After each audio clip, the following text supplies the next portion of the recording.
powers and principalities. There's so much fire inside me. Tragedy struck when part of the largest hillside at the kosher rubbish dump collapsed. It's going to be fun to see how he goes about approaching this game.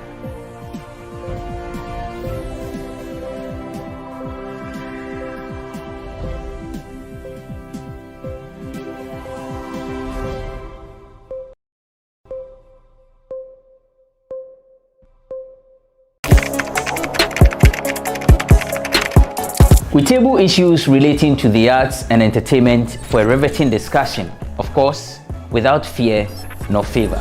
The question the presenter asked them was a dumb question. You need to speak the fact and move. Varied views. We agree to disagree. So I would disagree with everything you said. I think that he's a smart guy.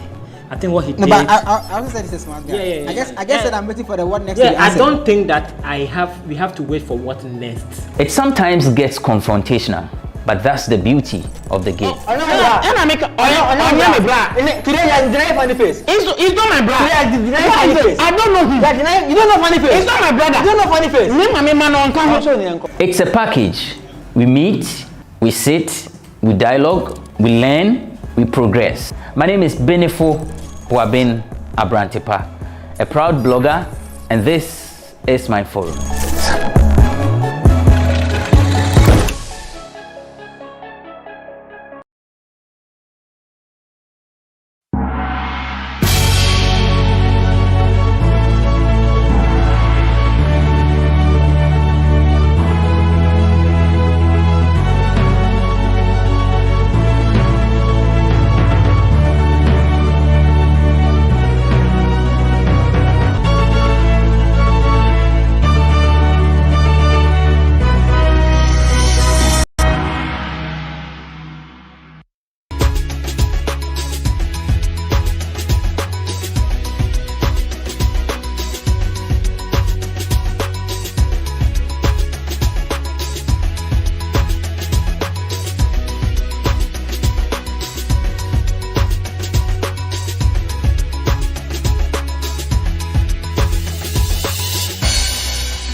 Cheers. Hi guys, we are back again, Charlie. If today is your first time on my YouTube channel, don't forget to subscribe, don't forget to like, don't forget to share with your friends. So guys, I am currently at Villa Amore, and you guys remember my past video when I came here.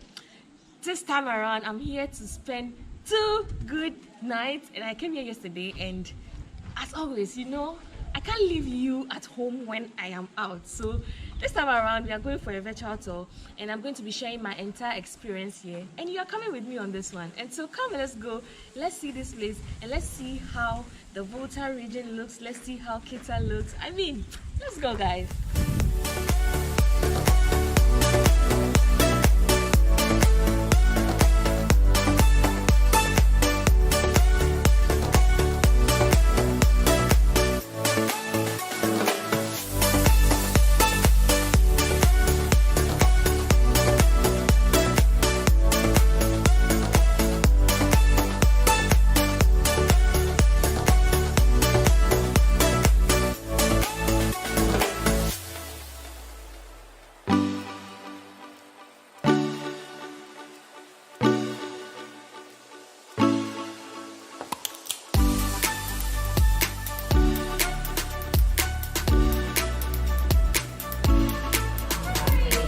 have like a basketball court.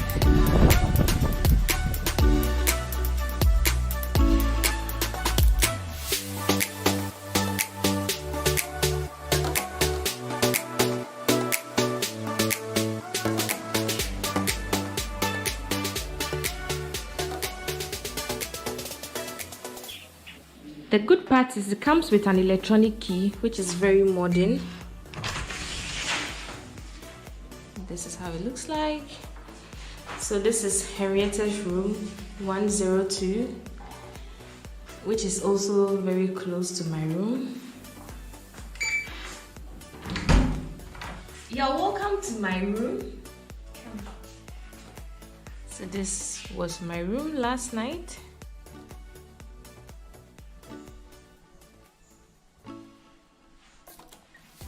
And it comes with an AC, a TV, a fridge. This is the bathroom.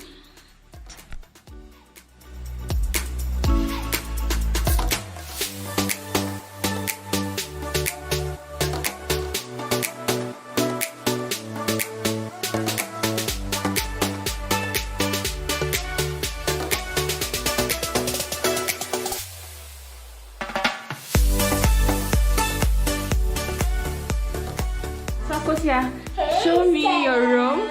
Okay, welcome to my humble abode, my African themed, with the, local craftsmen, And this is the king size bed. You and your partner can fit in comfortably. If it's just you two, spread yourself wide.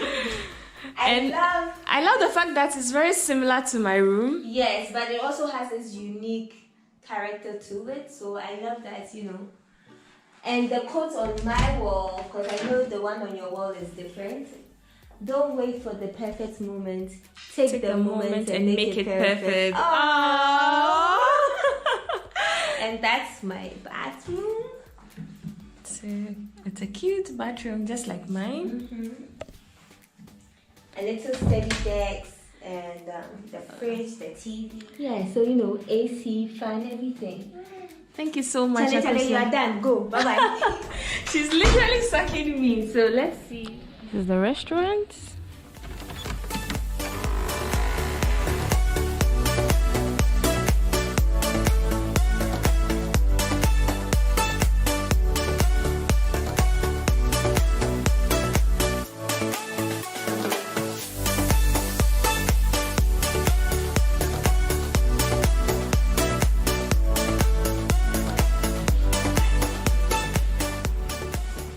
So they have like a space for grilling, and this is their open kitchen in there.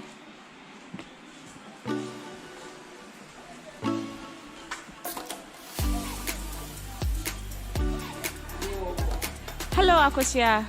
Hey girl, I'm ready to kick you in. Okay. Ludo. So we are going to be playing Ludo soon, and I am challenging you today. Yes. I'm sure we are going to put in some money. Yeah. They have like a cute. So this is like beach sand here.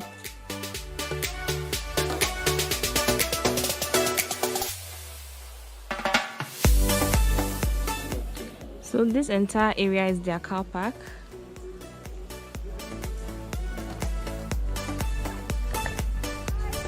Are you enjoying the place? I am. I love it. This is like home away from home, and I totally love it.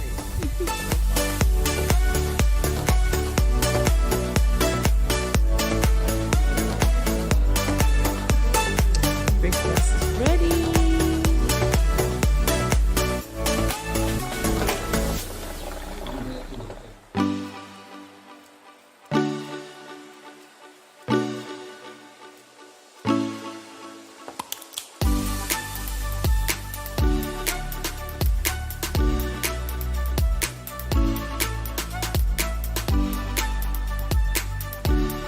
So we are about to play Owari, which is a local game, and we are going to be using stones. It's supposed to be 4 in each. Ladies, are you excited? I'm ready. Because I know I'm gonna win. I'm going to win this. Oh yeah, right. I'm going to show them Pepe. Hey! Please, no argument. No argument. No Hey! Hey, you've been saying for a long time.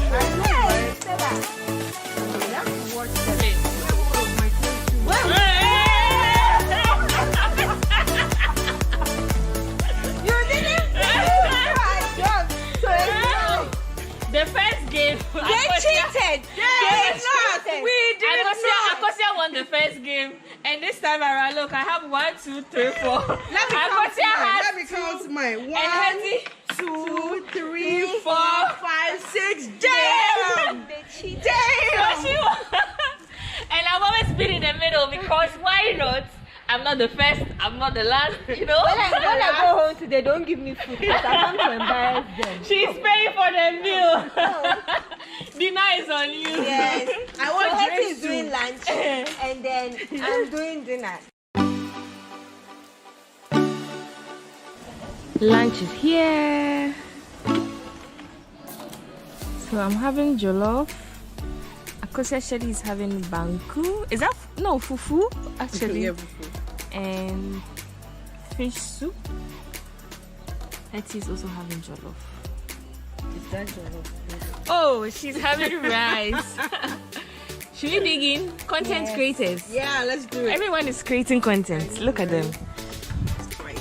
For the gram. For the gram.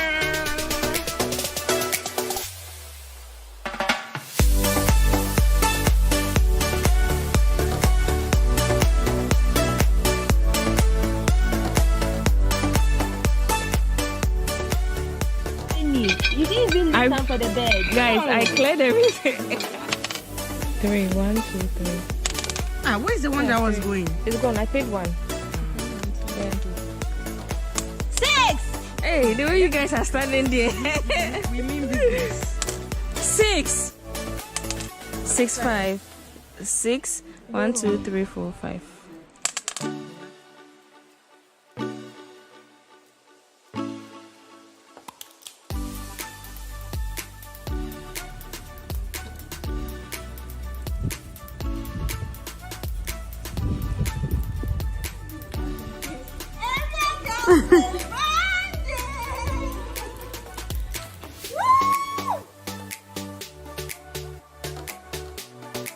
We've got a lift. Hey, big one. Thank you so much. Look at them. We got a lift to the junction and we are going to town. And you're coming with us as always. So let's go. While at the Villa Amore Motel, we decided to tour Kita, so we decided to start with the Kita Lagoon, which is about 10 minutes drive from the motel. So we got a loading taxi which cost about 3 Ghana cedis per person to Kita Lagoon.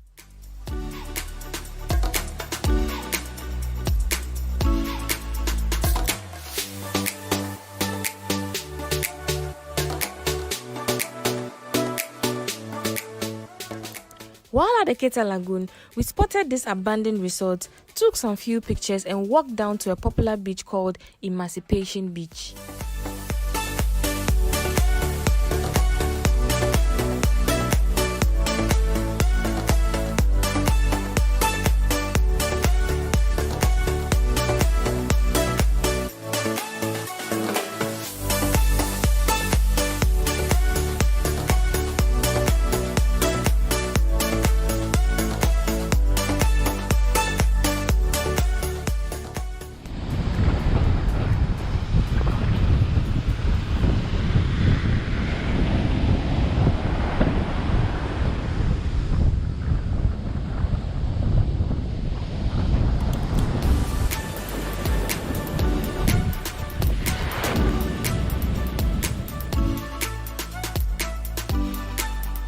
So dinner is ready. I have here banku and okra soup. Kosia is also having banku and okra soup. Banku and okra soup squad. Yeah. With tilapia and shrimp. Oh my god. Hetty is having jollof and salad. Good morning. So I was really hoping to wake up very early to at least catch sunrise, but it looks like today I think the sleep was so good I overslept. The beach is just about a minute's walk.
Going to be our last night here.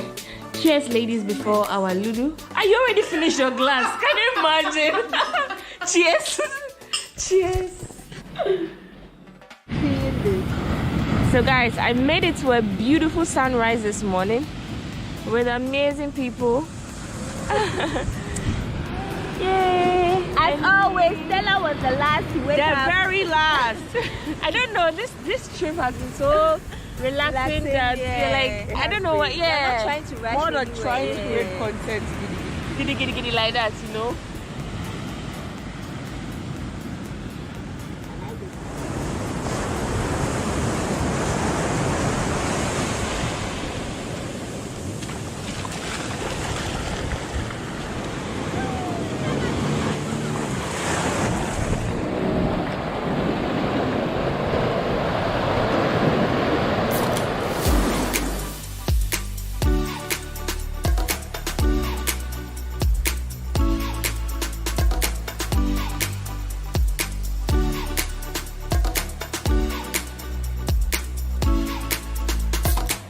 My new friend is called Ranger, and this is what is happening. Woo! This is our last breakfast before leaving Villa Amore. Hello, ladies. Hi. You guys are twinning in the blue. Yay. I'm the only one left out. It's like waking up early. The same vision would have come.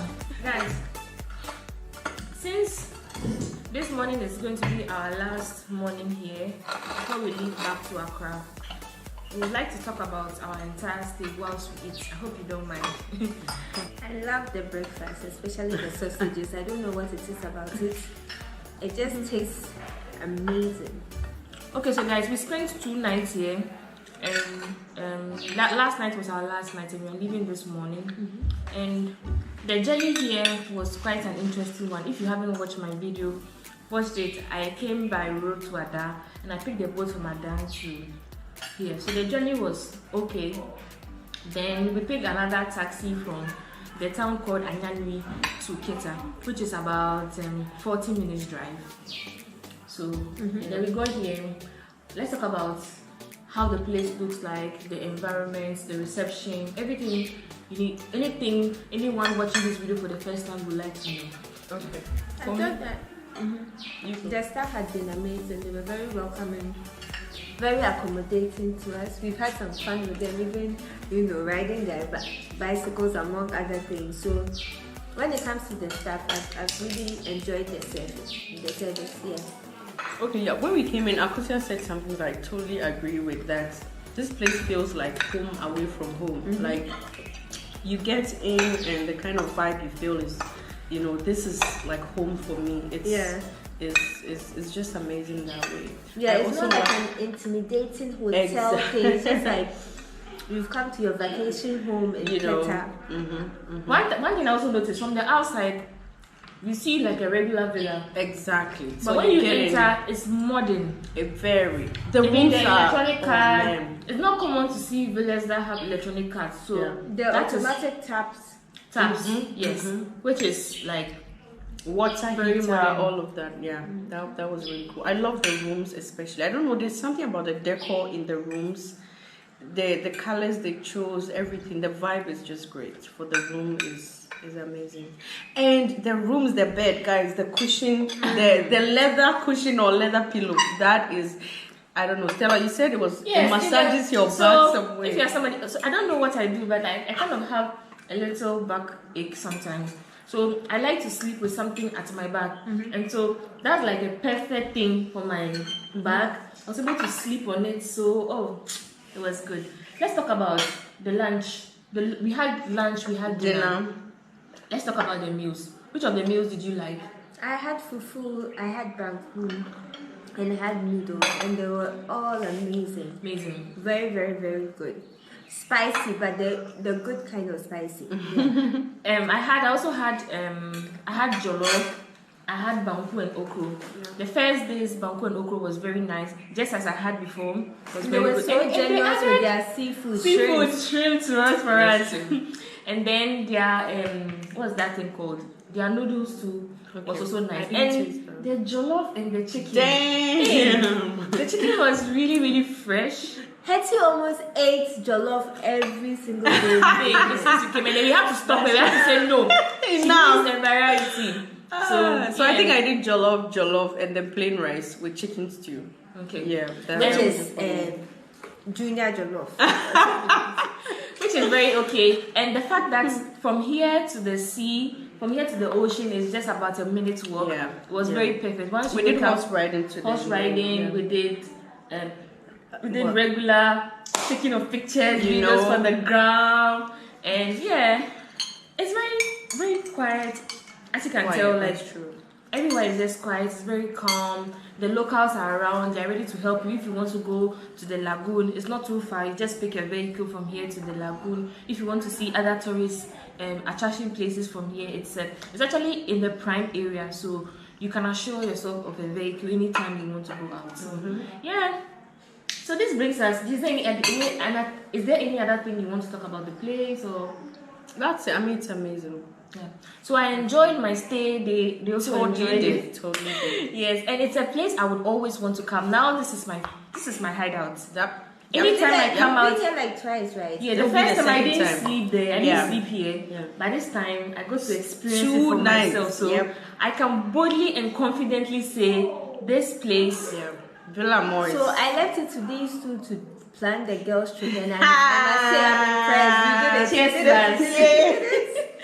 And so thank you so much for watching this video. I hope you enjoyed this video as much as I enjoyed being here, as much as I enjoyed documenting the entire experience. Let me steal your sausage. So until next time, on my next video, I love you all.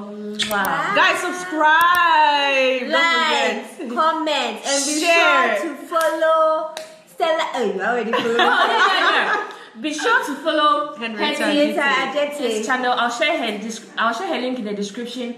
Akosia Shelly, aka the area girl with branding. So please do well to subscribe to their YouTube channels.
was so adentia.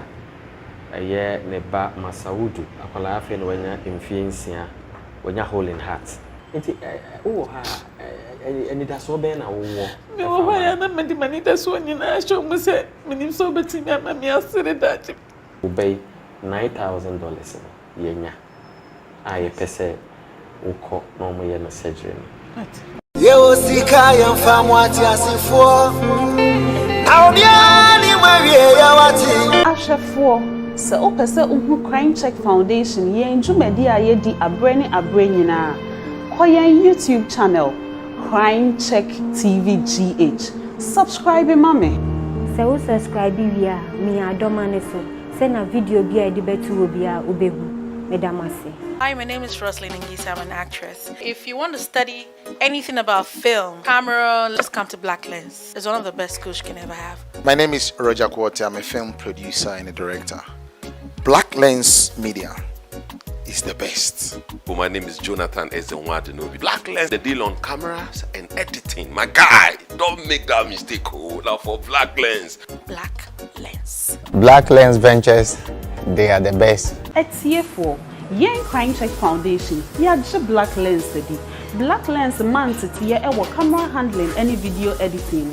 And next is a proof for you be a Juma Emma Crime Check Foundation. Any baby. Now who says the almost handle camera. Now we have video editing now. Who say Black Lens Media or much rare at the year. Ain't count why now also call Black Lens for office. Now for form. Now also call for surname the I had a vision to be a musician one day. But now editing na I want me move park assessing here. They will be one year question. I mean this is I graduated from Takrade College for about 10 years now, but many of you money. Maybe I will be qua or crap me. Say we may qua but she mammy.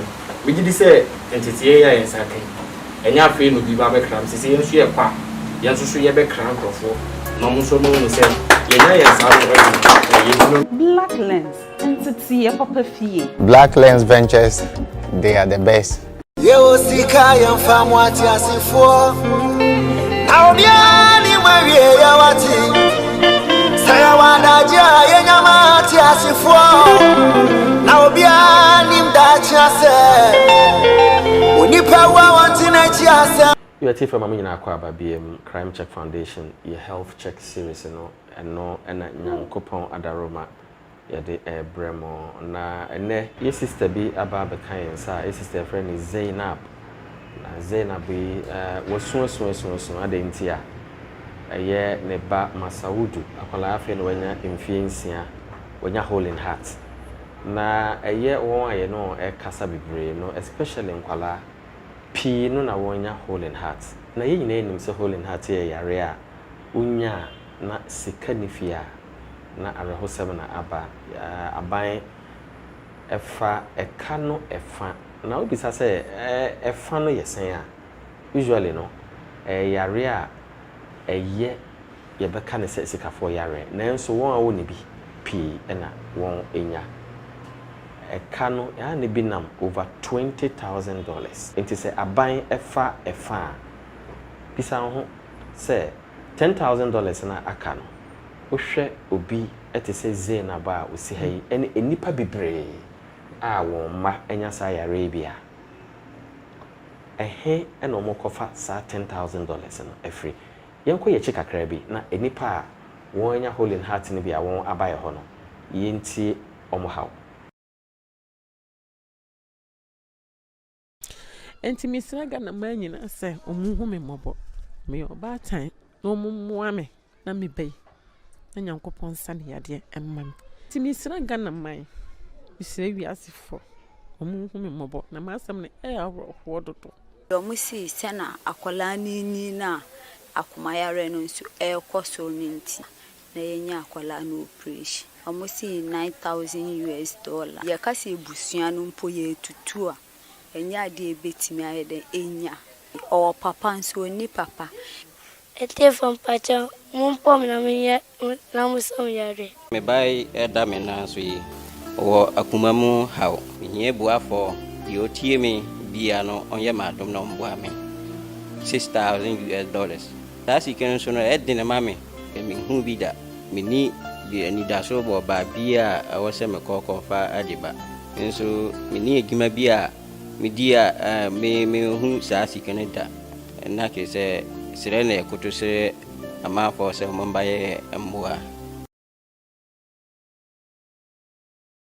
Atifa utie oma won kasa esufra na kyese yare a etre yie e wo Ghana ha nkwada pii na won ahwe won kwa efise aban efa afa calculation na de efa ne ma won ma $10,000 no won de o di kra wo nibi na oye den ekofa $10,000 ade a enipa pii no eni nkɔ ho menyi ni se aban kra eni akɔ ho after so o se wafa efa no aban adwen ho biem se won a won de yare na eba ebi sebe eye farmers ebi ton na modwom ebi ton toast ebi wo akrasi tu na eho no won ye den 100 cedi na 50 cedi kra no ni nya den na wakoka dollar eno na ama enkwada pii ewu every single day na eno na Crime Check Foundation ye bo ho dero said be ya nkwada won tisa na be ka nipa ni bi akoma wa wo hweme ebi a wonya se sika ni nyina nanso o kakrawa ebetimi abeboa na foto a ye to ne din say ye Hole in Heart Fund no yetimi enye sika e de atom na obi ba na ohia moa yetimi e de aboa no before say ye bekoze na bono yanko na yinkotie Ajare real estate. Minuanom mati asem dey enne se ope asase ana edan ato amansun biara eni ho a eno ane Ajare real estate na sa Ajare real estate won wo kasoa ofanko baabi a aban akosi senior high school ni high court fefefe no wo firi ho pe na ura Ajare real estate asai tie ani jesemiye anwea ene ebo a wo de besi dan no ebi wo Ajare real estate fo na de san ma eye ahomeka ene se wo to asase na Ajare real estate wo betwa so fe e de amaw e de odin aye pillars e de ese ho land guard asemo de eno de emamu kura na san tie ani je sema san wo ho bi me ensu a wo de besi wo dan no eye free na document asemo de eye tatahwe wo to wasase anase wo dan a na ye de ahye wonsa eti kan ho na frɛ Ajare real estate na ansa anyawo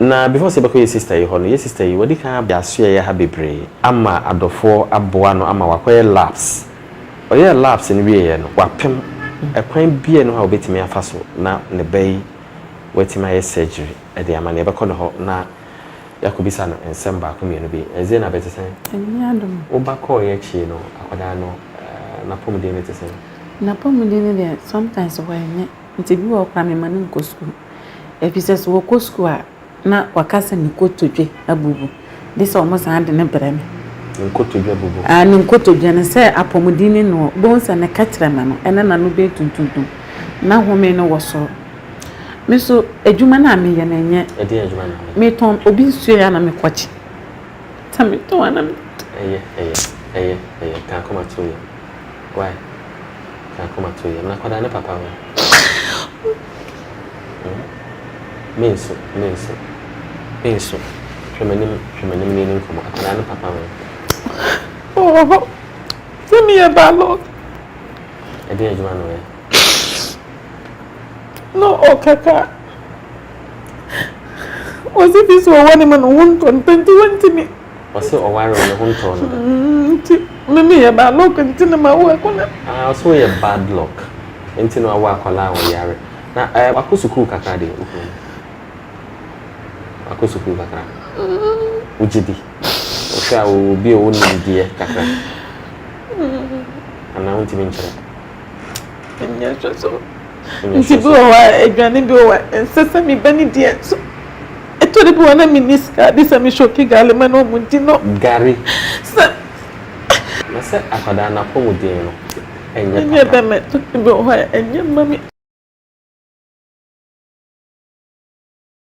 21st clinic say eba sciatica no every usisi mu kono a woto ase ho no ntirina fa usrem ekosi wo na ase ho no ebo betimi atutu ama wo ankasa wo hu ba bia enye enti 21st clinic wo mu na ye sciatica expert e wo Ghana ha wo mu de bibiduro so ho bibiduro ankasa ene be san o yade no masa de machine aka ho yade bibiduro ka oni asa de wato machine so ya san ya o massage bi ye wi a herbal treatment yade awono ama wo ye sciatica 21st clinic na ye expert a wo tu ase Ghana ha ba bia wo mo ho enkran domi market wo ho heavy do dan ni mo ho ena kuma senso ahia uduru session so wo mo na nie dwabo so wo mo ho sunyane ni wenchi ni ba bia nkranza 0540 311 311 0540 311 311. There's a 21st clinic. Woman is sciatica expert. To the do what some nisika say be answer no kwajeton wo de me jimi no 3000 no wo de 26 edwanya ntimi ntonye 20. But obi hu a said abo wa duku kama yi. O be da jo. Ni ka say kura mi mami awu adawo anopa ya frame ya ka kire. Oh. Be no man, why? Since when you that's one is catch me. A back or yechi, unya, ubia, near say, obebwa. Did you can see Cassena hospital on this one? $9,000. $9,000. Now, $1 no cry, what's to be with that? Ubiama, Ubim Puda. Ubiama, $100. Minimum. Oh. And that's so bad now. Me why na me di mani da so nyina show mu se minim so betimi ama me asere dachi. Awra wona promise. Come na akwada no papa no na da so ne tifie ba ko dan ba ko. Oh damn. Baba me mama me oso kumase. Na papa no wen. Oh, my friend mpo. O kumase ba bi. Only also my friend and the place many akwalana baha. Na say musumu babo na say dey pa no waka fa ho.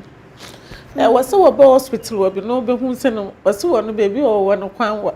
On ben ha sa no ka kire. Na so ye bad luck. E dey no say we bad luck. Sa asem no eti for no mani bo ha na ya reho. Se oba wate sika ko ware no. Na typical say bad luck. Na em say Bible na ka tworo konkon ka say aware edie ensohwe wo mu.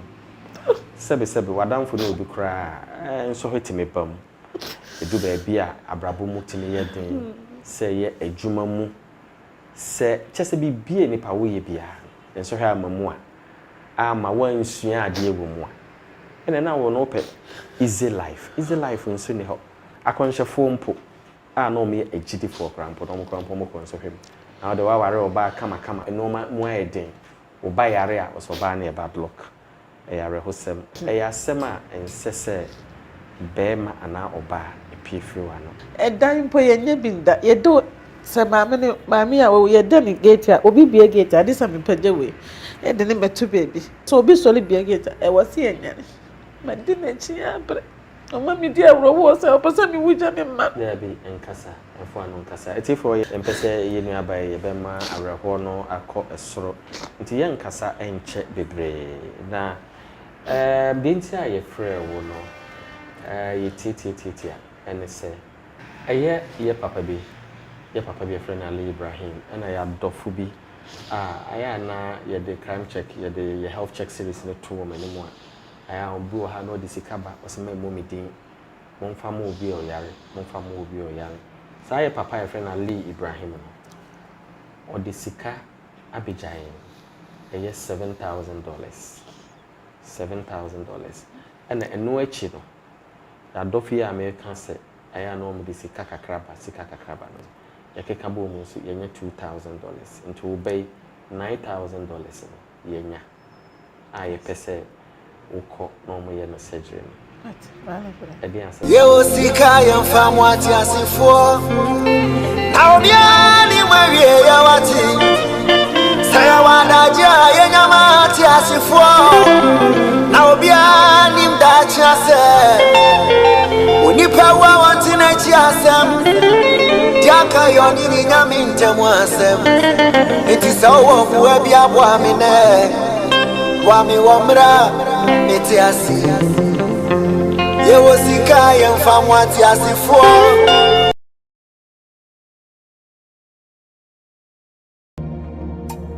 Today I'm on a plot of land, not just a plot, a 40-acre plot of land around Oyibi, Old Sasabi. It's between Ubuntu Haven and Apollonia City of Light. You hear the names? Okay, so this particular property has a good road, there's water, there's light. People have already bought theirs and they are putting up their structures, if you can see. So just call the numbers and get yours. Be your own landlord. It's about time. Stay tuned. Okay, so we just passed Car Junction. We are still going around the plot. As you can see to my left, that is Ubuntu Heaven. Some have already gotten their plots and then have their buildings ongoing. There's light, there's water as well. You wouldn't have problem with land litigation and land guards and all that. As you can see, there are no land guards around. There's a good place to invest if you need a plot of land, or you can even buy 2, 3, 4 and put up some businesses.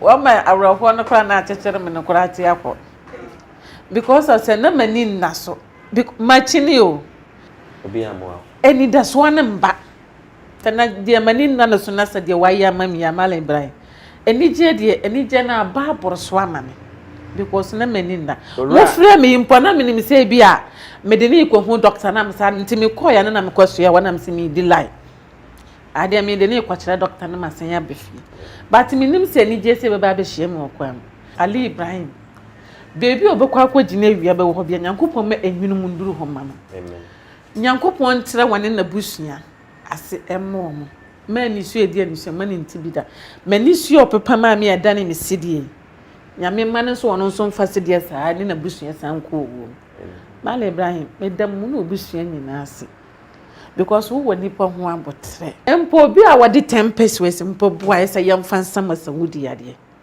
Nyankopon tinu nkonda nyina mu ma no ade a wo panyame won fam mo ye yare da honi musuo ni osan fi wo bia so obi sampo Nyankopon ma ne nya trillion ma ne pakoro ma ne pa fi ko wade agi ni pankwa na amaye because anya wo mu ame ben ko ba ne na mo asa no fe na fe da kwor mesora meso ne mu no because asa toilet de no a won ntiminka obaka sama toilet bo kwa no akwa wani agu no system no asesa yo etie for yes sister say na yi na ye hwehwe ese enam nyamisuro enam eye yibima aforebo ehonhon a edua enipa bi emu no ye papa Ali Ibrahim enye so ashada so nanso ade a ose oye ede amanyame omo so betuetua bi kan ho no omo nso no omo se omo ye amanyame eda won nyina ase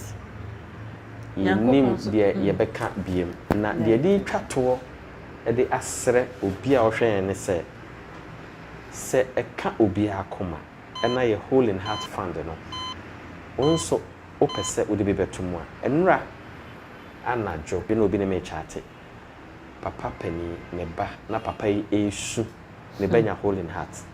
Almost every week yenya about 3 to 4 Whole in Heart cases. Nti wo hwe enipa omu ne bi na yare akire omuma omodonso. So person boy ya Crime Check Foundation contact numbers ena e show no onso person wo disikaba. O person e boldin a ye bebo, on person e boldin a ye beye no pepepe fefefe na enhira ne adom bi e wo mu no e bia wo bia no edi wachi.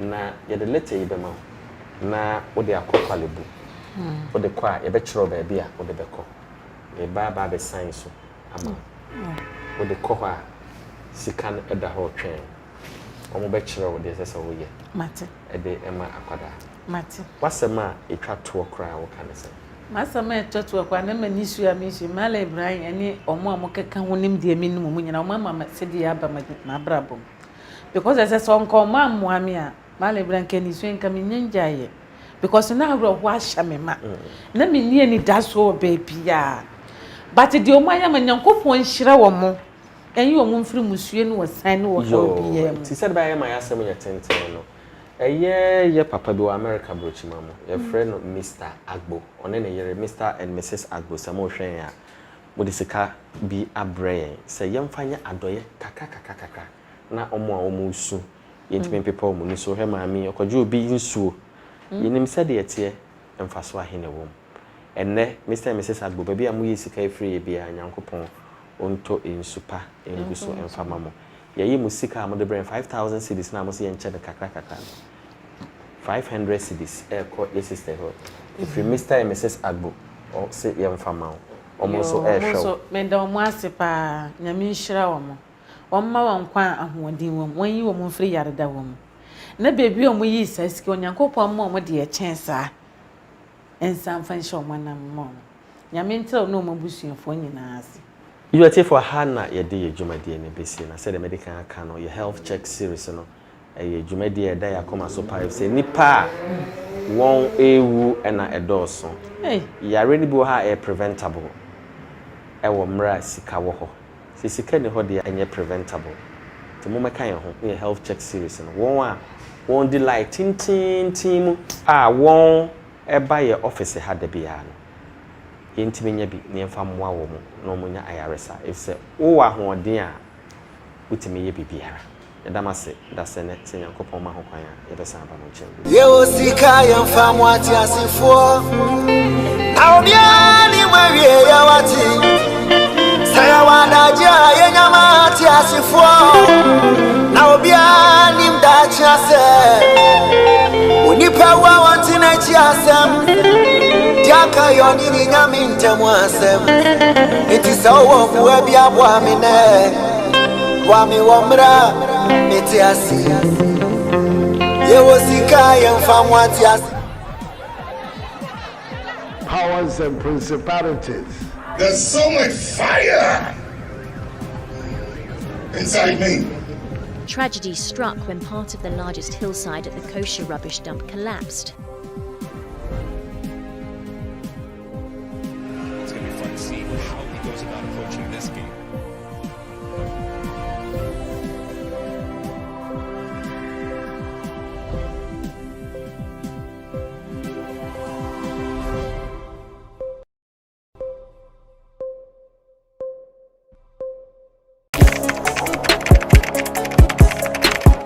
We table issues relating to the arts and entertainment for a riveting discussion, of course, without fear nor favor.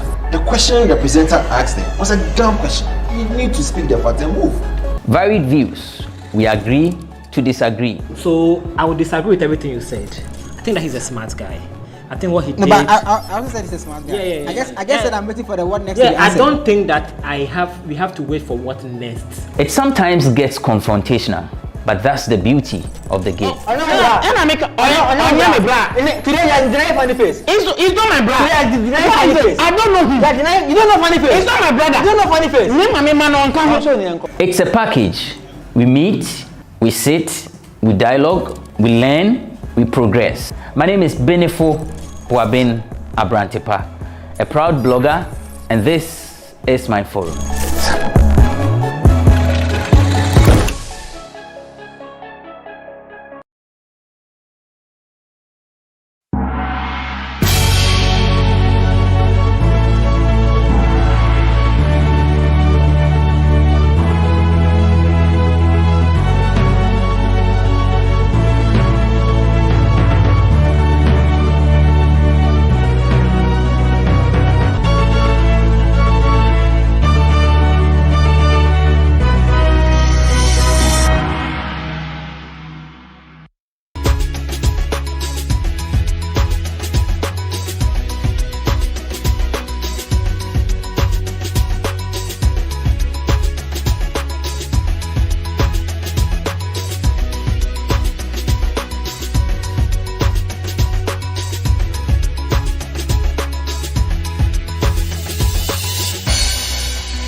It's been exactly 2 months and 2 weeks since some Rastafarians decided to take on one of Ghana's elite schools, I'm referring to Achimota, for their failure to admit them into the school. The reason? Well, they didn't want to conform to the rules of the school on grounds of religion. This week, the issue which has spanned this long eventually was heard in the High Court, and the court ruled in the favor of the Rastafarians. Now, the ruling was that the Achimota school is supposed to admit the students. Today, we have with us one of the fathers of the students who was refused admission in Achimota school. My name is Lord Harris Udasari, and welcome to another edition of Say It Loud. When we return from the break, we introduce our guest.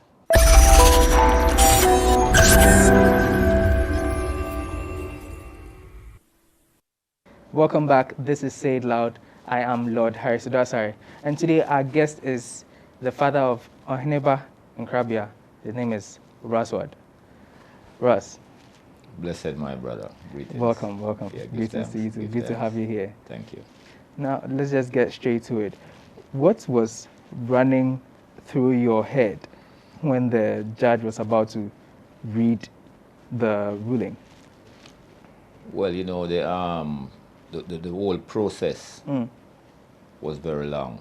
So she started off with different aspects of it. She even went into the Rastafari faith and its tenets. Okay.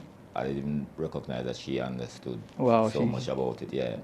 And then she went into the history of the school from way back, coming up to this time.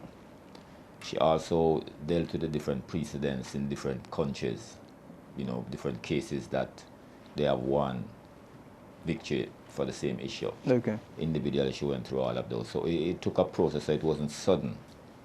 But I wasn't surprised that she would have come to that verdict because of the fact that from the beginning she showed a certain amount of consistency by saying that she wants to expedite the case so that the children will not suffer. And the reason why she wants to do it because it is bordered on rights. Okay. So she wanted to ensure that the rights are not violated. So from seeing how she was approaching it from that time, I wasn't surprised that the verdict was there, but I was very pleased and touched and moved by it. Yeah. You said you were a bit surprised when she was given the tenets of the faith and all that. Yeah, I was surprised that she had so much information available. Okay. You know, and she seems very familiar with it. It's not like something that she was just reading. You know, like she was very familiar with the subject. So what was your instant reaction when she said the last word of the judgment? Yes, I mean, it was a sigh of relief, because we have been toiling with this issue for the longest while. And my son was right there, Tyron was on the other side. And I was more feeling it for them. Because I wasn't sure how they would have reacted if it had gone the other way. But when it went that way, I was really happy because of the fact that as children, they, you know, learned that when there's an issue, you should stand up and fight it to its ultimate to ensure that you get rights and justice. And I was very, you know, appreciative of that. I see. At some point during the entire proceeding, journalists were made to go out. They weren't allowed to cover it. So go ahead and tell us exactly what was contained in the judgments. What was it all about? You mean the different... The ruling that the judge gave. What was... Give us some details of it. Well, I may not have all the details right now to give you because it's just so much. Some brief summary of it. Basically what she was saying is that, you know, the school rules shouldn't be above the Constitution, right? And she made a point that how could they even think that, you know, they can establish a school rule which would tell the child based on his religion to cut his locks, right? Okay. And the whole issue of the fact that a document wasn't signed according to what they were saying, that his application wasn't submitted to the school. And the question arose wherein how could that be submitted to the school when you put a blockade to prevent the child from coming in the school. Okay. And those rules that are inside the school is really supposed to be applied to students who have been admitted to the school. That's true. Not for okay. Yeah. Okay. But they haven't even been admitted They yet. haven't been admitted. So that You're doesn't applying apply. those rules about here and stuff like that. Okay. What would have been your next step if the ruling hadn't gone your way? Let's say the judge had said that would have you should appealed. cut. Yeah, would have cut the appealed. hair Would have or- took it to the higher court and battle it from there. Mm. You know, because we were going by the Constitution and recognize that the Constitution had given that right. So Mhm. if we have to take it to the next level to get justice, would have done that. I see. So you're prepared to I was prepared take it all the way. Yes, I even told my son that, look, Mhm. if we have to appeal, it means that you have to go into another school right now, right? If we have to appeal it, you have to go Mhm. into a school Mhm. immediately, because this may be a long, drawn-out process. That's true. Okay. So I was preparing him for that. I see. Now, about that, some persons, including veteran journalist Kwesi Pratt, have proposed that your child or you take them to a different school. Is this something you're looking at? I was listening to what, reading what Mr. Pratt, Comrade Kwesi Pratt said. Yeah. And, you know, he has a sentiment of so many Ghanaians, maybe 75, 85, maybe even 90% of Ghanaians feeling that same way based on the behavior of the authorities and the kind of threats and you know, bitterness that has been shown to these children. You know, so I think they have a valid point that way, but I haven't finally decided yet what I'm going to do, because I even, you know, heard that the Attorney General is going to make a presentation this evening, 5:30. I'm sorry, the Minister of Education, Okay. 5:30. So I'm waiting to hear about that. Then I also heard that the Attorney General came in and made a statement today strongly that the school, you know, has no right or jurisdiction to go over the ruling that took place. Okay. So it's something to be considered. Today's almost finished. I will look into it tonight and see what is the next move. Okay. We also had reports about Oheneba and Tyrone getting scholarships from several other schools. Is this something that you were It wasn't. considering? No. It was rumors. What happened to that? Yeah, it was rumors, because so far we haven't seen the face of anyone. We haven't received no phone numbers. We haven't received no address. Nothing like that. It was just rumors spread. You know, it was spread in the media for what reason, I don't know. So you didn't get any such thing? No scholarships from any school? No, those are just passing comments as far as we are concerned, because we haven't seen anyone step up to the plate and say, yes, I am ready to give a scholarship. Oh, really? Yeah, none. When is Oheneba going to school? Oheneba and Tyrone, when are they going to school? Well, we are preparing to put them in school tomorrow. Which is Thursday. Which is Thursday, yeah. Yeah. And what course is he going to read? I'm referring to Oheneba. He's doing general arts. He's doing general arts. Okay. Yeah. I see. Tell me a little bit about Oheneba. How is he as a person? Well, he has always been a very quiet, you know, very quiet, cool, calm person, you know, very collected. I mean, just as you see him on the television, he doesn't speak that much.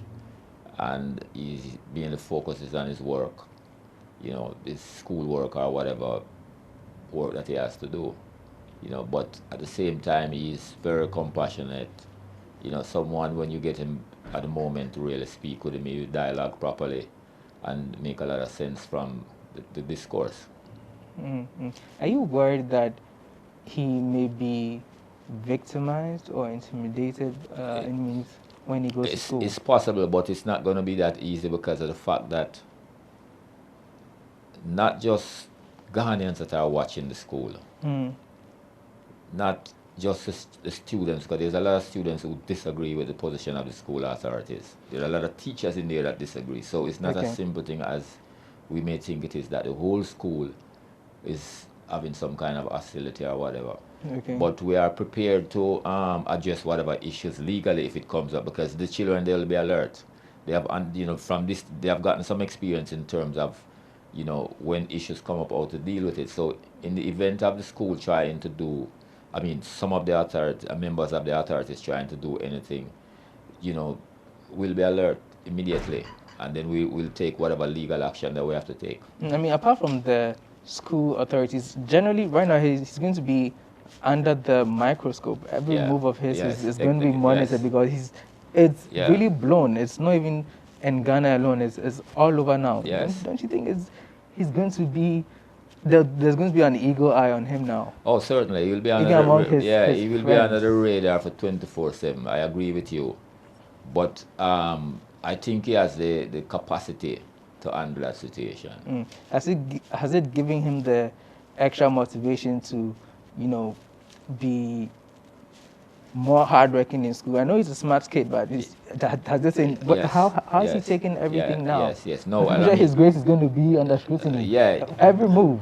Yes. But you see, what happens is that this experience, has elevated him a certain kind of a way in his mind in terms of what needs to be done in an environment like this. Because what they have done so far is to let the child recognize that, look, you cannot mess up.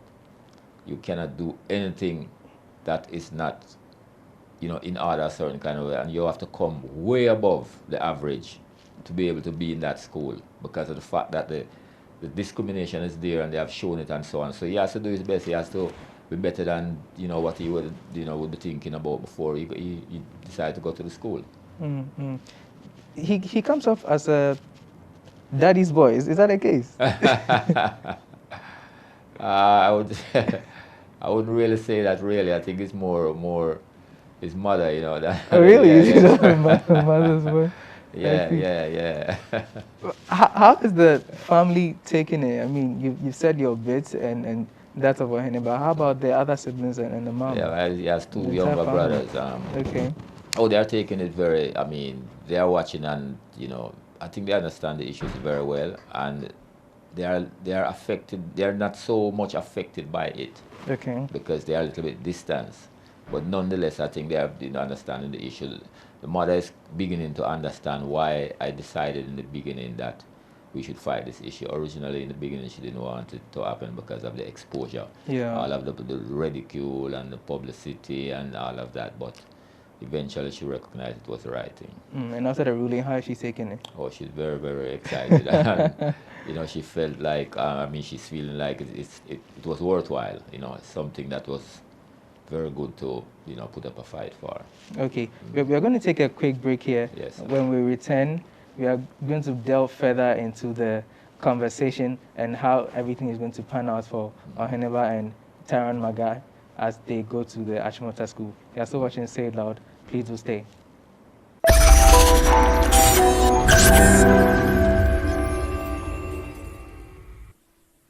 Thank you for staying. We are still talking about the Achimota and Rastafarian saga. Today we have with us in studio father of one of the students who was refused admission by the school and the person of Ras Aswad Nkrabia. Now, Ras, you were telling us about preparations for Oheneba's school. Now, one of the grounds that, the main reason why the school didn't want to admit him in the first place was because of the locks and the concern about how he's going to keep it kept. Tell us, how do we keep locks kept so it doesn't look in, Yeah, I was a little bit surprised that they would have even said something like that, because when they look at Oyeneba's locks, it's so neat and tidy. It doesn't necessarily have to do anything else to it to go to the school, because that's how it keeps it all the while. But it's a regular routine. You wash your hair with shampoo and you oil the scalp on the outside and so on and so forth. Sometimes you may feel like leaving it, another time you may feel like tying it up. Okay. Just to make it look a little more presentable in some environments. You may cover it, like you see I have mine wrap, and some people may put on some other kind of covering on it. But it's not anything that is difficult to keep, Those who live around the beaches, they'll probably go to the beach maybe even 2-3 times a day. I'm sure almost every day. And those who live in the villages where there are rivers, waterfalls and so on, they have access to it. They will go there even more often than us who live in the city. Okay. But, it is something that is taken care of on a regular basis, and oil, and not just any oil. There are special oils that we use, you know, that has a certain amount of nutrients and values in it that will, you know, keep the air a certain kind of the omega oils and all that. Yeah, exactly. So it's not something that people just think, you know, you don't care for it, and they don't understand the reason why sometimes it gets brown. It gets brown because of the elements, the sun, the light, seawater. So before they used to look at it and say it is nasty, it is dirty, whatever, but they didn't understand that it is the element that changes the color and gives some part of it that brown color naturally. Now it has become a fashion where people go to the salon to get that kind of look. That's true. Right? Yeah. And, you know, dreadlocks is now a fashion statement for even multinational corporations. You see, they are using dreadlocks to sell their products and their items, so on and so forth. So it is a little bit surprising that in a time like now, when it has gone mainstream basically in terms of being everywhere in the world as a fashion, you know, for, you know, the authorities have asked Motor School to get up now and say that one of the reasons why they don't want them in there is because of it may not be hygienic, and it may come with lice, you know, and that's what one of the lawyers for the second respondent got up and said in court, you know, and that just goes to show that we are right, that they are discriminatory, because how could you get up and say something like that when you don't know the child, you haven't gone close to the dreadlocks to see if lice is inside there, but you are saying that those are some of the reasons why you don't want them inside. But is this something that has ever come up before? People maybe at a distance may wonder because they are not familiar with it, so they have all kind of perception. But we have never been face to face with Oyinba and that or any of my sons with that issue. You know, people have a lot of different vibes because they may think that person is aggressive or, you know, they smoke weed or they do this or they do whatever.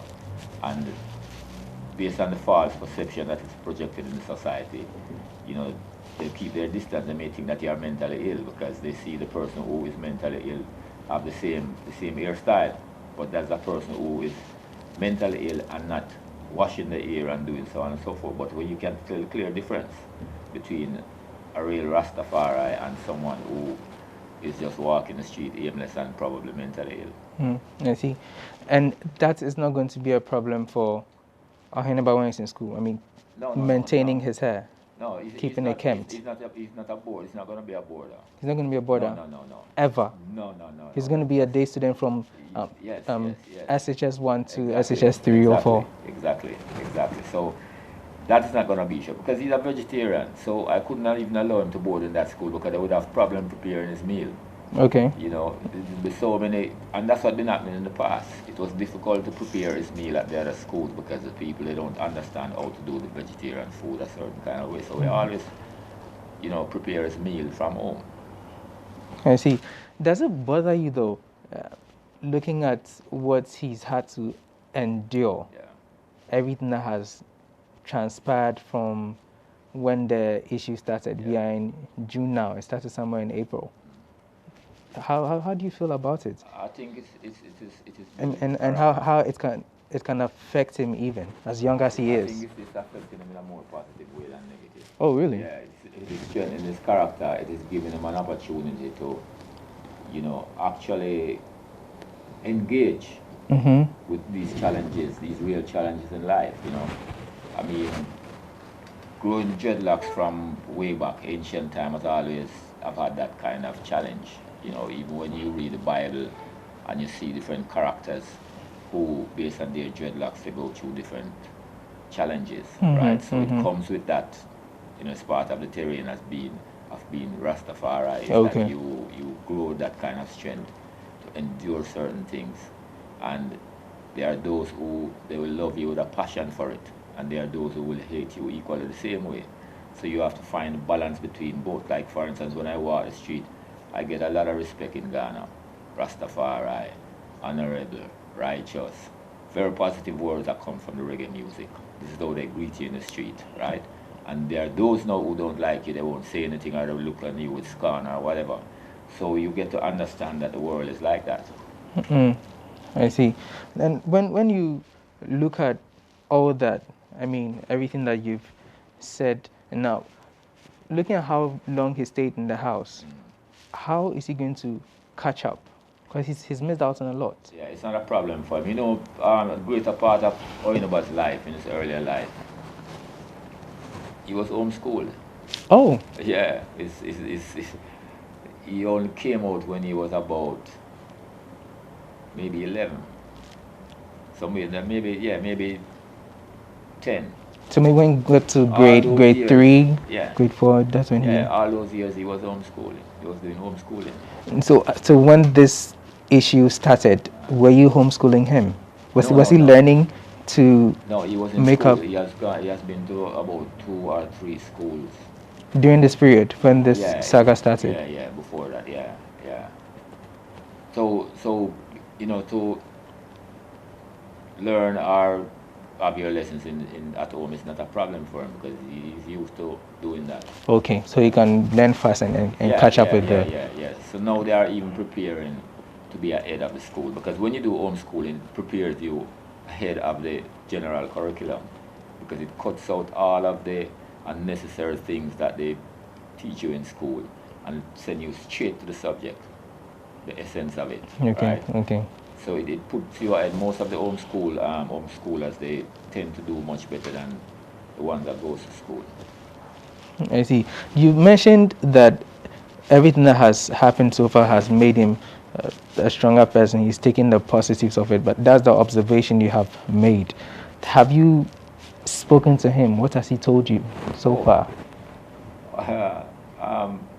In terms of speaking to him, I mean, we dialogue over the issue.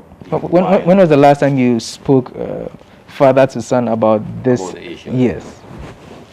It was yesterday. Okay. Yeah, it was yesterday. You know, analyzing what took place. What did you ask him? Give me how it played out. What a blow by blow. Yeah, you get it. Yeah, you know, I was saying we were talking about the issue of the fact that they have to endure all of this. So this one was more an endurance, because he was trying to figure out now, so when we're going to go back to school. So it was like a family meeting, not a father, or just you and him. Okay. Yeah. I was saying, when is he going to go back to school now? And I was telling him, you know, as we told you before, that when this case finished, because we knew it was going to be short, because the judge kept saying that she's going to expedite it. Okay. So as soon as this finished, then we will decide to see exactly, we'll decide on exactly what to do, to put you into another school, or it may go this way where you still go to the same Archimotor. So we're discussing, you know, all of that options, and then the challenges that came and the glory that came as well. So we're looking into all those things. Okay, I see. And what did he say? Well, I mean, he was very appreciative of it. He was saying, well, he's happy that he have had that experience, you know, to see, because I have been an activist all of my life, basically, and I used to take them to a lot of these activism, like, for instance, the anti-GMO struggle with food sovereignty Ghana. That's our movement, and from they were very small, they have been on the front line with us, on the street, into these meetings, so on and so forth. Oh, okay, so he's very active. They understand the activism in that sense. I see. So this isn't like another campaign for them, seeing it and being a part of it. It's like a campaign. Okay. That's how it is for me. And that's why the school is so surprised that it happened like, because it became a campaign. I see. Would you have still gone further with this approach if it was any other school? Once they were violating the rights of the child, yes, I would have taken it the same way. So throughout his journey as people, as a student, you never met any friction or tension as far as his health is concerned? No. All the schools. The basic school that junior high school, nothing like that? No problem with the dreadlocks. That's why I was surprised that when they were talking about floodgate. Right? And if you want to find out if there will be any floodgate, go to those schools that those children went, including Tyrone, and see if there was any floodgate there when they were there, because they accepted them there. All the schools that Rastafarian children have been, there was no floodgate. There was nothing like what they're trying to say. Once they accept them in there, it's going to encourage other people to come. You're going to have this one, you're going to have that one. It's not real. Did you continue to push this case because he still wanted to be in Achimota? Did he at any point say, come on, man, Dad, I'm tired. I don't want to do Achimota anymore. Let's just get some other school that will accept me? In the last part, when the school was putting up that kind of a resistance, he wanted to go to another school. Just recently, he wanted to go to another school. But for me personally, my issue was more on the rights of the fact that he has a right to be into any school that he desired to be in Ghana, especially if it's a government school. So for me, it is probably a little bit different than how he would be seeing it. But he was, you know, fighting to be in the school because, you know, they heard so much about that school and, you know, looking forward to be there. And granted, the school has a good reputation in a sense for, you know, those who have passed through there and have become very important people in the society. Okay. So, on the back of this, were you disappointed when you heard that Achimota School is thinking about appealing the court's decision? No, I wasn't surprised. I wasn't disappointed or surprised because of the fact that that's their trademark. When the GES made that U-turn, it was the same school who caused that to happen. You know, it was the same board and that guy, Angel Cabano or whatever his name is. Angel Cabano. Yeah. It was that same group of people who caused the GES to make that U-turn. So for them to come now and do this, it's not surprising. And I think they also have a right to do it based on the Constitution. If something happens in court and you don't like it, you appeal it. And that's what they're doing. So I wasn't really surprised about that. I was more a little bit taken aback a little bit that they decided to move so quick to try and do it. But that is all. Okay. Now, in the event of all this, I know a number of known personalities, prominent Ghanaians who have Achimota School as their alma mater have come out and back your stance. Have you gotten anything from perhaps some people who are still in the school? I'm referring to maybe some of the teachers. No, I haven't been speaking with any. There's even a dreadlock teacher in there. And she has children, and the children have dreadlocks and they cannot go to that school. A teacher of Achimota with dreadlocks, but the children cannot attend Achimota. The children have dreadlocks and they cannot go to Achimota school. You know this how? Huh? How do you know this? Oh, I went the same day when I went to take her anybody. She was the one who came and said they may not accept him in school. She gave you heads up. Yeah, but she said, go ahead and try anyway. You can never tell. After the court ruled in your favor, have you heard anything from her? Has there been any interaction? I haven't been back over the school. I've tried to keep her out of it and to just let the natural process take its course. Yeah. Okay. Do you see or feel like this is a win with the ruling? Yeah. I mean, taking the appeal attempts by the school aside, do you feel that the court's ruling for Oheneba and Taiwan to be admitted into the school, do you see it as a win? It's massive. It's a massive victory and it's a massive win in many different ways, because from now on, whenever there's going to be any issue in court concerning children's rights as regards to their religion, their culture, so on and so forth, it will become a precedent for generations and generations to come, and they will be using them as an example in court, just like the judge did with the South Africa case and the Kenya case and so on. So they have gone down in history as, you know, individuals who fought for some rights in Ghana. So you feel that they have, or you feel that you have sacrificed for future Rastafarians in Ghana? Yeah, definitely, because when I just came here, and even up until recently, there was a whole lot of issues, so many issues, even the DVLA at once refused to take the pictures of Rastafarians to give them their license. They also asking you to cut your hair before you take a picture? Yes, they refuse. And even there was a gentleman who told me he went to the immigration and showed them immigration, the passport picture. And they refused to process him because of his dreadlocks. Ghanaian. So it happens on so many different levels. And I've always wondered why nobody is prepared to actually challenge the system. So does that mean that you don't have a driver's license, you don't have a passport? Yes, exactly. That's what it means. You don't? Me? Yeah. Yeah, I do. How did you? I mean, I went the normal way and got it. But what I'm saying is that they have done that to individuals who they can get away with that, you know, with. Yeah, so, but I'm saying now, these little discrimination have been going on for long in the system, you know. And I was always wondering, why don't they just take these people to court and teach them a lesson so that, you know, all of this will stop.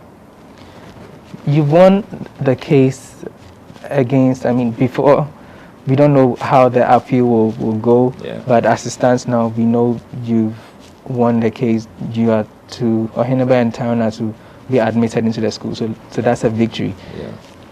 Moving on, is this going to be a foundation or a stepping stone for you to tackle other issues that you feel you have marginalized? You're right. We have already set up a foundation called MAAT. MAAT? Yeah, M-A-A-T. Okay. MAAT. Social, Political and Environmental Justice Foundation. It's for that same purpose. It's for those who are disenfranchised, who have been discriminated against, and for the destruction of the environment and so on and so forth. And this foundation was inspired by what these children is going through right now. And we hope that they will take it up themselves as ambassadors and as advocates for rights and justice. Okay, all right. Thank you so much, Mr. Ras Aswad Nkrabea. What are your final words? Well, my final word is that Ghanaian children should, or not really children, I would say young people, should listen to what most people are saying today about fixing the country. Right? There's a lot of things here that needs to be fixed, and we are only talking about fixing it so that every one of us will benefit. And it doesn't have to do with any particular party, but just in general, where the system is concerned. The youth must recognize that the only way that we can become much better is to pay attention to the social and political issues of the society and make your contribution there. And that is where this issue of comes in terms of fixing it. Whatever you see wrong that is out there, don't just be quiet. You should speak up and you should make moves to change it. All right, thank you. So those are the final words of Father Oheneba Nkrabea, one of the Rastafarian students who, by way of the court's ruling, is to finally go to school. I'm referring to the Achimota school. Yes, his father's name is Ras Aswad Nkrabea. And that's it for this edition of Say It Loud with me, Lord Harisido Asari. Do join us for our subsequent ones.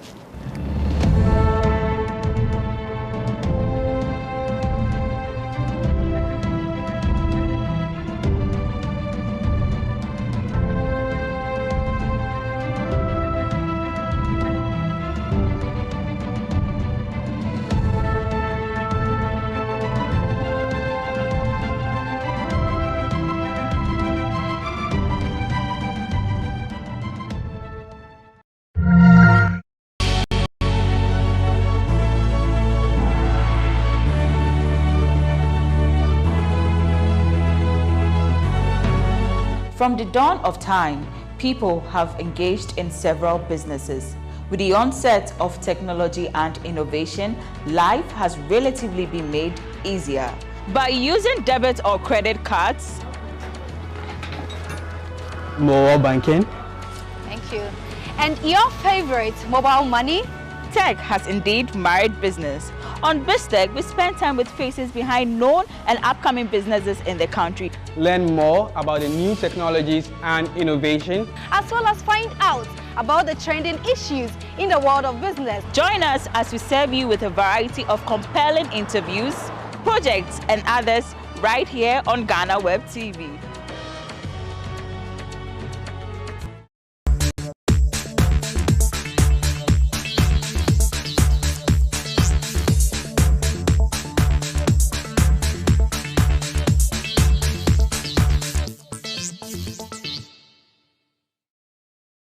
The debates about N'Golo Kante and former Black Stars midfielder Michael Essien have come up again after the French international guard Chelsea to their second UEFA Champions League trophy over Manchester City. What do you also think? Share it with me in the comment section. But to Joko, who played with Michael Essien, N'Golo Kante is better than the former Ghana international. My name is Joel Ashen, and I'm on the streets of Accra to interact with Chelsea fans and other football fanatics. This is GhanaWeb TV.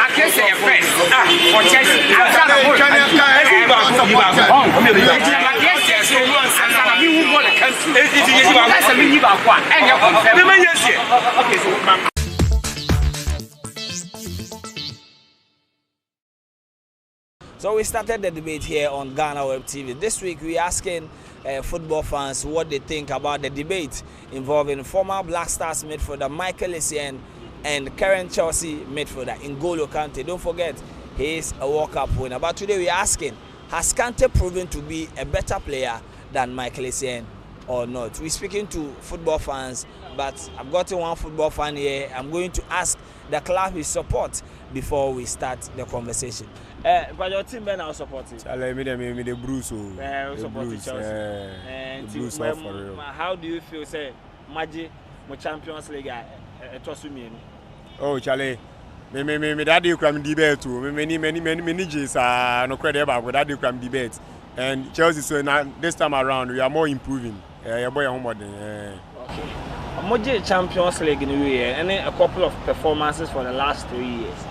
This year Champions League, a deal back where by N'Golo Kante. Do you know? So you say France, a bomb homebody, Euros, send a Kante born homebody, Moje World Cup now.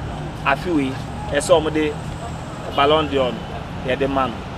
But the question I be saying is, Kante body bono since joining Chelsea, and since Bar English Premier League, we prove so onimbo.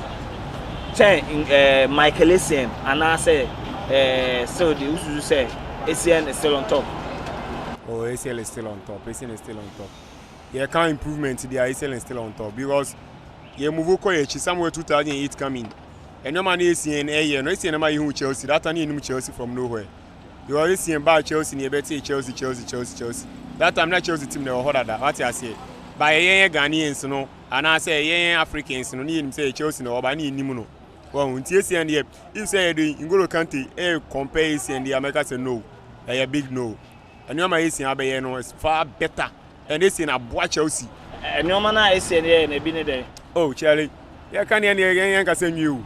You was a Essien oh, why may I call baby because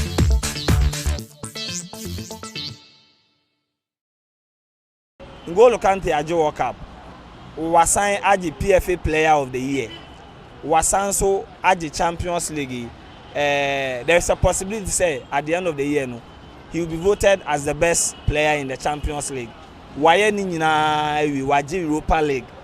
Enuntina ama force onimbo chen Essien no.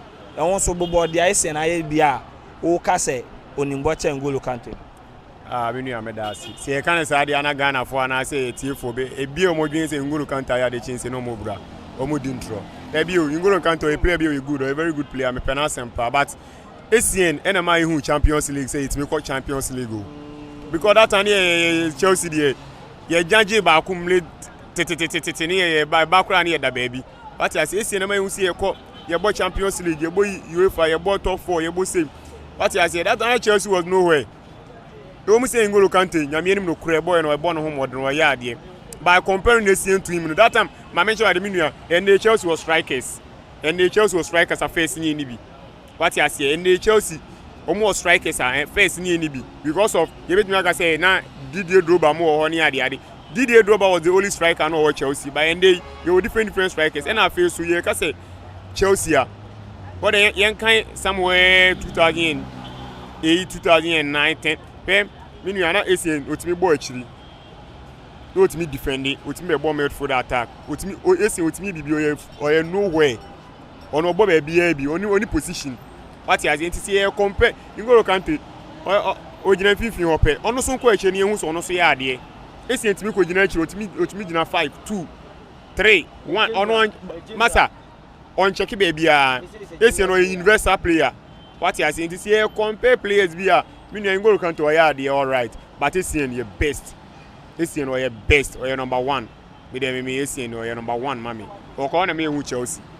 All right, so you've heard what this Chelsea fan has to say. For him, Essien opened the door for him as a Chelsea fan. So there is no way he will agree with the upcoming debate that N'Golo Kante, the French international, is better than the former Black Stars midfielder. What do you also think? Stay with us as we continue to speak to football fans concerning this topic.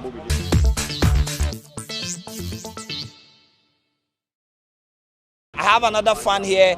I will speak to him briefly on this very issue. Has N'Golo Kante proven to be a better player than former Black Stars midfielder Michael Essien? Good morning. Morning. Moakwa Baba GhanaWeb TV. Yes, sir. Moakwa. Team Ben, I will support it. I'm part of a United fan. We are a United fan, but I believe that Oshe, Michael Essien. Now you've seen N'Golo Kante in action. Who is the better player among these two players? Players, I'll give it to Michael Essien. What about Michael Essien? And then Michael Essien, I who say on N'Golo Kante. First of all, Michael Essien and N'Golo Kante. Michael Essien is a general player, as my brother said. And the most important for Michael Essien to be the best more than N'Golo Kante is Michael Essien leave a legacy for Chelsea. Legacy. Great legacy. For all Africans to know that there's a team called Chelsea. That's the only thing. Because N'Golo Kante was from Leicester City, and come into Chelsea. So when N'Golo Kante entered Chelsea, Chelsea was having the fame already, which Michael Essien created. So Essien is the legend for real for Africa.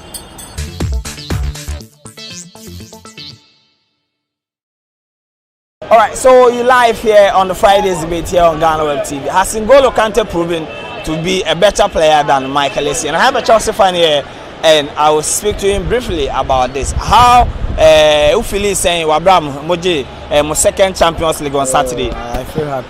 Yeah. Well, when did you come out? I need you because I'm born a fine born on a boy in a deal. Kante or Bobo by want me in say, or bet me about Bossing Essien and the true. But born or boy and the manager. By chess for players in normal ball fine. Yeah, we know ball. N'Golo Kante, Waji World Cup. Still, Waji World Cup, Waji PFA Player of the Year. Still, only a man for Nyadwen say, Essien, Ebeye, but N'Golo Kante, this year they are no Wabro Essien level. Why be by Mintimin Casabia, Wabro Essien level no. And only a more say this year say N'Golo Kante nya FIFA Ballon d'Or no. What no my adwin.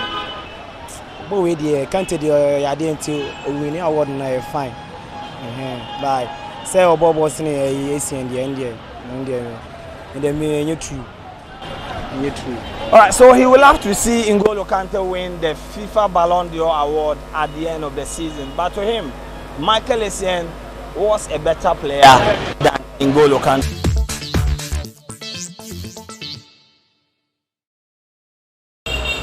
So far, the answers we've gotten from football fans seem to suggest that they disagree with the assertion that N'Golo Kante has proven to be a better player than former Black Stars midfielder Michael Essien.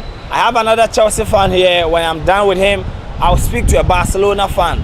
I want to find out if they will tilt towards N'Golo Kante or they will go with the popular opinion that N'Golo Kante has been a good player, but Michael Essien stands tall. Memo akwa baba GhanaWeb TV so.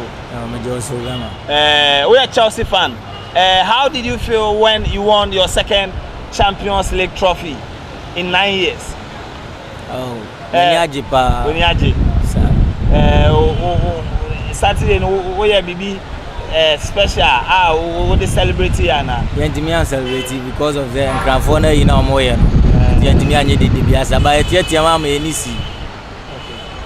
And come on, Sisi Abane say, yes, N'Golo Kante for Ballon d'Or. Only on my agent. Oh, to me, maybe I will because I'm a Chelsea fan in America, but I deserve it. Media Cameroon, Camepe. But I about to answer no moto. The bomb I say, wait me, the Saka Ballon d'Or, and my. And he say N'Golo Kante winning a Ballon d'Or. Only Omo say, why a better player than Michael Essien by Adrian? I'm a non by Adrian. To me, said you didn't make us. Okay, N'Golo Kante for Leicester. Or Domoje League, maybe you do move to Domoje League, or Saba Chelsea by J League. Aquaji Rupa, twice was by J Champions League. And to me, they were better than Michael Essien. A better chair, Michael Essien. Okay. All right, so we have our first Chelsea fan who believes that Kante, from what he has done with Leicester City, the French national team, and currently with Chelsea, it makes him a better midfielder than Michael Essien. But let me speak to my gentleman here to also find out if he will tilt towards Kante or not. We are Barca fan. N'Golo Kante and Michael Essien. Me my chance for Bako Echo Barca. Why not be fan about team? Be for Michael Essien. Enti trust Essien eni mbocha N'Golo Kante. Essien eni mbocha N'Golo Kante. Adenti na wo fa Essien. Is it because you are a Ghanaian? Tabi the time make us say Essien first na no gina na national ba obo no onye bi na N'Golo Kante no say ya obo no.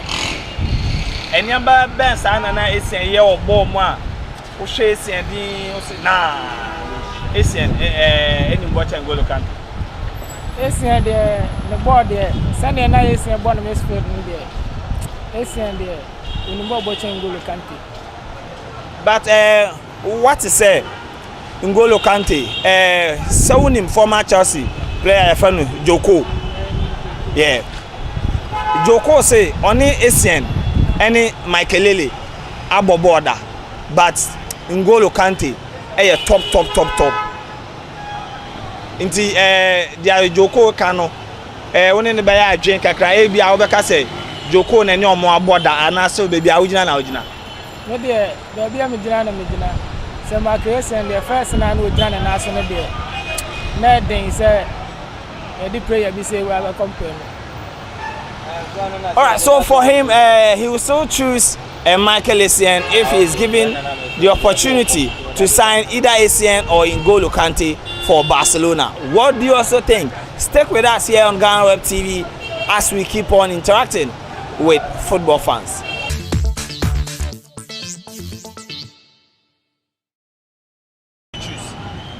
Well, like the way it used to be, and though they are playing the same role as midfielders and midfield attacking midfielders, but what I know, I'm not a Chelsea fan by the way, and I'm not a N'Golo Kante fan by the way, but as compared to Michael Essien's performance during his time and N'Golo Kante's time as at now that we are speaking, for me, if I would be sure of myself, I would choose N'Golo Kante as a world-class midfielder ahead of Michael Essien. Because what a guy is doing, what N'Golo Kante is doing, he's doing a super job, like he's doing a massive job, and what he's doing, there's no doubt, whether you support him or not, there's a plus which you can take out or you can take it for him. So for that one, I would still choose N'Golo Kante ahead of Michael Essien. That's what I think. If France perform at the Euros, to win this year's Ballon d'Or? Is he in a good position to win the Ballon d'Or? Well, for that question, the response to that question is, at the moment, we usually don't have any. I mean, the players, competition players, which they are, I mean, at the top, or let's say on the road, we can just figure out this particular person. Okay, for this particular person is just, I mean, winning massively, or he's ahead of anyone. So if N'Golo Kante is being fixed or he's being called in the Ballon d'Or, well, it's not bad. He qualifies. He qualifies to be in the Ballon d'Or, and what he has done throughout the season and what he has done previously, he has been consistent over and over, year after year. So he deserves. Even if N'Golo Kante wins the Ballon d'Or, I will not be surprised, because if you compare, I don't know the list to be now. I don't know, by the way, but if N'Golo Kante win the Ballon d'Or at the moment, I will not be surprised, because he has done a massive job. He has done a very great job.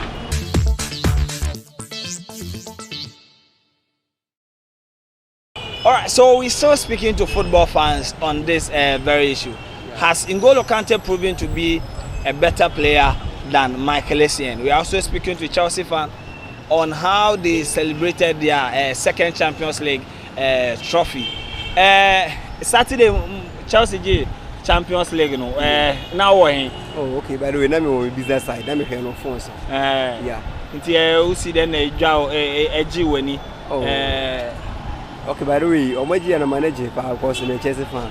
Or son or more performance in this and listen, or money or more opponents above one effort. Opponent performing, but at the end of the day, they're going to win. And you're winning energy, and then okay. Wow, question and I call it in a one. And you know, son and I expecting a new win. It's my energy. A brand now say go no, Kaya bet. This season. Na baby si say wire flop Sani Champions League go no share no eno no etumiti ni transfer fee na. Oh, by the way, entiment I know we be mumbe say boost no, because they hwehwe no na wo dia ba no. It doesn't matter the performance, but at long last they hwehwe no yes I can am say no na okay, say performance we lose dey o they hwehwe na say anya cap no. Yeah. Yeah, bought Champions League final anyway. N'Golo Kante debate. Any Michael Essien, Asan Babiu. N'Golo Kante will prove say or a better player than Michael Essien and no. And sir, when you better player in Michael Essien, the time or performing all right. Almost a Champions League. And N'Golo Kante so on a time so prove almost. By your pet, we are yet me found compensar because the regime, the time on some N'Golo Kante new and say at a time on also to me, the rest will give your aim on Champions League and also be doing N'Golo Kante so time so also to me performing and MAJ. But some of 100 years may mention myself because we'll be actually no on the time. Okay. Michael Essien Champions League 2012 no. Yes. Quarter final, semi final, final one Bobby. Because now the modern bono from knee injuries, so N'Golo Kante quarter final, semi final, and in the final on a J man of the match. And no improve say Onimbocha Essien. Yeah. What say OJ man of the match? Why are say don't deserve no on the man. Okay. And so on the time no any place no meet almost that time no or deserve it 18 and kind. Ebia Asian so this time na also all China na committee this players ebia na performance be also sen but on another regime no any players no meet here no e be tell be say that omo tough 18 na onya injury say am want to perform throughout but mum at finals no so no good Obo Essien 2012 Wambobi obo semi finals Wambobi so to be and no 2009 but 2012. Yes. I think from the round of 16,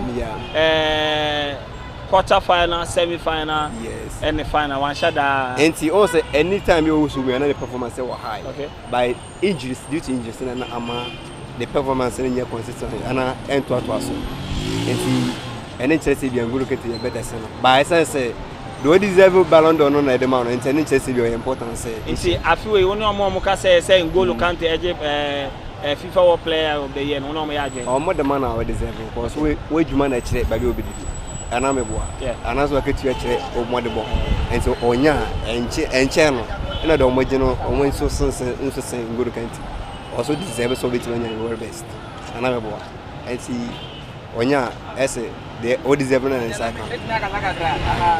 All right, so to him, he will not judge whether Kante is better than ACN, but because they played in different eras under different managers, so both are superb.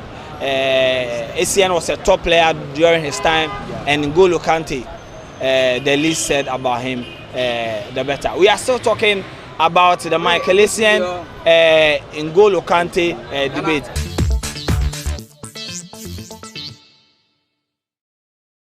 All right, so we're still here on the streets of Accra to interact with football fans. Chelsea are champions of Europe, but today we are here based on the comment of former Chelsea midfielder Joko. He said that he played with Kante and Michael, including Michael Essien, but to him, N'Golo Kante is the better player among these three players. We are here to speak with football fans. One is a Chelsea fan, the other supports Manchester United, other support Barcelona.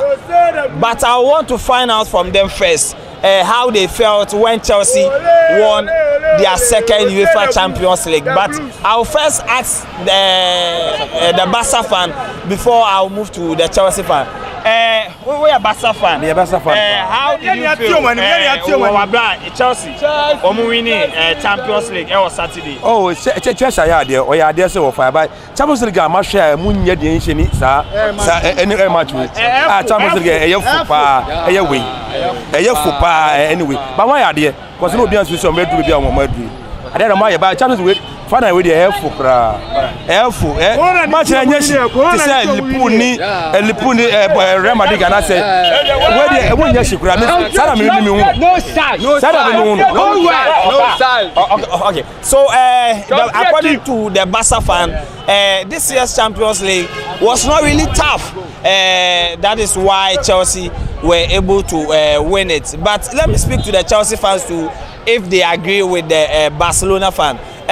Moje Champions League was Saturday.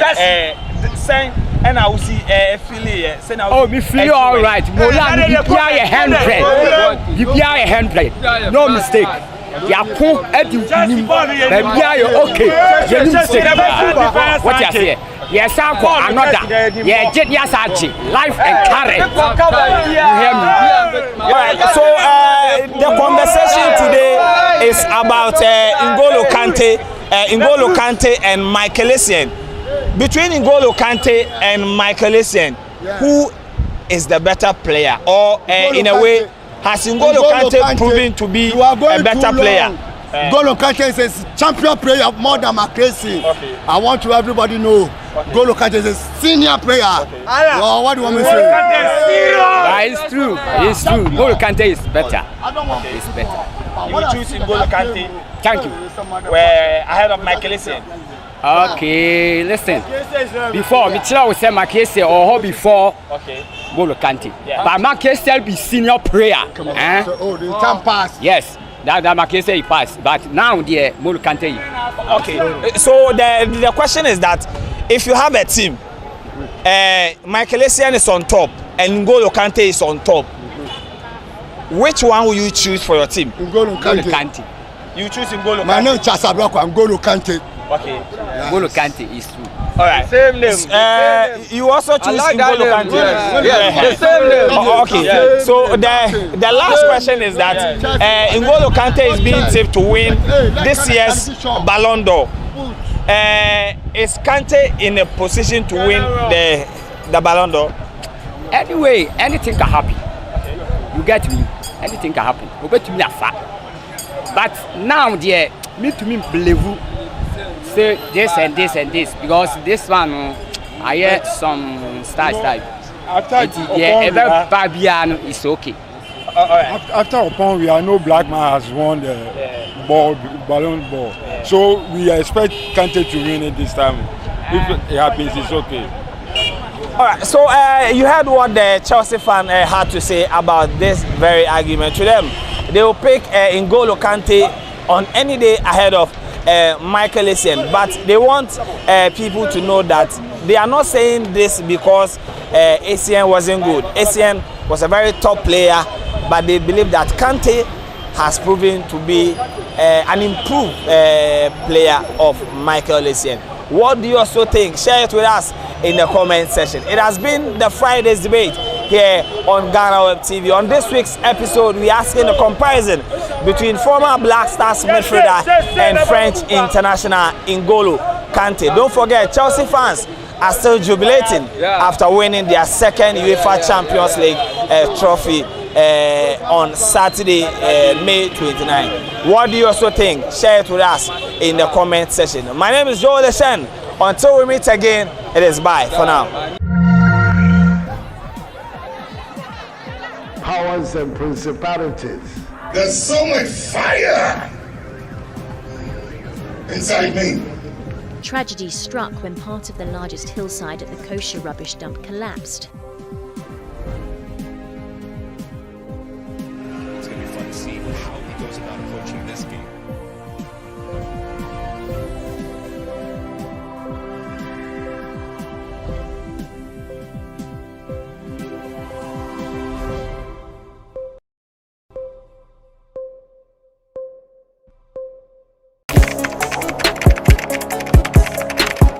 We table issues relating to the arts and entertainment for a riveting discussion, of course, without fear nor favor. The question the presenter asked them was a dumb question. You need to speak the fact and move. Varied views. We agree to disagree. So I would disagree with everything you said. I think that he's a smart guy. I think what he did. No, but I also said he's a smart guy. Yeah. I guess that I'm waiting for the what next. Yeah, I don't think that we have to wait for what next. It sometimes gets confrontational, but that's the beauty of the game. Today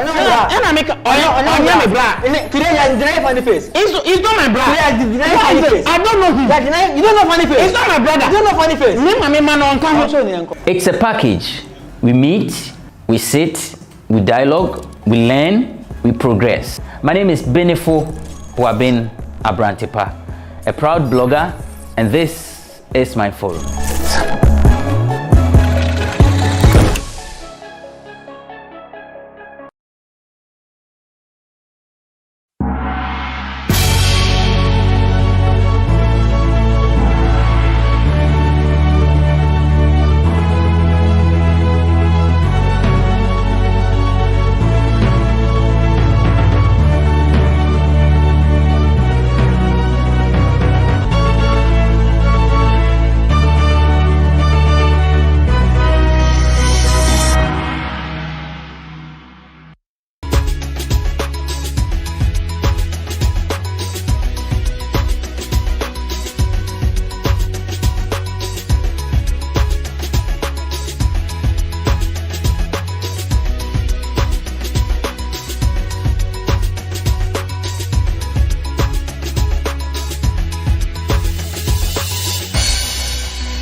Hi guys, good afternoon. My name is Babatunde Adeola Kende, and I was speaking to a very talented comedian, somebody I know very well. He's a very good friend, somebody who has, I mean, he has been able to get a grasp of comedy in Ghana. He's a talent. His stage name is Okukubioko, but his real name is Nana Osei Bonsu. Nana, so which one should I call you? Nana Osei or I think which of them? You should call me the one that is making money for me, which is Okukubioko. And I nowadays I try not to introduce myself as a comedian anymore because I think the event MCing has taken over from the whole comedy. Okay. Because basically in Ghana, comedy is still picking up. Okay. Yeah, but we are still in it. But for now, what is really pushing the name out there is event MCing. Anyways, we'll come to that conversation. Okay. But let me know. I know your mom is Ghanaian, right? No, or your dad is turning Ghanaian. it upside down. Your dad is Ghanaian. My dad is Ghanaian, my mom is Nigerian. Your mom is Nigerian. Yeah. You grew up where? Nigeria, Lagos to be precise. Where in Lagos? I grew up at 2 different places. So I was born in Agboju, precisely Iyasoko Street. Opposite Casco, adjacent Moredayo. I remember that place very well. Yeah, so that was where I was born. Serious Face Me, I Face You compound. You know Face Me, I Face You. I had about 30-something neighbors, and each of them get like 5 children. So like that, the compound be like community. So I had lots of friends, neighbors growing up. So how was it like? How was it like growing up in that community? As a young person, I mean, the usual Nigerian hustle. How was it like? It was fun. It was crazy. It was a little bit challenging at some point, cause you know, Face Me, I Face You now. You open your door, you see another person door. Sometimes if you put soup for fire before you come, person don't thief your soup. Sometimes there was one issue that happened some time back in the compound. There's this guy that where they always thief person kerosene from you know, say Face Me, I Face You, then they use one kitchen with several stoves. So whenever the guy comes, you go carry kerosene from this stove, turn for your own. One day as they turn one man kerosene and the man come grab her. They can't beat away then give her. So it was crazy. Lots had the opportunity to play with several people, talk to several people. Those days we play reach like 12 midnight. And there was this thing we were doing late for a community like that. Not at all. It was quite cool. There was no like insecurity issues. I mean, it was cool. Agboju was cool. Nigeria of those days, you know, growing up, we never really experienced those things. I mean, the insecurity issues we are seeing now. Now it's just a total ball. Now it's crazy. It's crazy. So from Agboju, I moved to Ajegule at some point, because where I was staying in Agboju got bent. You're also an AJ boy. Yeah, AJ boy. Just say I be the calm AJ boy. So you see the combination, very wicked one.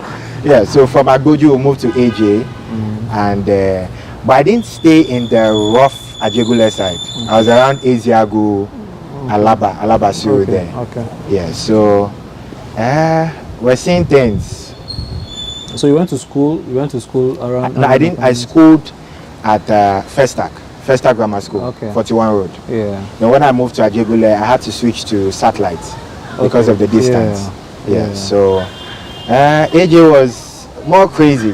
Like Awala boys, Awala girls, breaking bottles here and there. Teenage pregnancy, weed smoking. Did you smoke weed? No, not at all. My brain, like when I'm normal, like the normal me, they mad. So if I can't smoke weed joint, like it'll be crazy. So weed, like anything drugs, I don't do. So which vices did you do, or you're not involved in any vices? Vices. I don't think I was involved in anyone. Okay. I was a cool guy growing up. Okay. And family of? Family of 5. Family of 5. Yeah. Okay. So after school, I was the first. I'm the first with 4 behind me. Okay. So while you were young in that space, growing up in 2 very, very heated environments, did you know you were going to be a comedian? Were you funny? Okay, I think I've always been funny because I'm from a funny family. My dad is funny, my mom is funny. My mom is from Warri. So I think it runs in the blood. Because those days from small, there's this thing we call warding. I don't know if you did it, where they'll say your mama face be like Rambo bullets, you shit here, they find one who resemble you. So those days I was a king in that thing. Like, and they carry me from one street, go another one, go compete.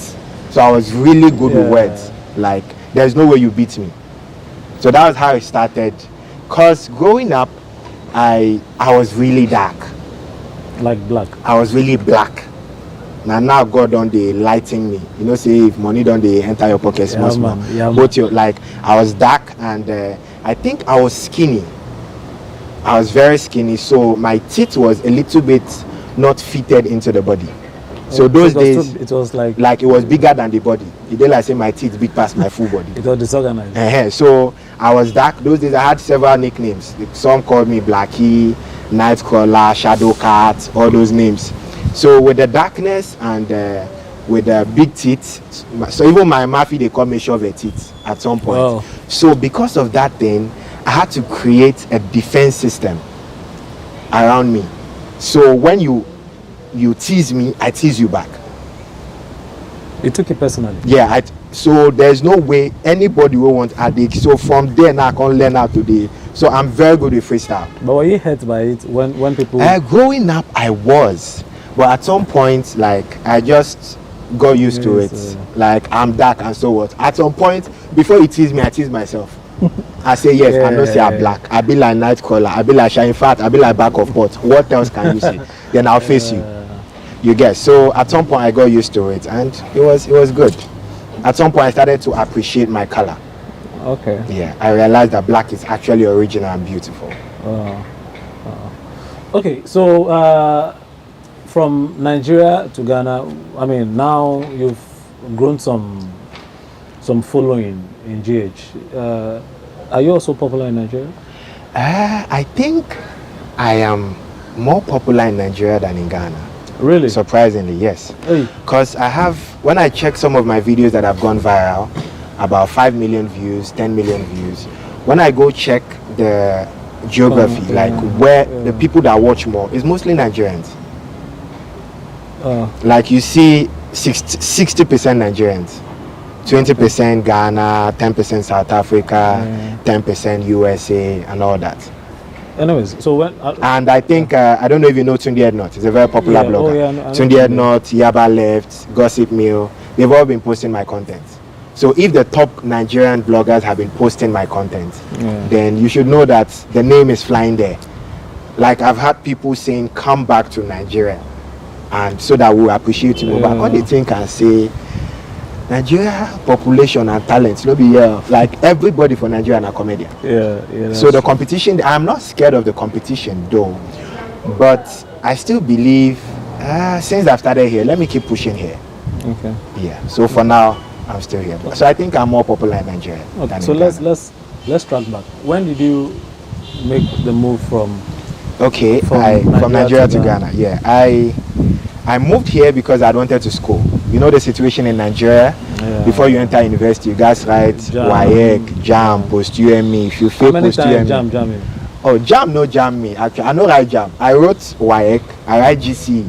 So I was preparing for JAM. I've been done by JAM form. Before I can come to Ghana for holiday. JAM me 4 times. Wow, and you are still alive. So when I came to Ghana, then my granddad was like, instead of going through all that stress, why not just write WAEC here? If you pass, then you go to school. I was like, really? You write only WAEC and you enter school? He said yes. I said okay. Then I decided to do it here. So I took the courses twice. I did 4 this year, 4 next year. Because in Ghana, you know, so you guys do inter-science and some other stuff. So I did it for 2 years. Then I entered school. That's remedial? Yeah, remedial. Yeah. And at some point, when I entered school, I was at AIT, Accra Institute of Technology. At some point, I got expelled, like sacked from the school. What did you do? I was. God. I think it's the first time I'm saying this on TV or on camera. I was very good with mathematics when I finished my remedials, very good. In school, like everybody knew me. with maths, my lecturers, my classmates. So at some point, I had students, some of my mates that I was teaching, and I was collecting like money. So when exam time reached, I can't realize the students were ready to pay me any amount to write their exams for me. For them? For them. So I took money from about 3 different students, went with their card. How much?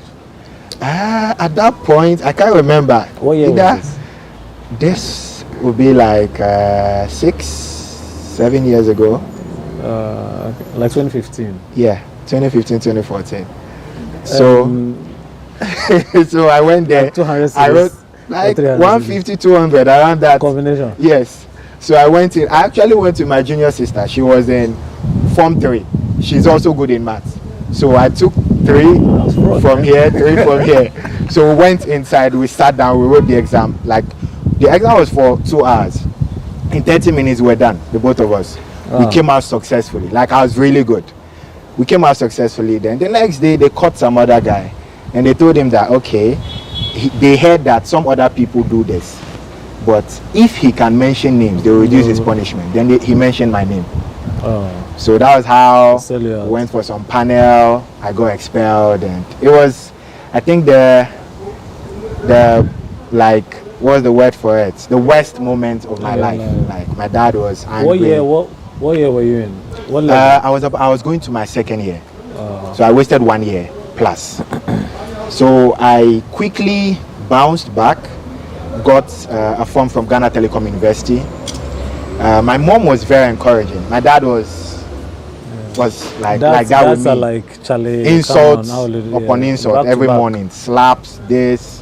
But my mom was like, it has happened, you fucked up, I know, but we can't keep talking about it. Let's move on. So I bought the form, went back to Nigeria, helped my mom with her business. Then she paid my school fees when I gained admission to Ghana Telecom. So I started again. At this point, I was very quiet. When I reached here, you have to be. I was cool. Like I didn't really like the way I was at AIT with the whole academic thing. I dropped everything, but I made sure I did not fail any course at all. Okay. But I was calm. All right. So I mean, you said you were good in mathematics. Yeah. So, I actually thought I was going to be a mathematician or an economist or something. But at some point, I think this thing changed. The plan changed. The plan changed. Yeah. The thing is, growing up, I didn't know I would be a comedian. I was funny. I watched the likes of Basketmouth and all those people. But I started off as a dancer, funny enough. You dance? Do you have videos? Of dancing? No. This is like anywhere. 20 years ago. It's a long time. We didn't have phones. We didn't have smartphones. I started like as a dancer. I was really there. Those days we break dance, all those things. Like I was very good. I represented my school, like government school, First Grammar School, for competition. I think we carried 3rd or something.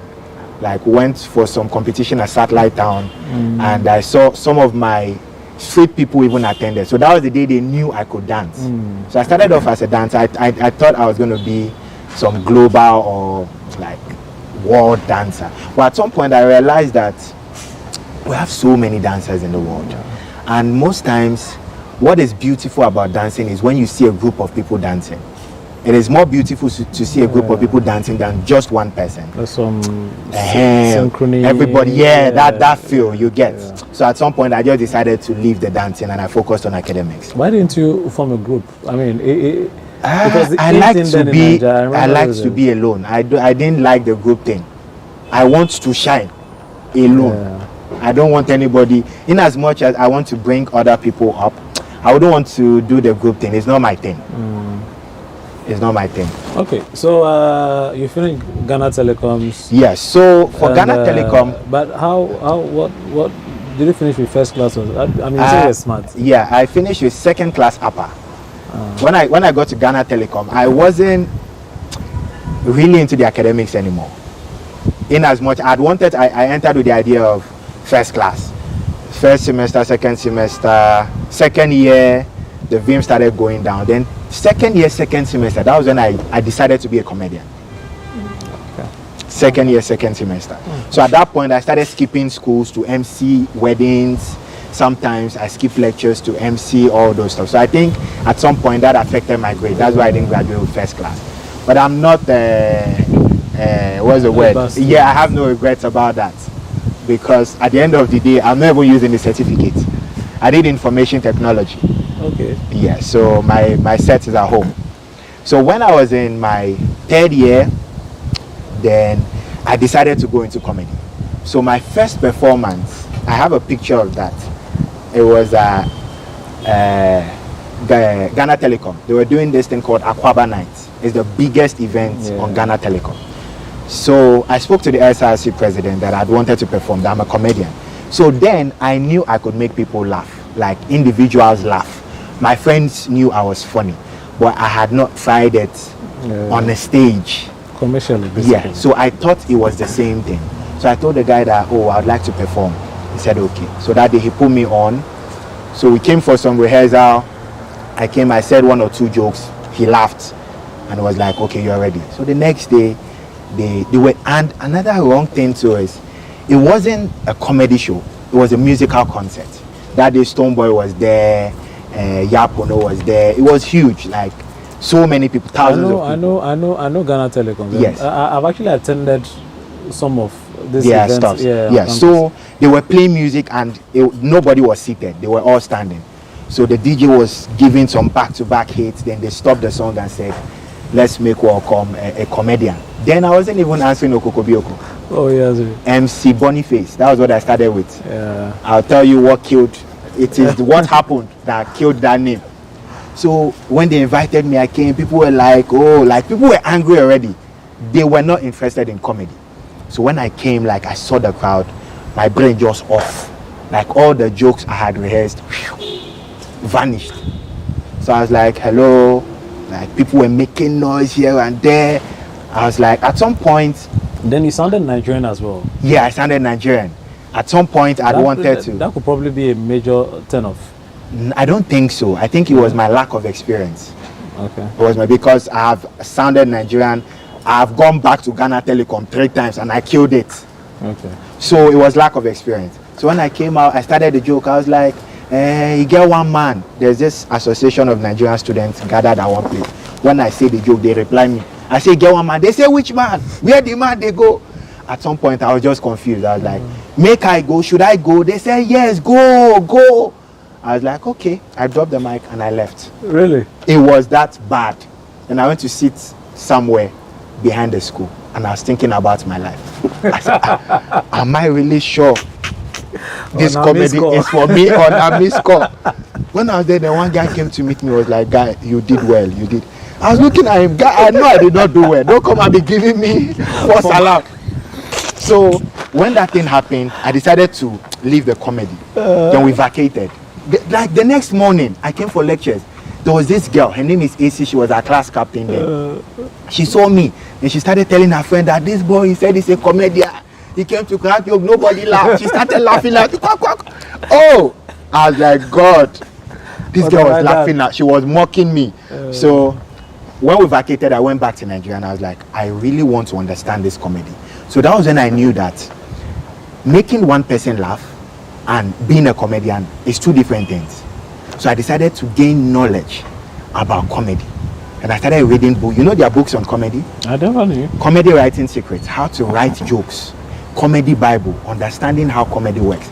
Are you kidding me?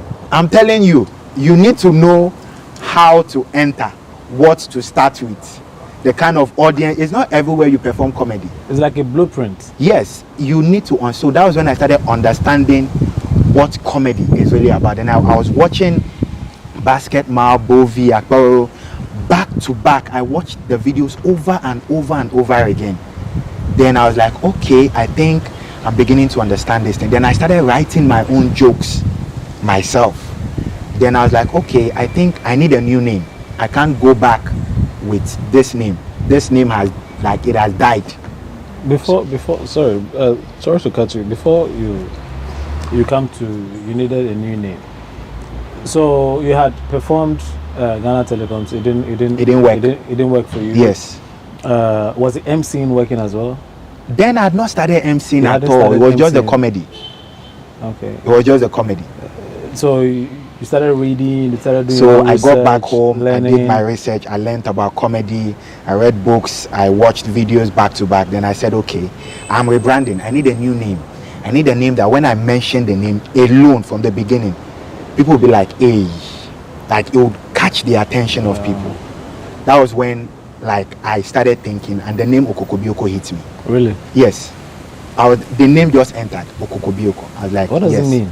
It means amazing, exciting. What language is that? It's more like it's or is that your own meaning? It's an exclamation. It's a Nigerian term.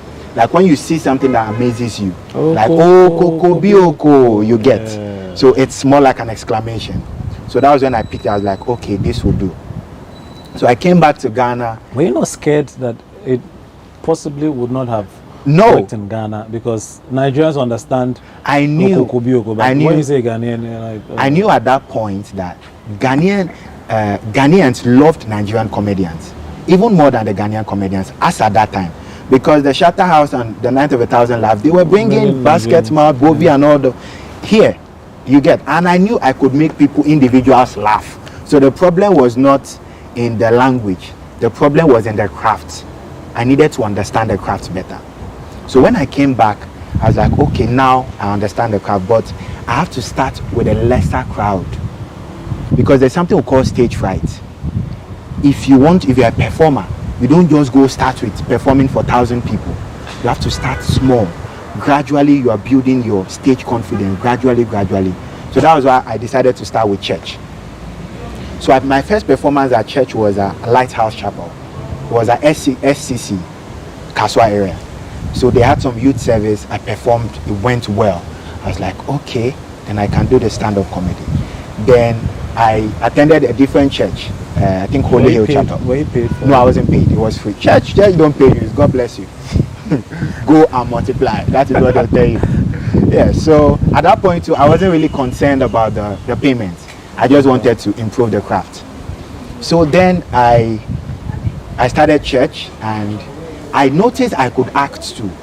So I was like, okay, I joined the drama department, and when I actually joined, it was funny.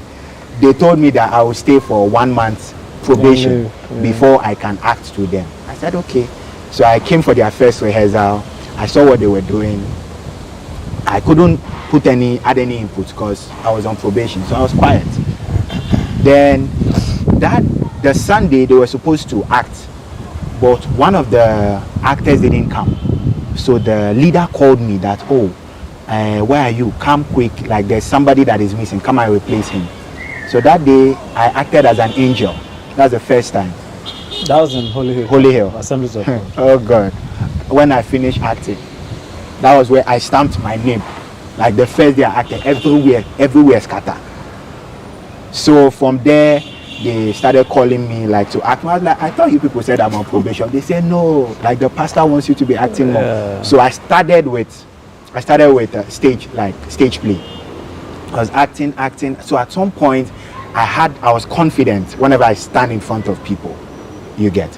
So then we're having some church program. I think One Night to Love or something. So I told the youth pastor that aside acting of plays, I can do stand-up comedy. I was like, are you sure? I said yes, I can do stand-up comedy. He said, okay, come earlier so that you perform in front of me so that I can see before you climb to the stage. So I was like, okay. That day I wasn't able to go early. I don't know what happened, but I wasn't able to go early. So I went the usual time that the event was supposed to start. So in my head I was like, okay, because I didn't go early, I would not perform. They won't call me. So I was there, then they came to call me that you are going next. Just like that.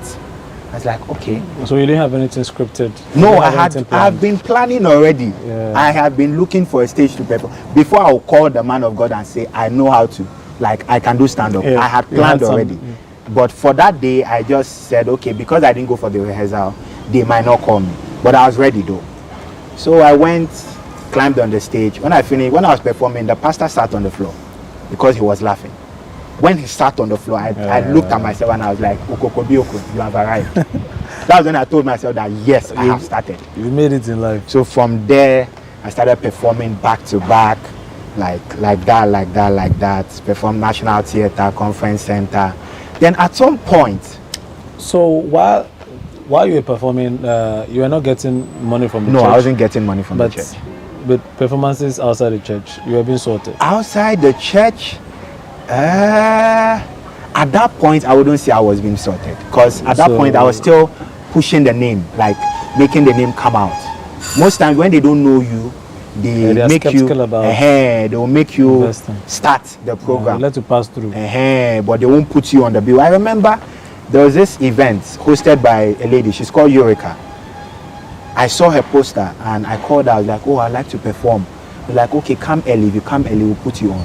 So that was how I was doing it. So I went early, I performed, killed the place. I would even thank them for putting me on, as at that time. Because nobody knows you.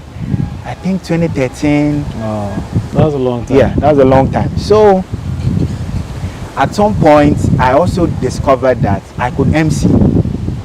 Before we go to the MCing, so at what point did you start making money from acting? From acting or from stand-up comedy? Sorry, from stand-up comedy. Yeah, stand-up comedy. Stand-up comedy. I know acting wasn't. No. Acting is not professional. No. But stand-up comedy is stand-up professional. comedy is so professional. from at what point did you start making money from stand-up comedy? Stand-up comedy, I can't remember the year though. But if I'm saying, I won't say I've made so much money from stand-up comedy in Ghana. What I've made money from is MCing more. Okay, so let's go to because what I do is I infuse the stand-up in the MCing. So when I go, and because I know that most of the MCs in Ghana are just MCs. For me, I have an advantage because I can make you laugh too, aside entertaining you. You get. So what I do is when I go MC an event, I take like 10 to 15 minutes and I crack a joke. How much do you charge for MCing an event? MC now, what's your rate card like? Okay, I have 3 packages. I have the guy. You never money. I have the silver, the gold, and the platinum. And how much is the platinum? The platinum is going for 10,000. The silver is 4,000. Then the gold is I think 6,000. So if I'm bringing you on platinum, what exactly will I enjoy? Apart from platinum, you're getting an event MC. You're getting unlimited stand-up comedy performance. You're getting 3 wedding games. My wedding games are crazy. Like I've seen the videos. They always trend. Yeah, I've seen the videos. 3 wedding games. I post your videos on all my social media platforms. I have the numbers. Like I'm the most followed event MC in Ghana currently. On Facebook, 200,000 followers. TikTok, I'm hitting 100,000 followers. Instagram, hitting 50,000 followers. YouTube, 16,000 subscribers. So if I post you would trend. For food and jobs. Last year, we contributed some amount. This year, we are targeting 50,000 metric tons by the budget that we're going to improve on it to all the 16 regions with the secondary schools, the military, and all that. So when we concentrate on the inland,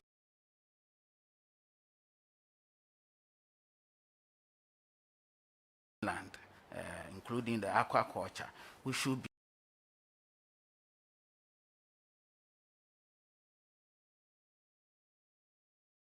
of fingerlings. He knows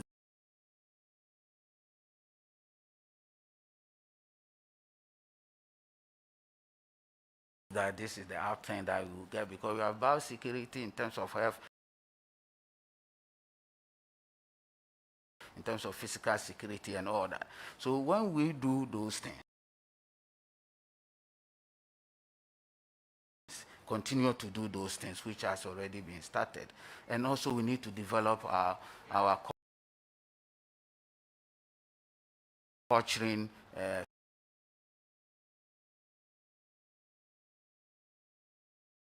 that challenge. It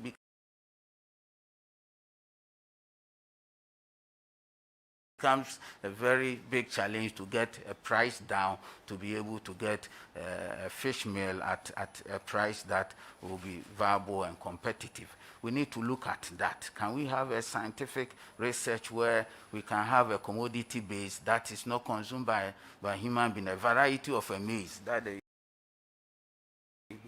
human being doesn't consume. We can put investment in there to do those research. And when we do that one, then we know we are sure of a commodity, a sorghum variety, a maize variety, that is the baseline for the fish meal. With Parliament as well. So we can look at those exemptions. So we can reduce the cost of production of the aquaculture. That will make an incentive for them, and it will increase production. So we can add on. Honorable nominee, my second leg. How are you going to attract young graduates into fish farming? Thank you, Mr. Chairman. Mr. Chairman, we putting up aquaculture centers as a way to educate them and make sure they appreciate the viability of that one. And then the aquaculture for food and job, which is already rolled out, is also targeting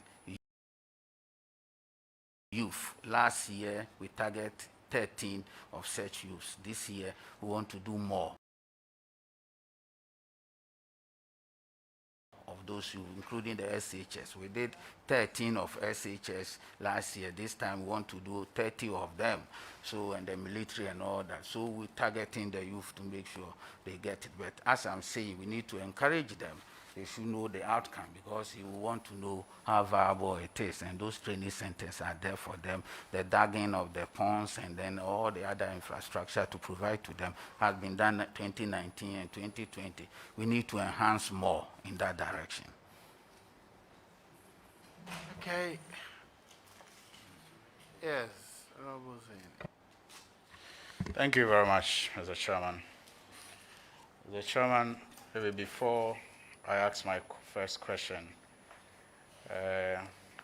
the nominee is the 10th to appear before us since we started sitting 3 days ago. And I wish to make an observation that may seem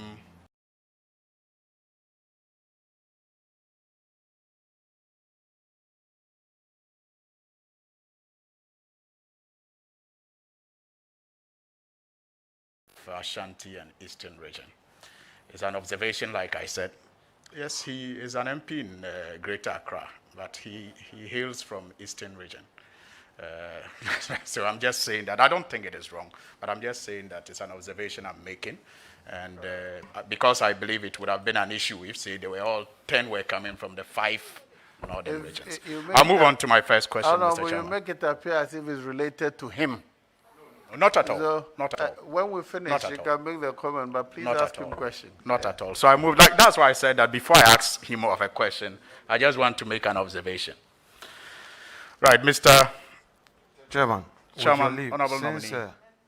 Since honorable colleague says that is a general observation that is not related to him. Yeah.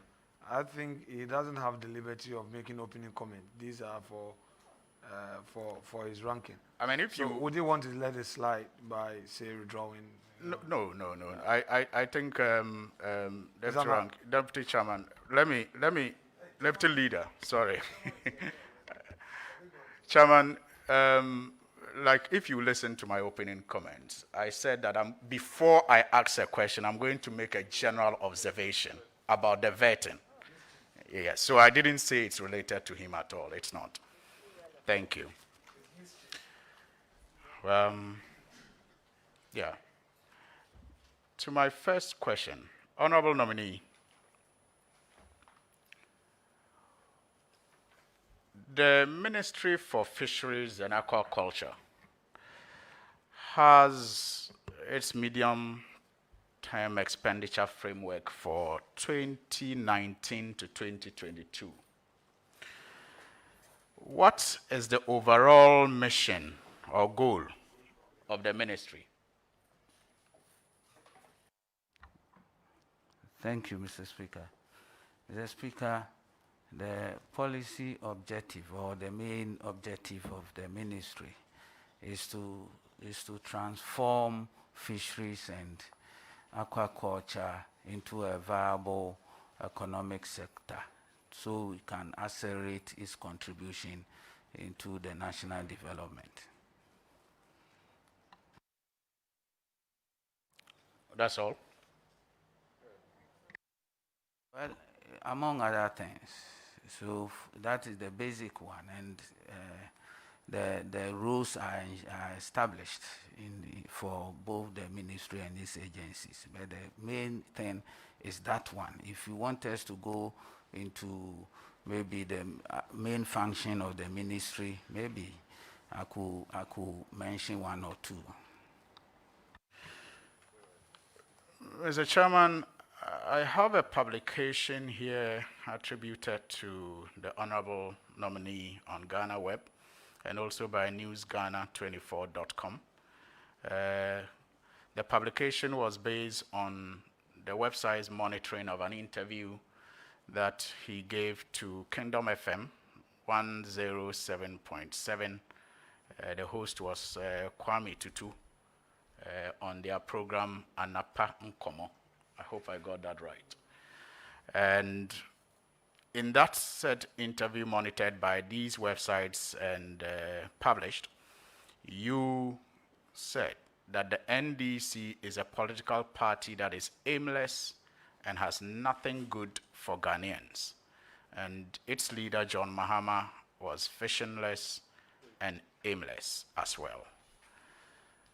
Mr. Chairman, does the nominee expect us, members of the NDC on this committee, to demonstrate our visionless and aimless attitude towards his approval or otherwise? First, verify whether what is alleged to have said is correct. Yes, Honorable. It says you alleged, published, that you have said the statement. First, is that true? Before we all go on to the other one.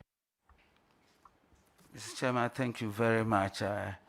I'm known to be someone who measures what I say.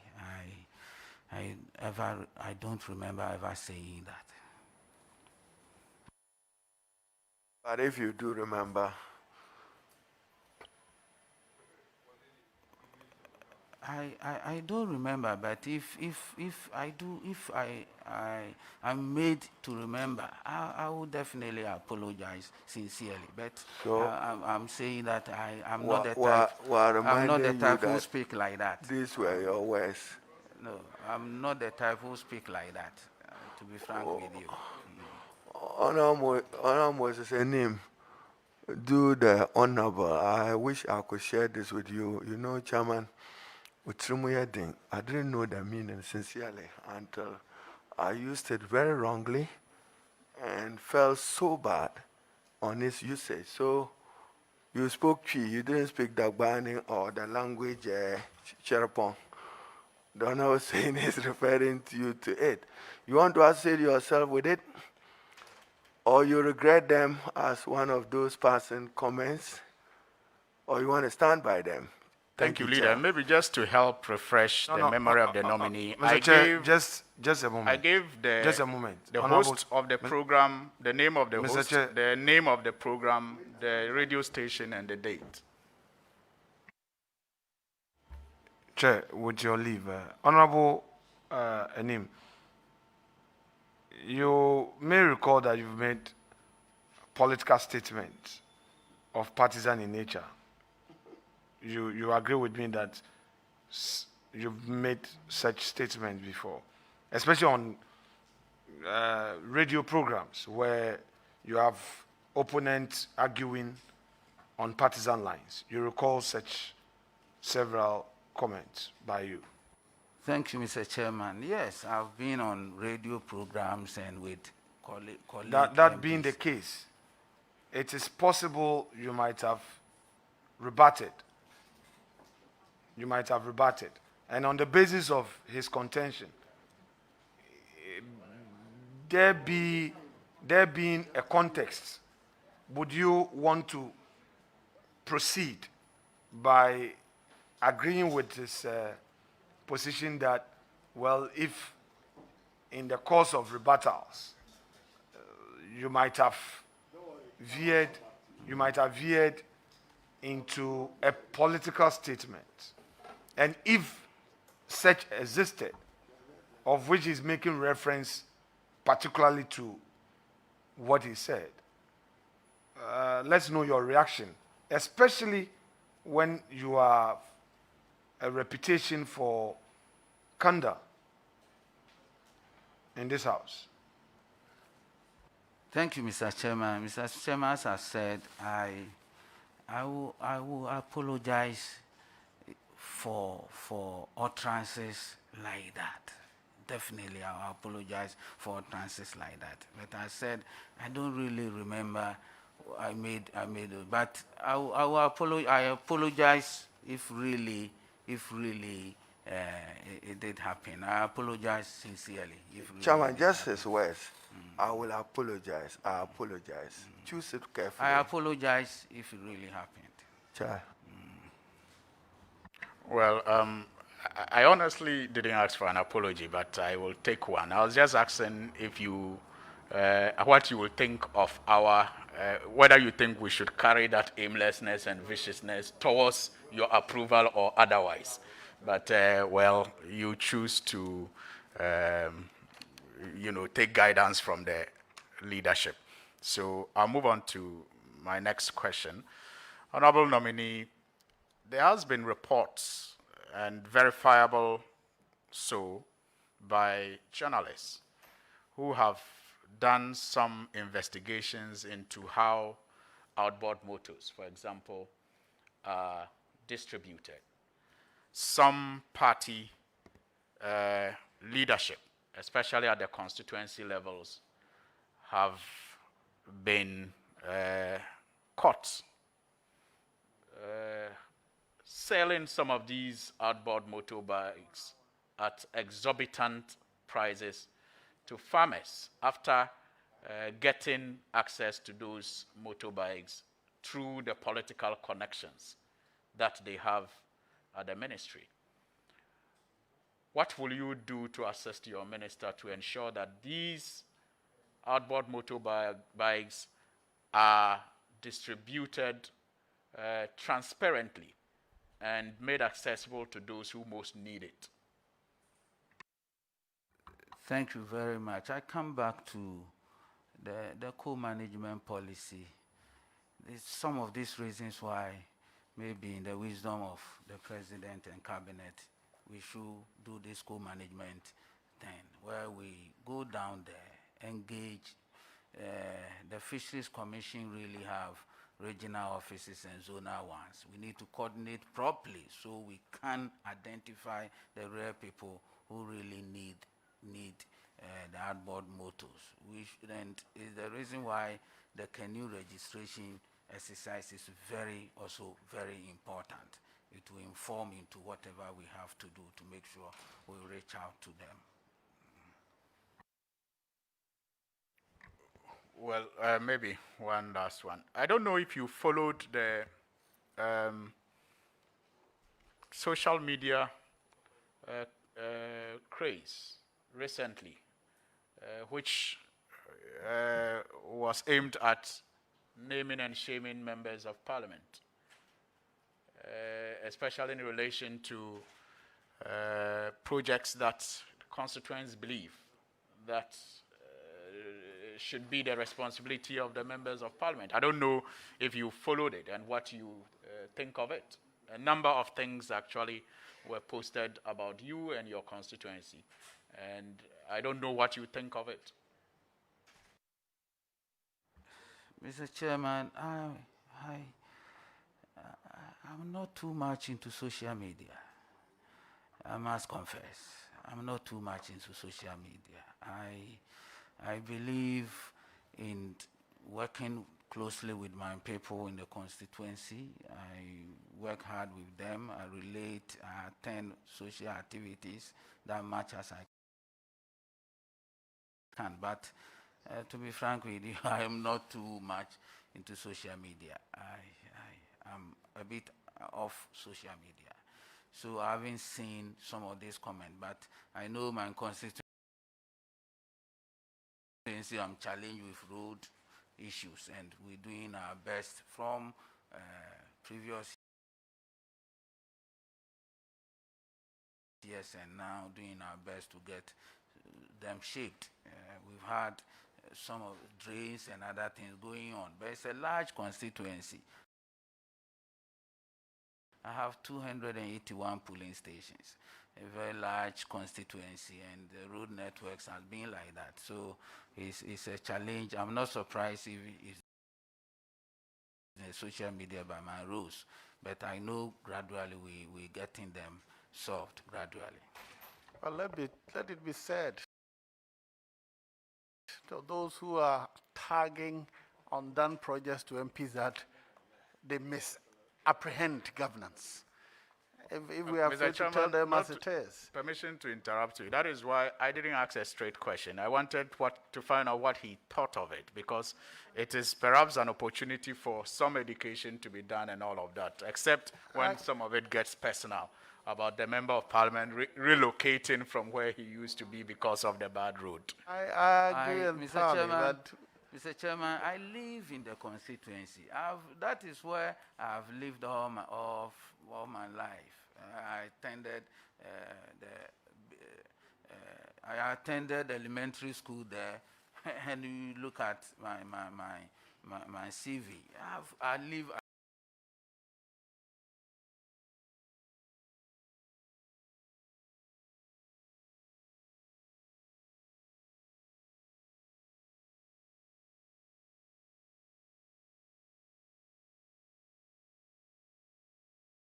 Economic and democratic development of Ghana in any way? Thank you. I do. Distribution and sharing of outboard motors, fishing nets, related materials for fishing. There are questions of discriminatory practices in its distribution. Will you assure this committee of fairness and that it will not be shared only on partisan basis? I do.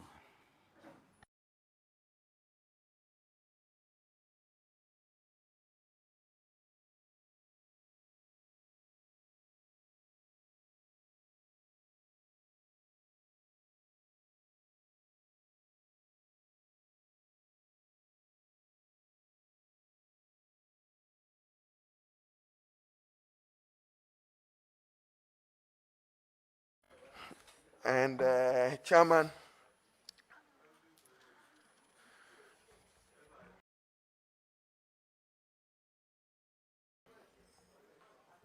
now, I want to quote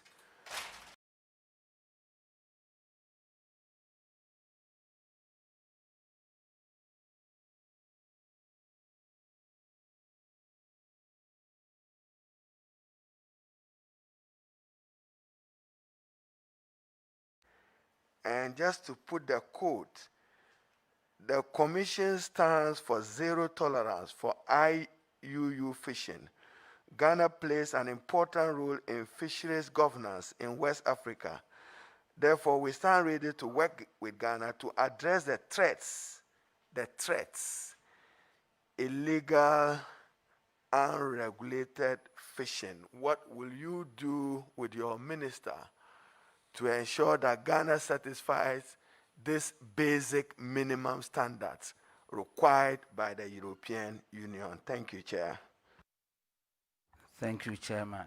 Chairman, as I earlier said, I will assist my minister so we can achieve the same zero tolerance for IUU fishing, the illegal, unregulated, and unreported fishing. And it's all about the relevant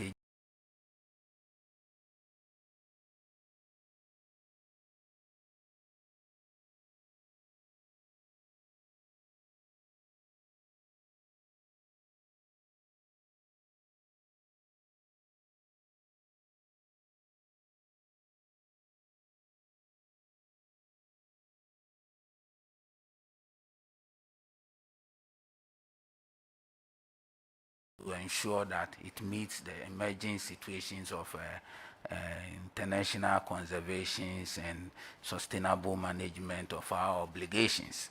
Because we have entered into new treaties and conventions, and we need to do that. In fact, the yellow card is a formal warning of the EU to its trading partners for.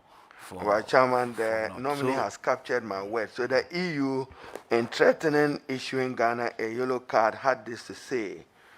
The Commission noted that illegal, unreported, and unregulated fishing is jeopardizing the very foundation of the Common Fishery Policy, CFP, and the EU's international effort to promote better ocean governance. What plans do you have for improved ocean governance in assisting your minister? Thank you, Chair. Mr. Chairman, it's all about improving on our monitoring, control, and surveillance. As we speak, and Chairman, it appears that the nominee have read this report extensively, because my next paragraph will be, the Commission also made mention of deficiencies in the monitoring, control, and surveillance of the fleet and a legal framework. The legal framework, what will you do with your minister to address it? Thank you, Chair. Thank you, Mr. Speaker. If you read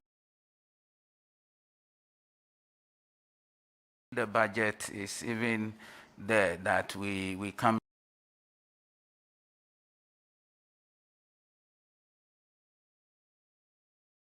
out with a more revised, robust acts, and to add that we really need the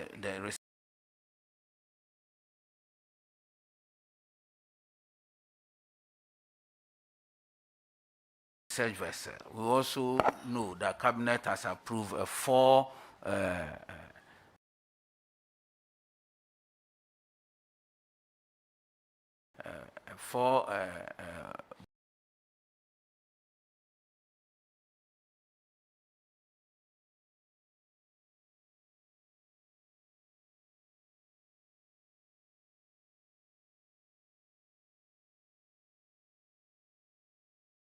particular interest in fisheries subsector, and they further observe illegal transshipment at sea of large quantities of undersized juvenile pelagic species between industrial trawl vessels and canoes in Ghanaian waters. What will you do to assist your minister to address this concern of the European Union? Thank you, Chair.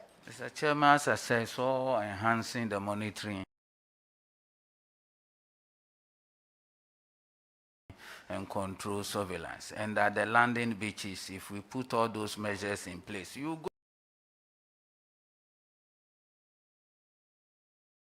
going out with the canoe, so you must go out with the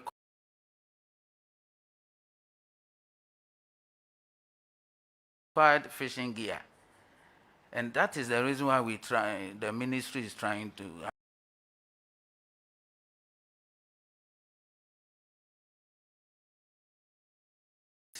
voluntary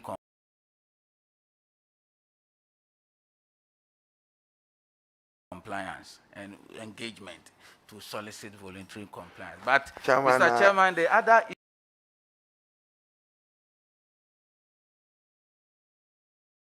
issue is about partnership, as the SDG speaks in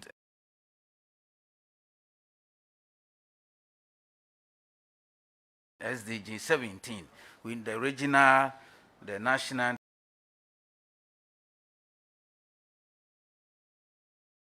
the regional, and the global partnership. We need to. Again, I ask this because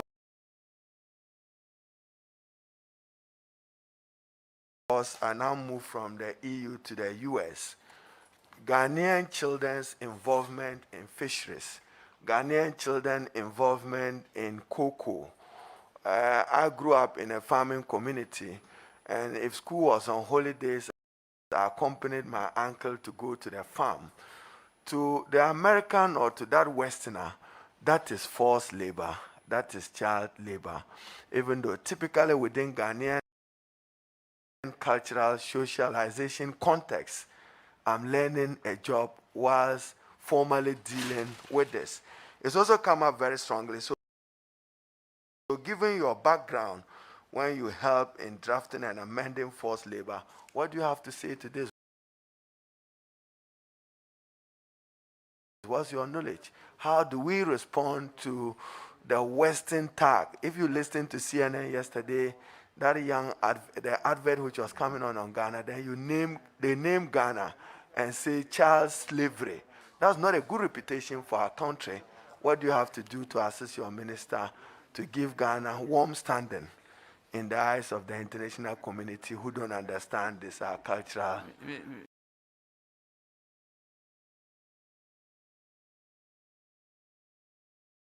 All of us will have to do that. But I was not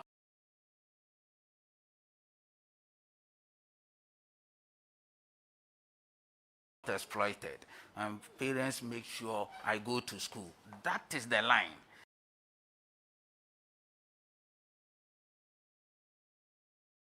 The line that the child is not denied of his right and is not engaged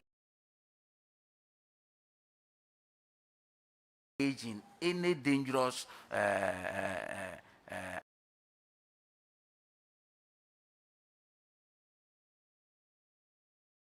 activity should be the line.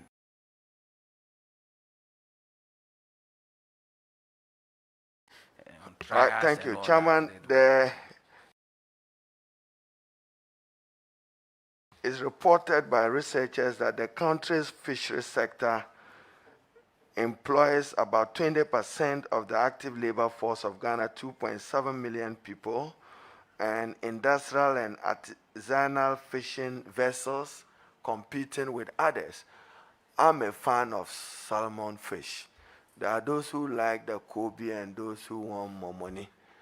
What are we going to do value addition to our fish products in order that the fisher folks can be assured of some value of what they do? Thank you, Chair. Mr. Chairman, value addition is very important. It's part of post-harvest handling approaches. And therefore, we will need to create an enabling environment, because one area that we need is a private sector led. So we need to create an enabling environment, which successive government has also. Chairman, I'm ending, but mine is another cultural issue. The Ga fisher folks, once upon a time, once in a while, they are told by you people exercising state authority that you are banning fishing. No communication, no relationship with them, no guidance, yet you know their livelihood depends on it. So I move beyond just Ga, but to persons whose livelihood is affected by those unplanned announcements. What will you do to assist your minister to respond to it? I will encourage you.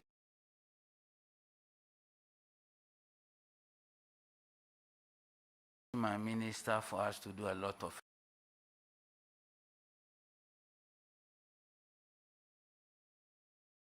to inform them.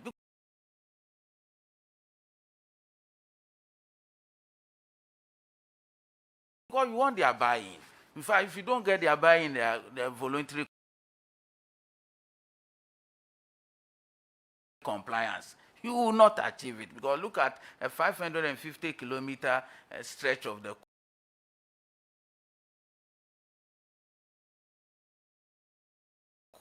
coastline. Look at the Volta Lake alone. When he visited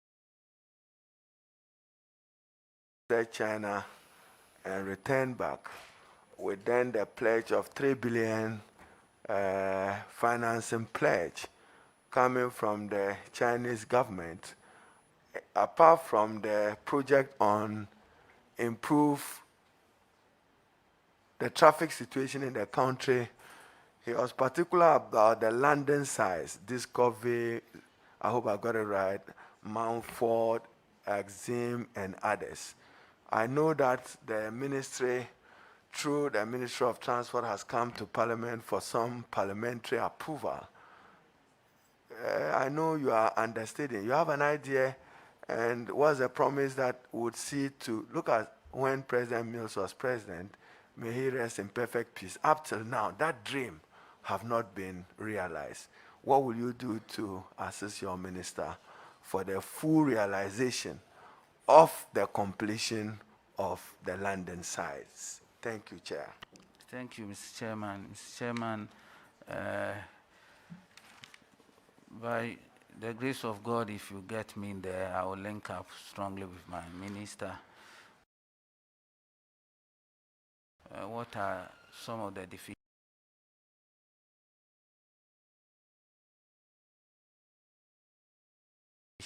We'll look at them. We know that we'll have your support as well as Parliament, and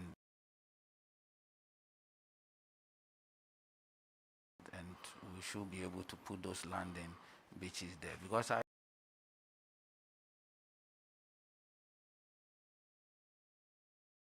said that, look, it's part of the reason why, if we really want to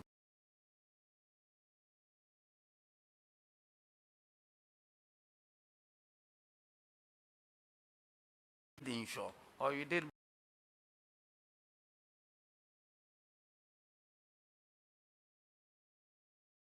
bottom dwelling catching. So it's very important, and we all have to put our shoulder to the wheel and get it done. I'll assist as best to for us to say that cost.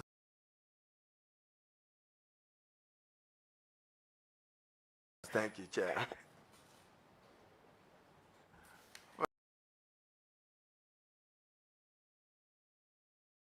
Very well.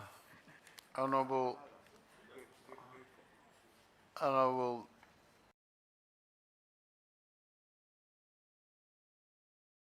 former leader.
Thank you, Mr. Chairman.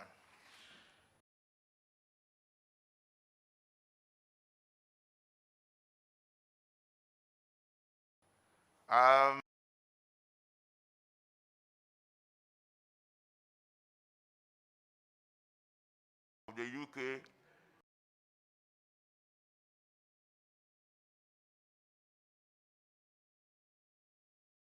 in March 2001, and I was admitted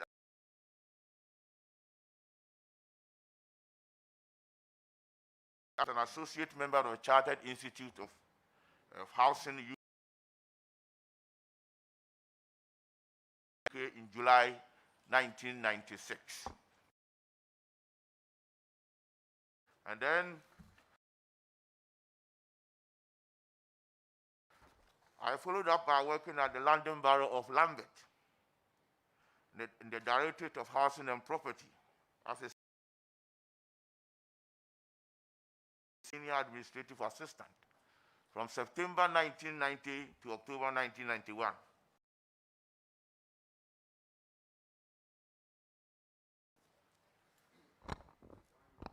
And then I went to work at London Borough of Hackney, again the Director of Housing. Over there, I work in various positions. First, I started as an estate manager in October 1991 to June 1994. Then I was promoted to Chairman, we are following the nominee's CV very, very closely. May I refer you to page 3 of your CV? Page 3 of your CV.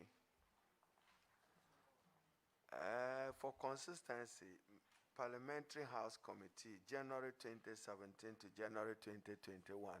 Have you completed that task? That's what you are reporting. Is that right? Yes, yeah. I'm no longer a member of the House Committee. Okay. Then Parliamentary Caucus on Population and Census, January 2017. As a January 4th and 5th, were you playing this role? I am still a member of the committee. Okay. Then member Parliamentary Committee on Trade, Industry and Tourism, March 2021 to present. Yes. Okay.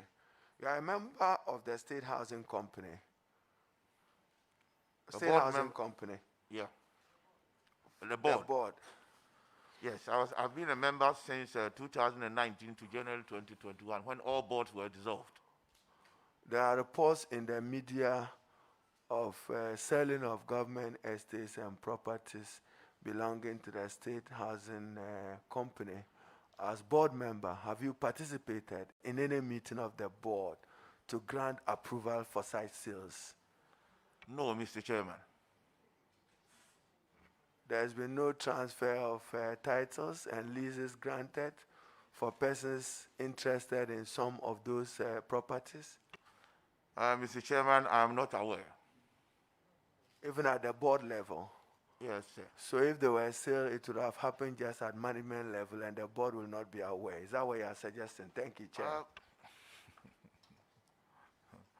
Under normal circumstances, Mr. Chair, if a sale of that nature would have happened, it would have been reported to the board or would have been briefed.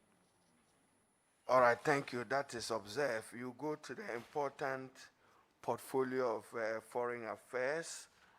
There is no significant change in the pursuit of our foreign policy as I read, whether from President Jerry Rawlings through President Kufuor, through late President Mills, through John Atta Mills and John Mahama to Nana Addo Dankwa. But you would be assisting your minister. Have you had cause to read the UN resolution on the Palestinian question and the two-state matter? Have you had cause to look at it? Mr. Chairman, I have not had cause to go into that matter. You now probably, as a diplomat, will have to learn to speak at dictation pace. This is not about housing and selling of properties and housing. And are you adjusting yourself to the job of assisting Shelley Ayoko Boche in the pursuit of Ghana's foreign policy? Mr. Chairman, when I get the opportunity of being approved, definitely I am going to make sure that I avail myself of all the issues happening on the international front and to give the best that I can to support my minister in the discharge of her duties.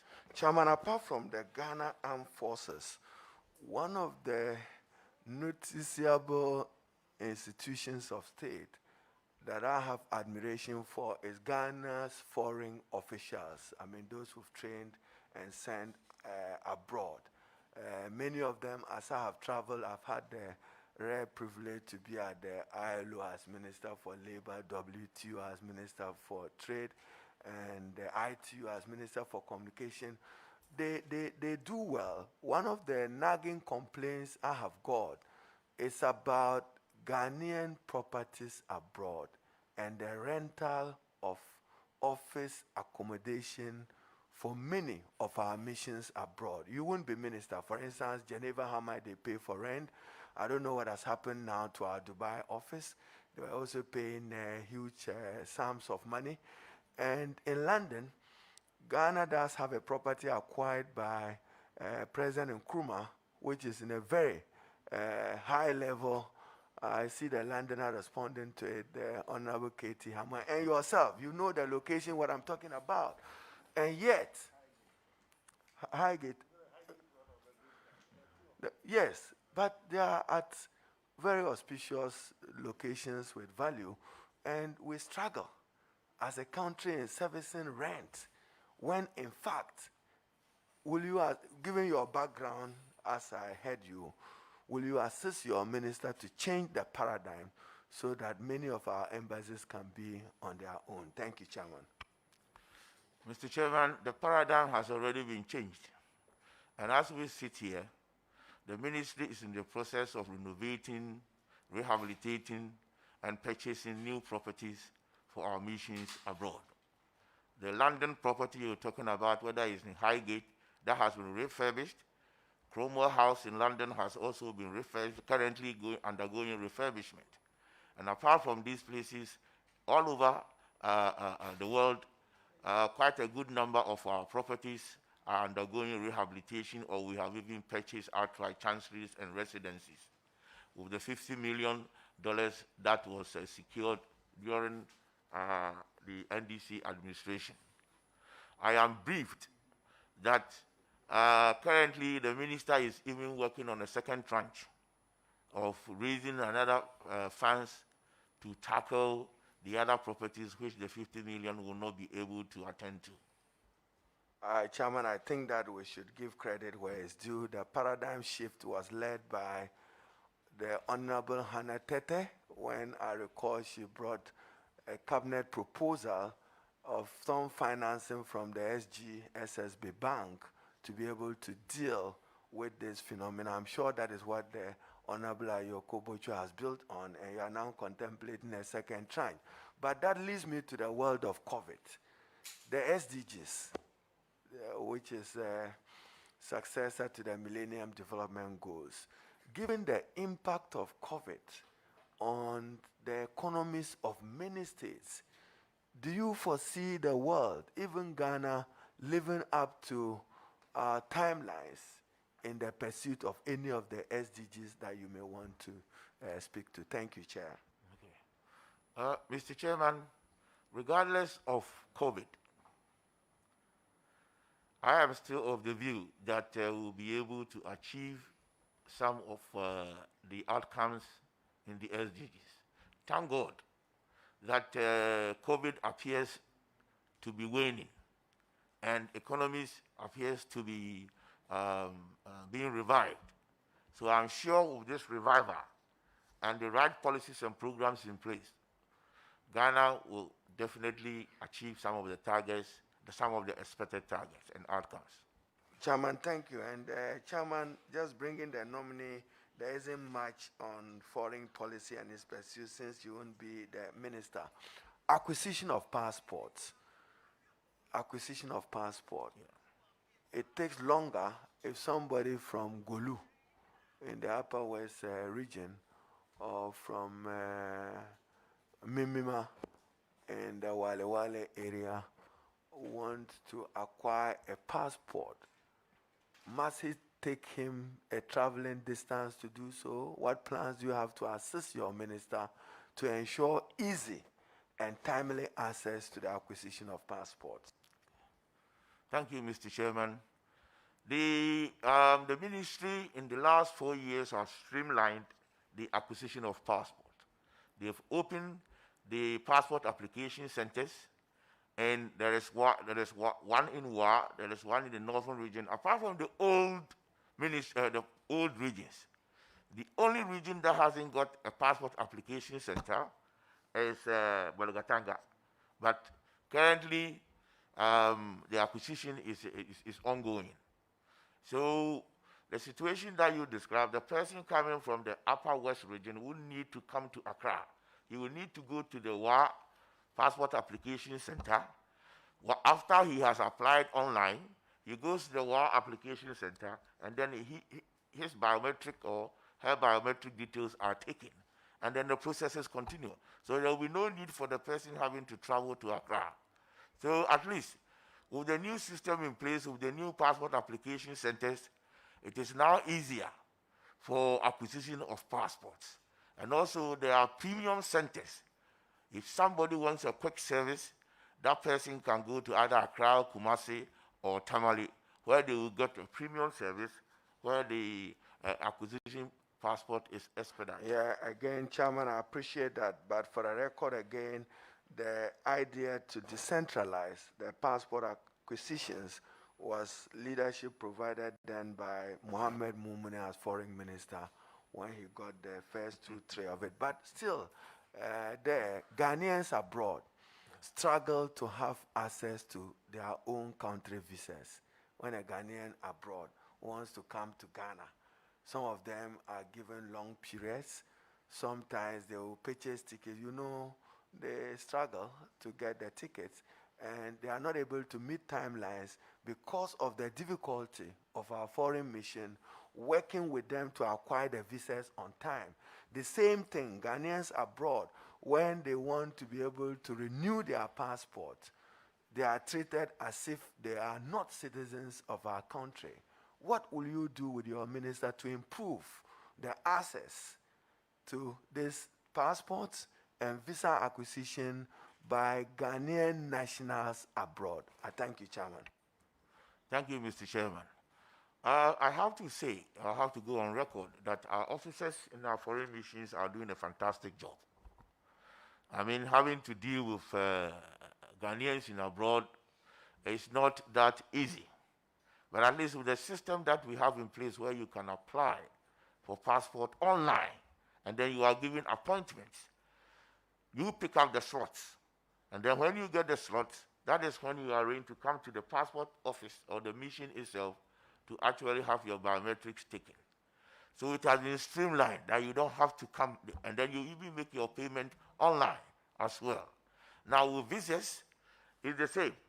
But then you have to physically come to the mission to submit your form or your passport in order to get your visa. But there are occasions where people want to travel at short notices and they want to be given some special services or express services. Now, it depends on the exigencies and the times, and it also depends on the availability of slots for the service to be provided. But by and large, I think our mission staff abroad are doing a fantastic job. Chairman, as I said, we know that he's only going to assist the Honorable Minister Shirley Ayokoboche, who will be the President's principal advisor on the pursuit of our foreign policy. But again, just ending on ECOWAS, you've seen what is happening in Ghana between Ghana and Nigeria. Nigerian traders driven away by Ghanaian traders.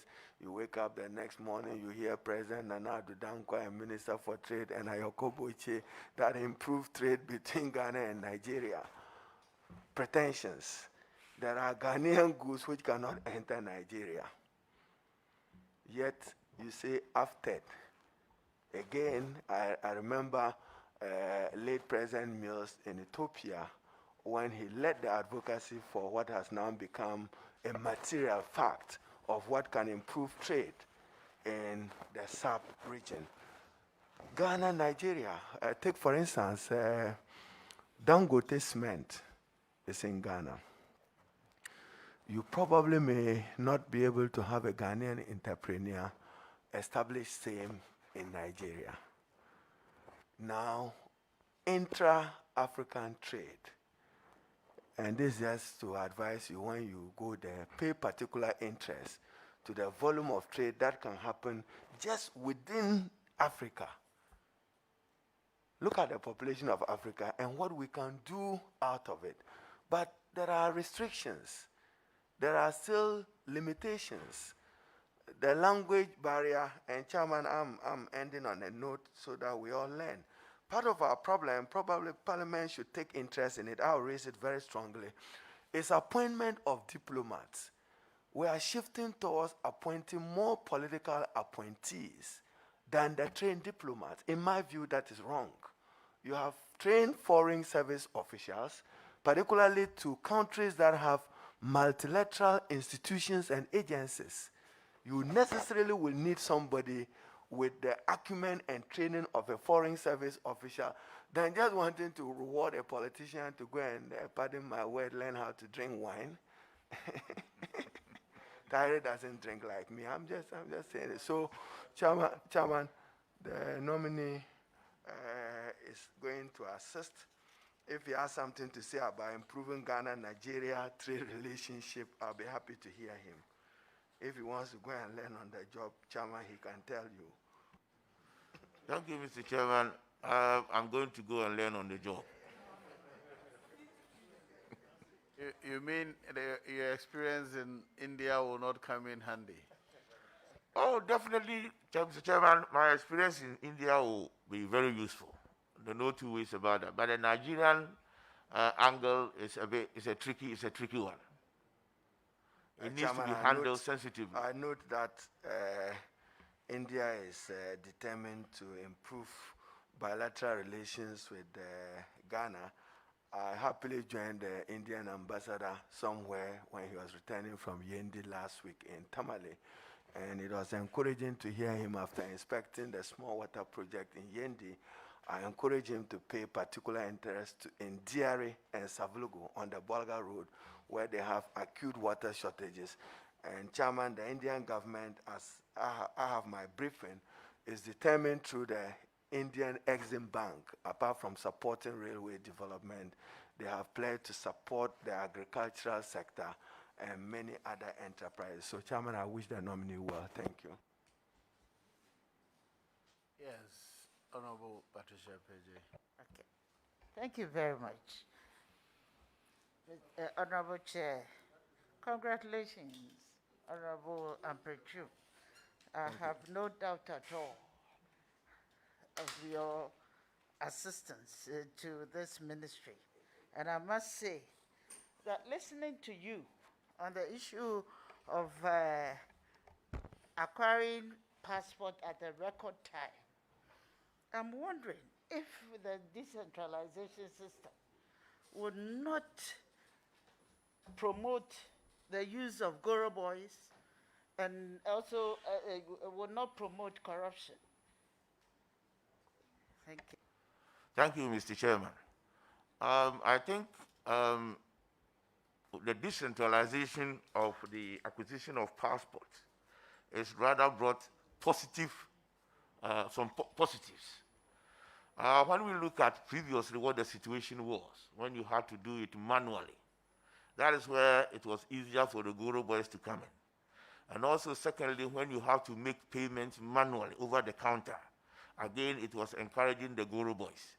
And then also, when it was not decentralized, every applicant had to come to Accra. Now, with the decentralization, you need a passport. Wherever you are, you go to your regional capital or the nearest park center. And then your payment is also done online or through Momo or electronically. So that there is the elimination of the possible misuse of people's money and the rest. And then also, in order to fast-track the process, when you input, you select, or you are given a slot or a day that you actually go down to the park center for your biometrics to be taken.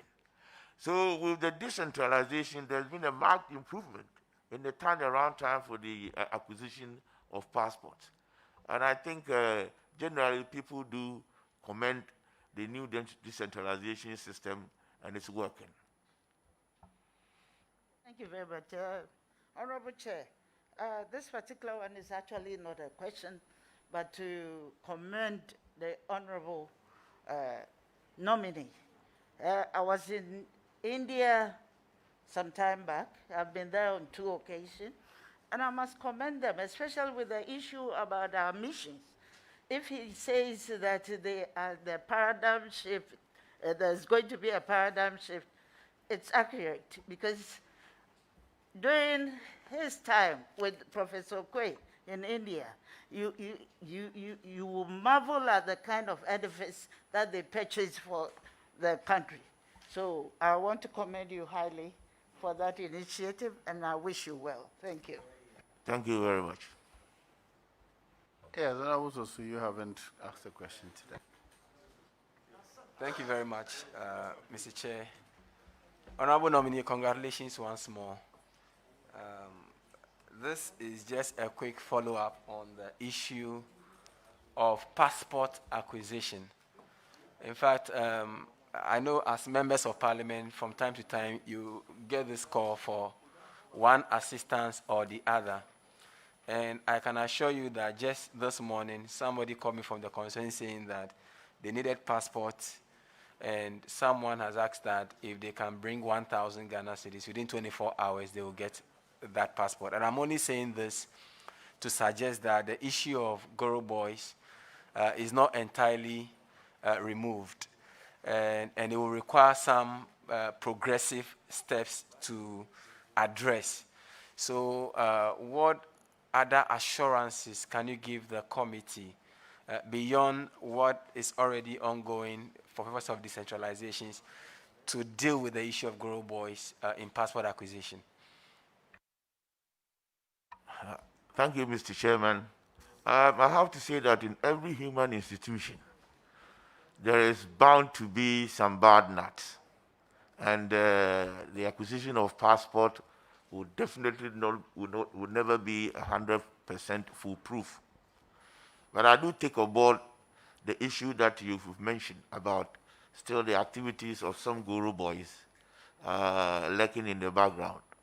I give you the full assurance that I will work in supporting my minister to make sure that we put in place a more robust system to try to contain the activities of the Guru boys.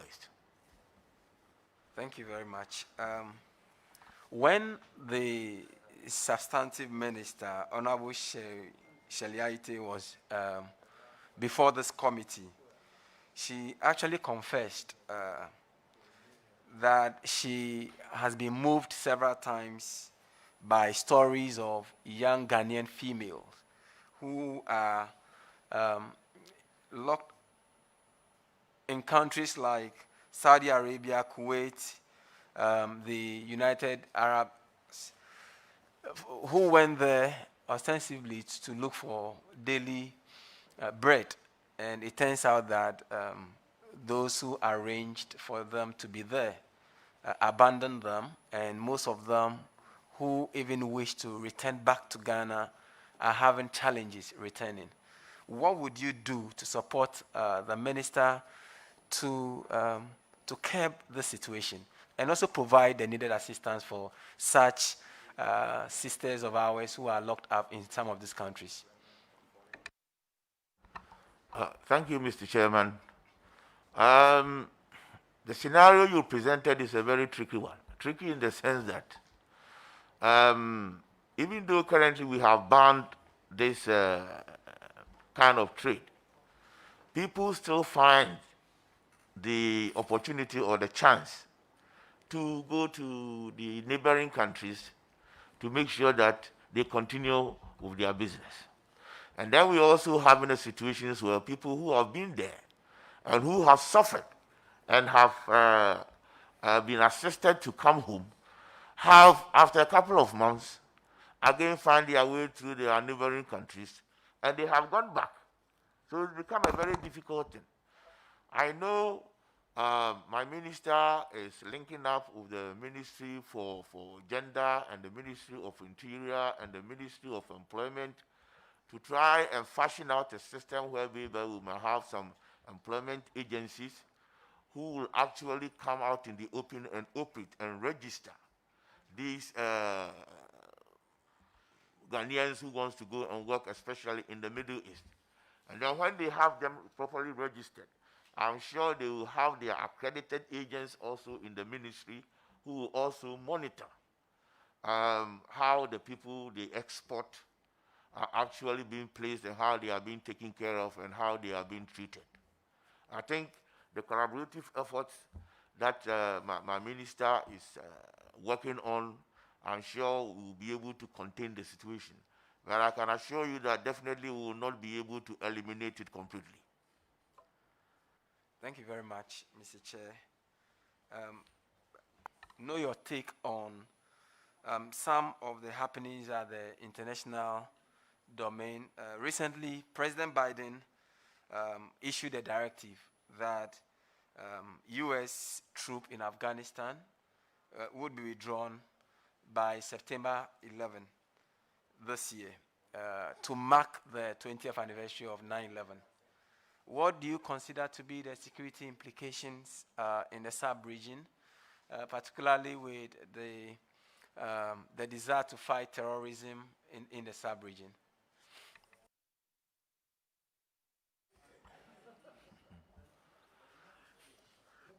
Mr. Chairman, yes, I just need a bit of clarity whether the questioner wants my personal view upon it. Under normal circumstances, working in the Ministry of Foreign Affairs, you don't normally profile your own personal views. You have to talk of what the country's position is in some of these issues. So it's best you skip away from, because any small mistake that you make will have serious consequences internationally or the other countries. Very well. Then what would you propose to be the solution for the recent impasse between Mali and ECOWAS and AU, particularly on account of the coup that recently took place? And what do you consider as a Deputy Minister for Foreign Affairs to be ways in which Africa can overcome these issues? Thank you, Mr. Chairman. The ECOWAS have certain principles that they expect member states and governments to follow. Part of the principles include good governance, rule of law, democratic principles and application. So if a member country falls foul to any of these key principles, of course, that member needs to be brought to book. So what happened in Mali, as we all witnessed, our president, who happens to be the chairman of the ECOWAS, as at now, summoned the meeting of all the heads of states, and the Palace school leader was also brought down. My understanding is that they spoke to him and spoke to him well, in a language that he will understand. And further to that, Mali has been suspended from ECOWAS, and I understand it's even been extended to the AU. So these ones have been established, so it is very easy to follow through. So the position has been made clear to the coup leader in Mali, and I'm hopeful that maybe in the next couple of days we might hear something positive from him. As a quick follow-up, so don't you think that learning from this, as a country, we probably need to improve our own adherence to rule of law, constitutionality and constitutionalism? And I'm saying this on account that in the African continent, we know that issues of rule of law have always been very serious matters as far as we are all concerned. And even right here in our country, there are several, you can see that there is constitutionality, but we don't have constitutionalism. In other words, the very institutions that are established by the Constitution are not willing to subject themselves to the dictates of the Constitution. For example, some institutions even feel they are above criticism. And so as a country and for someone going to play in this international space, I'm sure you would be willing to advise that whilst we take steps against countries like Mali, we ourselves would live by the dictate of the Constitution and rule of law. Mr. Chairman, I share his viewpoint. Yes, Honorable Zera. Thank you very much, Mr. Chairman, and good afternoon, Honorable nominee. Mr. Chairman, I will ask for permission to make an observation before I ask my question. It's refreshing to see the Honorable Minister for Foreign Affairs with you here, and I want to commend the Ministry for the efforts at decentralizing passport acquisition. I was at the Passport Accra Digital Center, I think about a month ago, to renew my passport, and the service was good. The staff were very courteous, very professionally trained, and I'll just urge you to keep it up. My question goes to the everyday issue of Galamsey. We've suffered this menace, and we've trying hard to find ways to resolve it. Various initiatives have been attempted, but none seems to be giving us the desired results. We are aware that there are a lot of Chinese citizens involved in the Galamsey business. What do you think the Ministry of Foreign Affairs and Regional Integration has to do in terms of diplomatic approach towards this issue with our Chinese counterparts? Thank you. Thank you, Mr. Chairman. I do acknowledge that when you mention Galamsey in Ghana, one particular country that comes to mind is China. Whilst recognizing the presence of the Chinese in the mining sectors, we must also recognize that it is not only the Chinese who are in there. There are other foreign nationals. The Burkinabes are there, the Ivorians are there, the Togolese are there. But the point still needs to be made that the Chinese are also in there. I know diplomatic efforts are underway, engagements have taken place between the minister and the Chinese ambassador to try to do something about the large number of Chinese in the system. On our part, I do recall that a couple of months ago, the Chinese ambassador came out to say that we shouldn't be shifting the blame only onto the Chinese, because the Chinese person coming to Ghana doesn't know where the gold is. The Chinese person did not just fly on his own wings and came to Ghana. At least there might have been somebody who is a Ghanaian who has supported or assisted, facilitated, and make it possible for the Chinese to come into the mining. So at least we also need to, whilst we are trying to tell the Chinese to fix the situation, we in Ghana also have to try and fix our own side of the bargain. So it's something that is recognized that it is quite troublesome. I know we have started looking at how the Chinese are able to come into the country in these large numbers, whether they are coming in with the right visas. So at least in our missions where the visas are issued, for example, in Guangzhou, in Hong Kong, in Peking, and also at the Kotoka Airport, visa on arrival, which is handled by the immigration section, we are collaborating. The ministry is talking to all these persons involved to try as much as possible that Those who are in here, at least they are already in the system. If they are get caught, we take them through the right processes and then deal with them.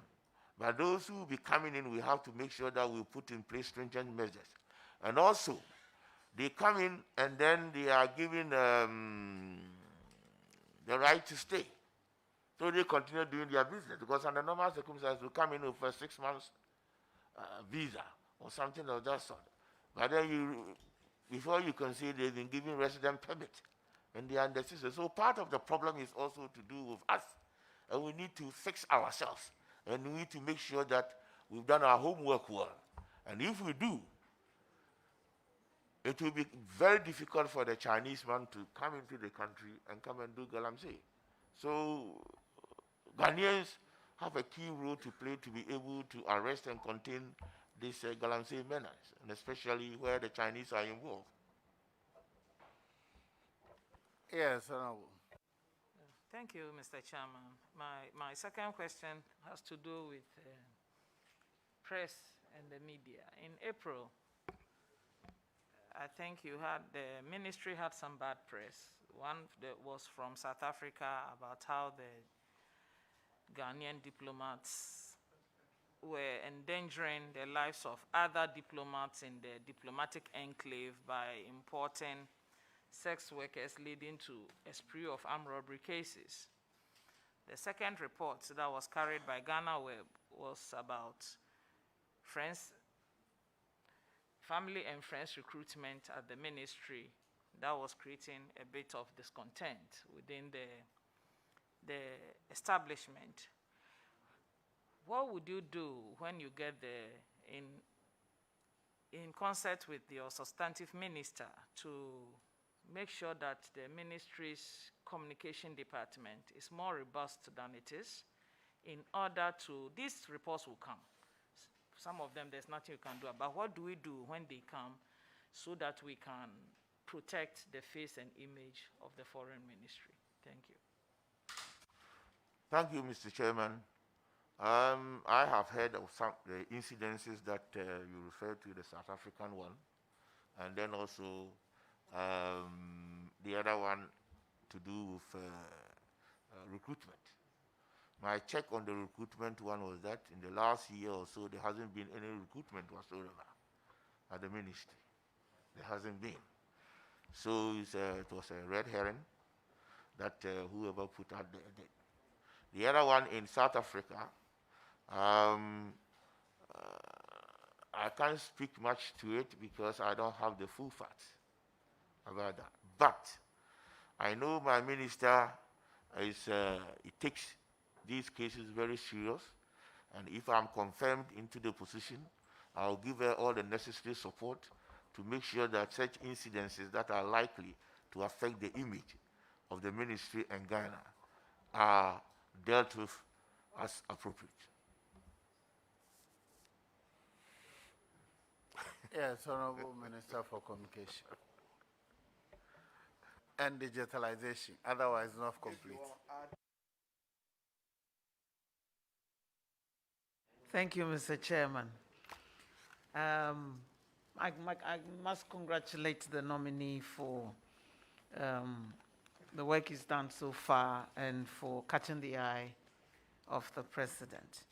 And I am gratified that many of my colleagues here have acknowledged the strides that the Ministry of Foreign Affairs has attained in terms of passport acquisition and the use of technology to facilitate that. Now, to make it easier for the traveling public as we move towards the post-COVID era, would you know if the ministry is considering the issuance of electronic visas for those wanting to come to Ghana? Thank you, Mr. Chairman. I am very much aware of the progress that is so far been made in the introduction of the e-visas at the various missions. And I believe that when it is finally rolled out, it will help a lot, because at least at one mission in Ghana, you can read what's going on. When a visa is issued in London, You can sit in Accra here and be able to access to know that John Bright has been given a visa to come to Ghana. That will help a lot. Mr. Chairman, still on the issue of international travel, how do we ensure that those who've been vaccinated, we don't know if the world will be moving towards insisting on vaccine passports, but what steps are being put in place to ensure that those who've been vaccinated who would like to travel would have that health record properly acknowledged in the foreign airports that they may visit? Would you know what kind of arrangements are being put in place to facilitate the easing of travel restrictions? And now you have to take COVID tests 3 or 4 times, twice at least before you return, depending on the length of time you stay outside. We're hoping that with those who've been vaccinated, it will be easy to record that and make the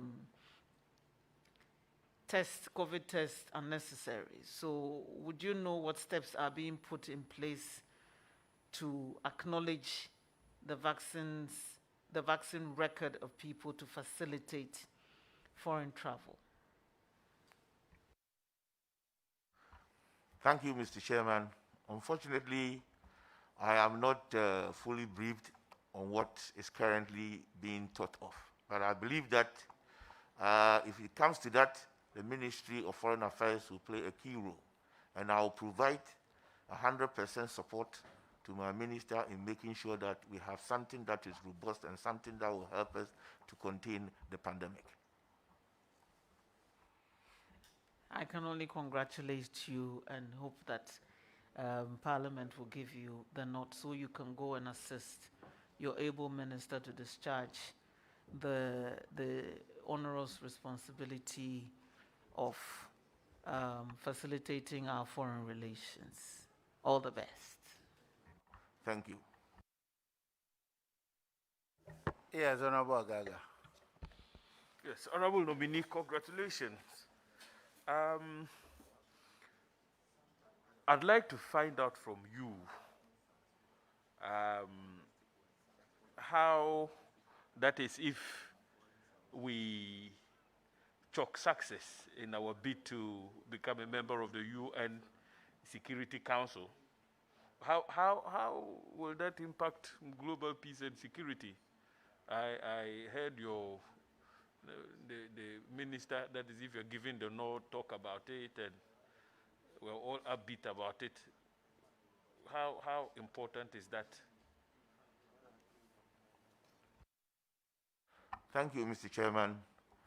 Ghana has always been at the forefront in maintaining peace and stability with our neighbors. We've even extended it within the ECOWAS region. We are also even fortunate to have our president as the chairman of ECOWAS. And it's principally because of his belief in the rule of law, democratic principles, peace and security. At a certain point, even Ghana had to withdraw its candidature at the AU because we thought the issue of peace and security was of more importance. And therefore, we gave up the AU position in order to be able to have the peace and security position in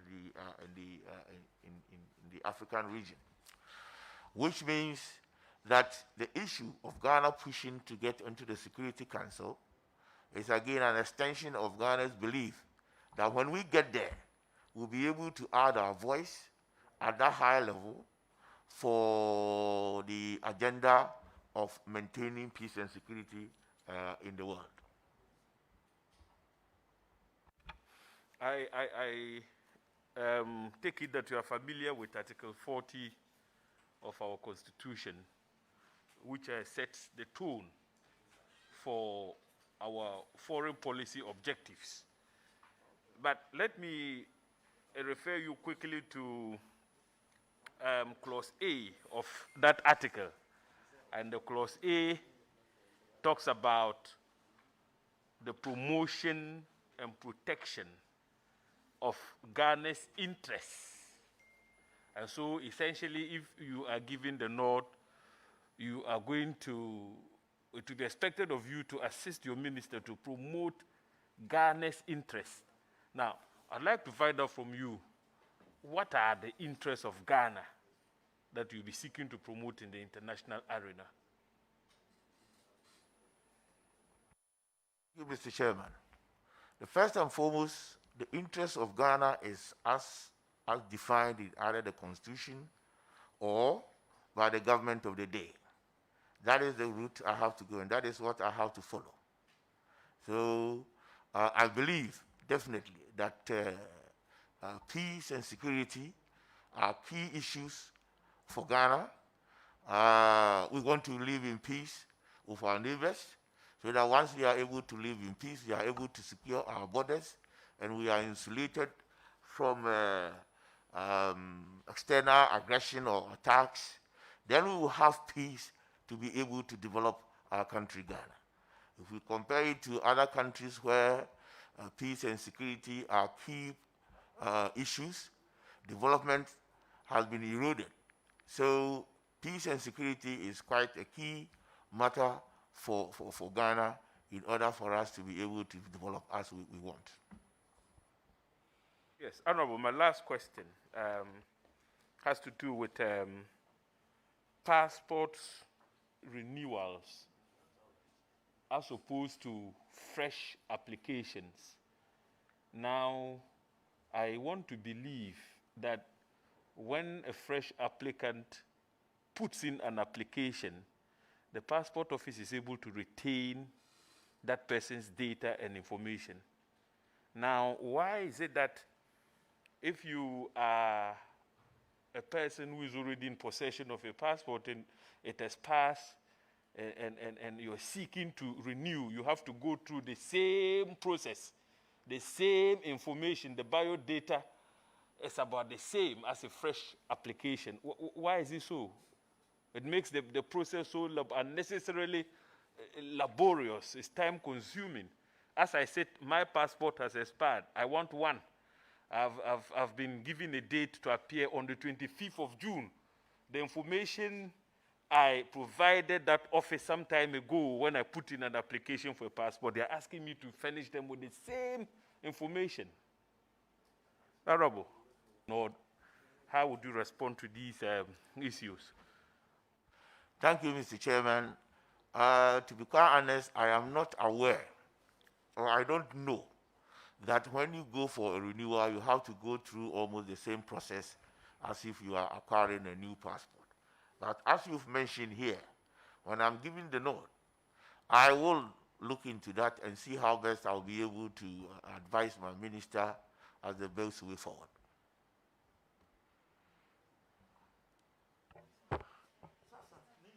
Yes, Honorable Zuini. All right, thank you very much, Chairman, for the opportunity. Honorable nominee. In an earlier question, my colleague made reference to Article 40 of the 1992 Constitution, which guides our foreign relations. Also of interest is 73, 74, and 75 as far as international relations are concerned. And I think one thing we say of people who serve in the capacity that you are being vetted to is their ability to carry themselves as worthy ambassadors and representatives of the country in all aspects of life. Mr. Chairman, the nominee is on record to have referred to himself as an adult with sharp teeth. This was in response to an issue relating to our colleague Samuel Okudzeto-Ablakwa when he raised concerns about Ghana's attempt to acquire a chancery in Norway. And the honorable nominee in response to how that issue was raised by his colleague at the time on the Committee of Foreign Affairs, wasn't charitable at all in his choice of words against Samuel Okudzeto Ablakwa. I just want to find out, based on this description of himself as an adult with sharp teeth, ready to sink the teeth in, if certain provocations were pushed. If he is one of those who do not appear, who are not as they appear, but have hidden true colors that they show, that can tend to perhaps embarrass this country if he is approved as the Deputy Minister of Foreign Affairs. Thank you, Mr. Chairman. Mr. Chairman, I have had the opportunity of being representing Ghana outside as a Deputy High Commissioner. And I don't want to sing my own praises, but at least during the period that I was in that position, I excelled. When you come down to our local day-to-day politics, sometimes you say things in the heat of the moment, depending on what is actually on the table. I would like to beg Mr. Chairman that we don't dwell too much into this particular issue, because part of the matter is before court. And I will plead that we let sleeping dogs lie. That was something that was said in the heat of the moment. The Chairman, and that's my concern, the heat of the moment and what it can reveal, and how that, if it's not, if the nominee doesn't have the ability to check the heat of the moment, what that portends for our diplomacy as a people. That, for me, is more worrisome than just moving on. Okay. I'll control myself in future situations. You have to know how to manage with young people. Agent provocateur, I call them. When I was a student, I was. Now I've grown up out of that. But it's important to learn to manage your temper. Are you done? Maybe my last one, Mr. Chairman. The nominee, in answer to my earlier question, talked about his past record as a Deputy High Commissioner to India, and described his period as an excellent one when he says he excelled. It is also worthy of note that after his service, an issue of the country importing some quantity of rice from India came up. The BNI at the time, as it was then known, went into this matter. The reports are that you were invited. Can you tell us what happened with that investigation, as you indicated at the time that the BNI had called you to inquire what your role was as far as that importation was concerned? Thank you, Mr. Chairman. Yes, it did happen. I was invited by the BNI to state what I know about the rice importation, and I did. Unfortunately, when the matter went to court, I was pressing very hard to be called to court to give evidence, but the state decided against calling me. So that is where the matter ended. Why were you pressing to be a witness? Because I felt the person who had been put in the dock was the wrong person, knowing very well that I was in India and I was very much involved in the rice business, that particular, the exportation of rice or importation of rice into Ghana. The key person who led the whole process, the court decided not to invite.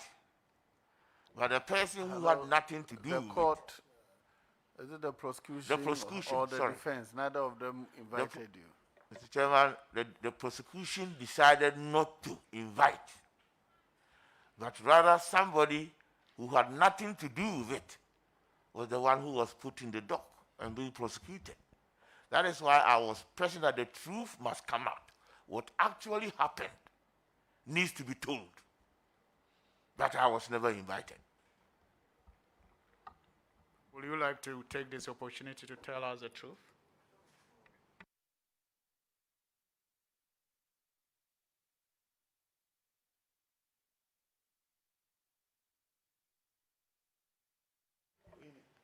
Yes, Honourable Member, he says, do you like to take an opportunity? If you want to I speak wouldn't it's up to you. I wouldn't want to revisit that matter. The court has made a decision, and I will plead that we make the court's decision stay. What was the decision of the court? Honorable Oseje, who was the one who was being prosecuted, was acquitted and discharged for lack of evidence. Very well. Hello, can I? Right. Leader, I thought you were exhausted. Chairman, you know, normally we closely follow what our colleagues do. For instance, Minister for Communication is here, and the matter of e-passport was raised. We now have what we call the chip-embedded e-passport, and they have to work with the Ministry of Communication. One of the best practice destinations is South Korea, and I think that we need to improve our passport architecture going forward. But the Honorable Sosu had raised this important matter of domestic workers recruited for purposes abroad by legal and illegal employment entities. And your ministry and the Ministry for Employment in particular, supported by Interior, will have to show interest in it. Now, if you take the Arab Gulf, for example, they are very much interested in recruiting house helps or a certain category of labor from Ghana. And I believe that our country can benefit from what I call export of labor. But it must be regulated in a manner that they are not sent abroad for purposes of abuse. You've seen Ghana now send nurses abroad. I know, for instance, Japan had indicated that they were willing to recruit Ghanaian nurses. We need to streamline it. What will you do to your minister to ensure that we are able to export labor in a manner which is regulated? Thank you, Chair. Thank you, Mr. Chairman. I think in my earlier response, I did mention that some stakeholder consultation is currently ongoing between the key ministries involved in this domestic workers in the Gulf region especially. So it is work in progress, and I'm going to throw my weight 100% behind my minister to make sure that we fashion a system such that it becomes possible for the domestic workers to be exported to the Middle East, but their welfare, their interests, their salaries, all other matters are properly protected, so that somewhere along the line the country can even benefit from it. Chairman, my order is, as Deputy Foreign Minister, you have a duty to assist your minister. Ghanaian foreign officials abroad, I know the practice happened and it was curtailed. Many of them, when they are retiring back home, were allowed to come back home with some one vehicle of some capacity. I know it happened, and I should say that it happened, and along the line, there was policy shift because of this position on exemptions. But that is not the exemptions that is a problem. There are many other exemptions, particularly what Parliament itself grants every day under Article 174. I mean, foreign service official, he has served abroad, he's been able to acquire a car, he wants to come home with the family with that car, and I think that your ministry must prioritize it for purpose of first seeing whether we can restore that. What do you have to say to that? Thank you, Chairman. Mr. Chairman, the facility is still there, but it's up to 2.0 cc. Now, the matter has been brought to Parliament, and Parliament has still not resolved it. So I believe, even though the ministry has pegged it at 2.0 cc, Parliament can also look at it and then maybe do a revision, consult the ministry and make a revision. I am sure when I was, I do remember, when I was... You support it, and will you provide leadership in support of that? I want to know your position.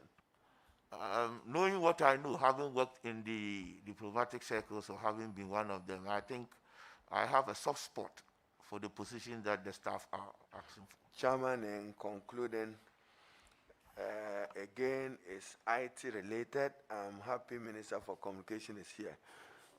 The Foreign Affairs Ministry, I'm not aware that you have any IT link apart from email to many of our embassies abroad. You have email. They will send minister email. They will send you to email what's currently happening in Washington or New York, how to relate to it whilst here. I'm sure it's something we need to work out.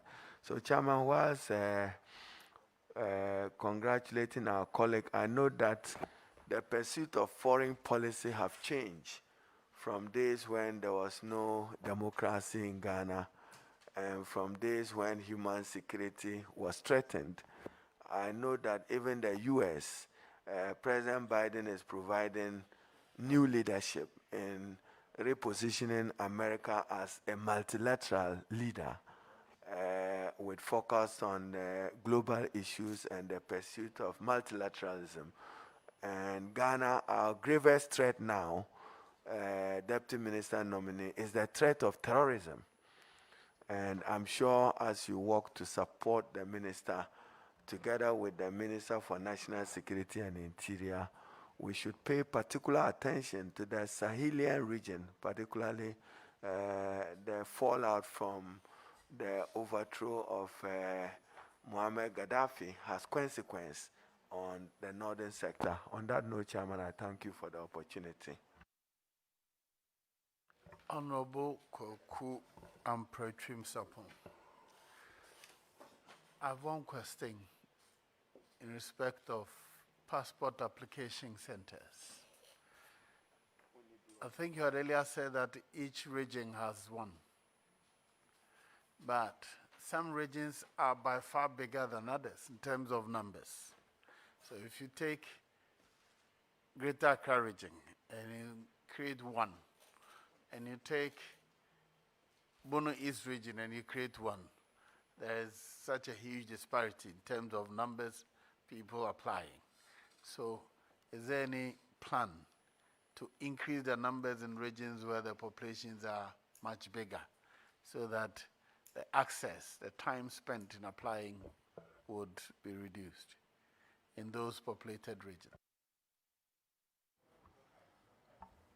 Mr. Chairman, I take on board the issue that you've raised, and I assure you that when I'm giving the nod, I'll have discussions with my minister and the officers involved to make sure that these concerns are taken on board.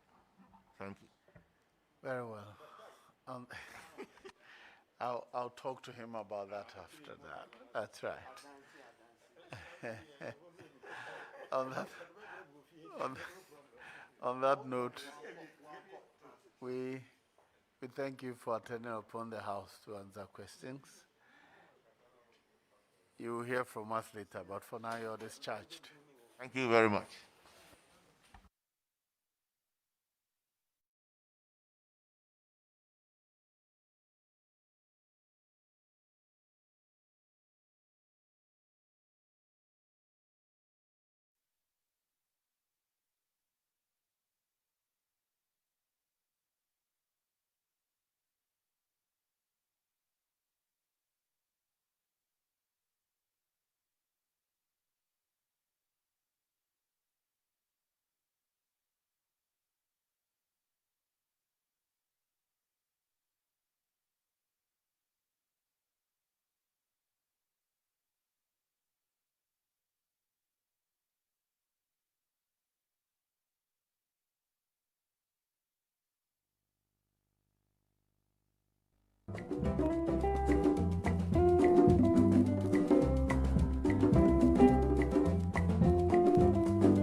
Powers and principalities.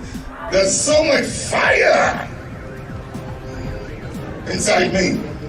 Tragedy struck when part of the largest hillside at the kosher rubbish dump collapsed. It's going to be fun to see how he goes about approaching this game.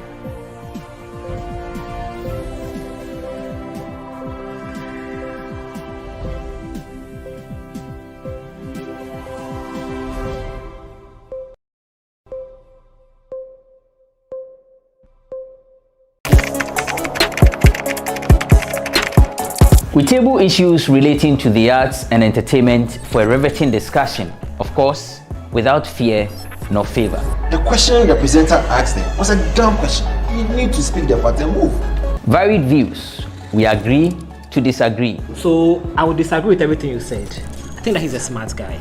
I think what he did. No, but I also said he's a smart guy. Yeah. I guess that I'm waiting for the what next. Yeah, I don't think that we have to wait for what next. It sometimes gets confrontational, but that's the beauty of the game. Today deny funny face. It's not my brother. I don't know him. You don't know funny face. It's not my brother. You don't know funny face. It's a package.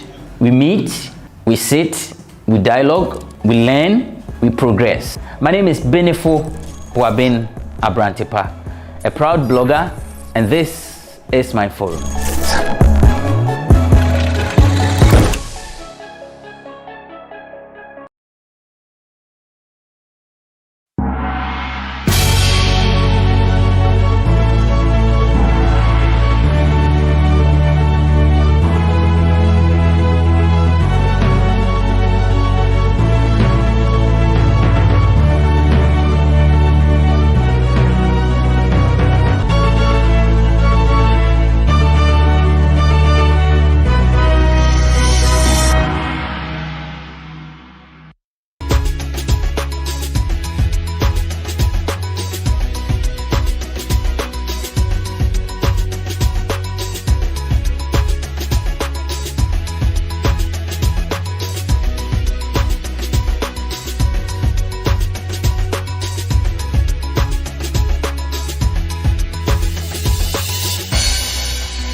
Powers and principalities. There's so much fire inside me. Tragedy struck when part of the largest hillside at the kosher rubbish dump collapsed. It's going to be fun to see how he goes about approaching this game.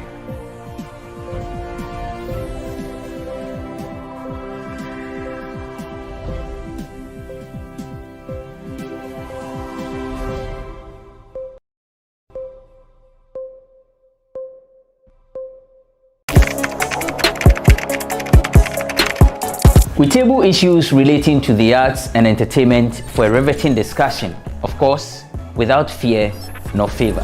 The question the presenter asked them was a dumb question. You need to speak the part and move. Varied views. We agree to disagree. So I would disagree with everything you said. I think that he's a smart guy.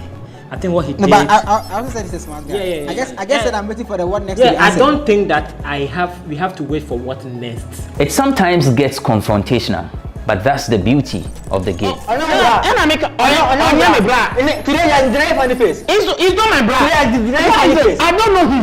You don't know funny face. It's not my brother. You don't know funny face. It's a package. We meet, we sit, we dialogue, we learn, we progress. My name is Benefo Huabin Abrantepa, a proud blogger, and this is my forum.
Powers and principalities. There's so much fire inside me.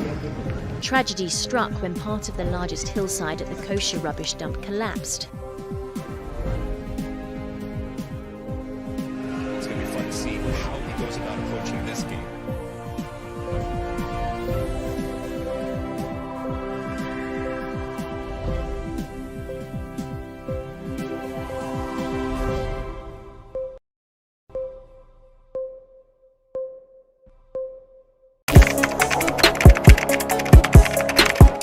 We table issues relating to the arts and entertainment for a riveting discussion, of course, without fear nor favor. The question the presenter asked them was a dumb question. You need to speak the fact and move. Varied views. We agree to disagree. So I would disagree with everything you said. I think that he's a smart guy. I think what he did. No, but I also said he's a smart guy. Yeah. I guess that I'm waiting for the what next. Yeah, I don't think that we have to wait for what next. It sometimes gets confrontational, but that's the beauty of the game. And I make my bra. Today you are denying funny face. It's not my bra. Today you are denying funny face. I don't know him. You don't know funny face. It's not my brother. You don't know funny face. It's a package. We meet, we sit, we dialogue, we learn, we progress. My name is Benefo Huabin Abrantepa, a proud blogger, and this is my forum.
powers and principalities. There's so much fire inside me. Tragedy struck when part of the largest hillside at the kosher rubbish dump collapsed. It's going to be fun to see how he goes about approaching this game.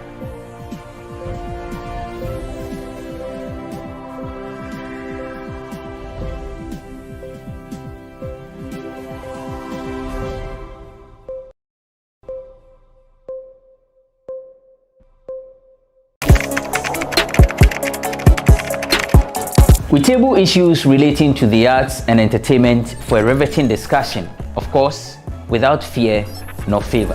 The question the presenter asked them was a dumb question. You need to speak the fact and move. Varied views. We agree to disagree. So I would disagree with everything you said. I think that he's a smart guy. I think what he did. No, but I also said he's a smart guy. Yeah. I guess that I'm waiting for the what next. Yeah, I don't think that we have to wait for what next. It sometimes gets confrontational, but that's the beauty of the game. Today you are denying funny face. It's not my brother. Today you are denying funny face. I don't know him. You don't know funny face. It's not my brother. You don't know funny face. It's a package. We meet, we sit, we dialogue, we learn, we progress. My name is Benefo Abrantepa, a proud blogger, and this is my forum.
Powers and principalities. There's so much fire inside me. Tragedy struck when part of the largest hillside at the kosher rubbish dump collapsed. It's going to be fun to see how he goes about approaching this game.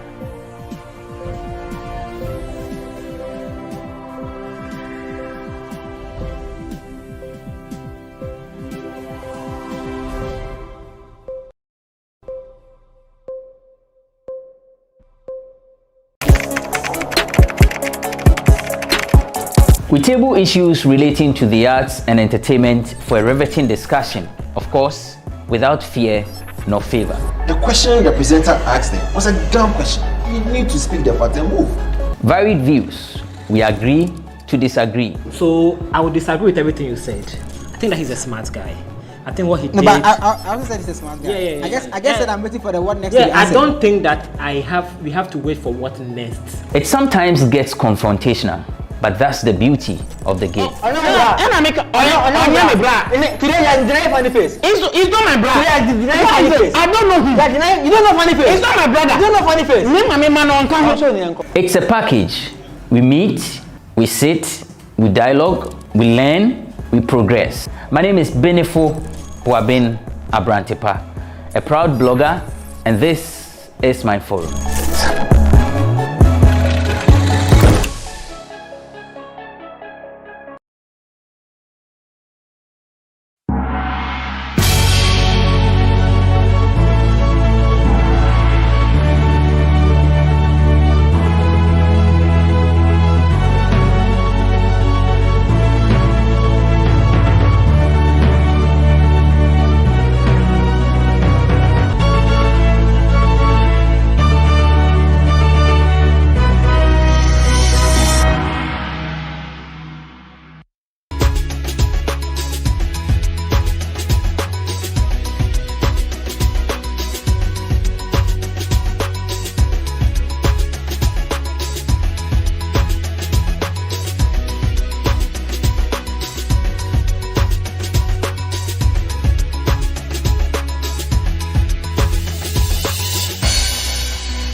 Hello and welcome to BizTech on GhanaWeb TV. This week we bring you an exclusive interview that will keep you glued to your seat, as well as business news that made headlines during the week. Let's delve straight into business.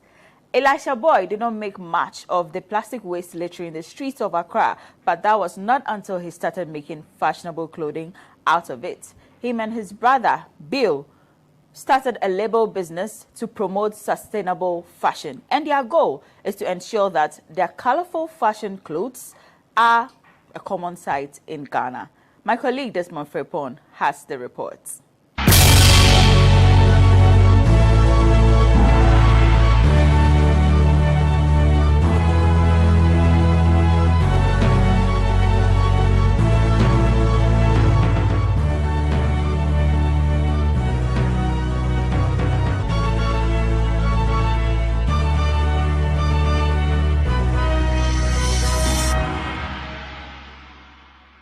Managing plastic waste in developing countries can be a real huge challenge, but designers Boy and Bill are helping fight the pollution.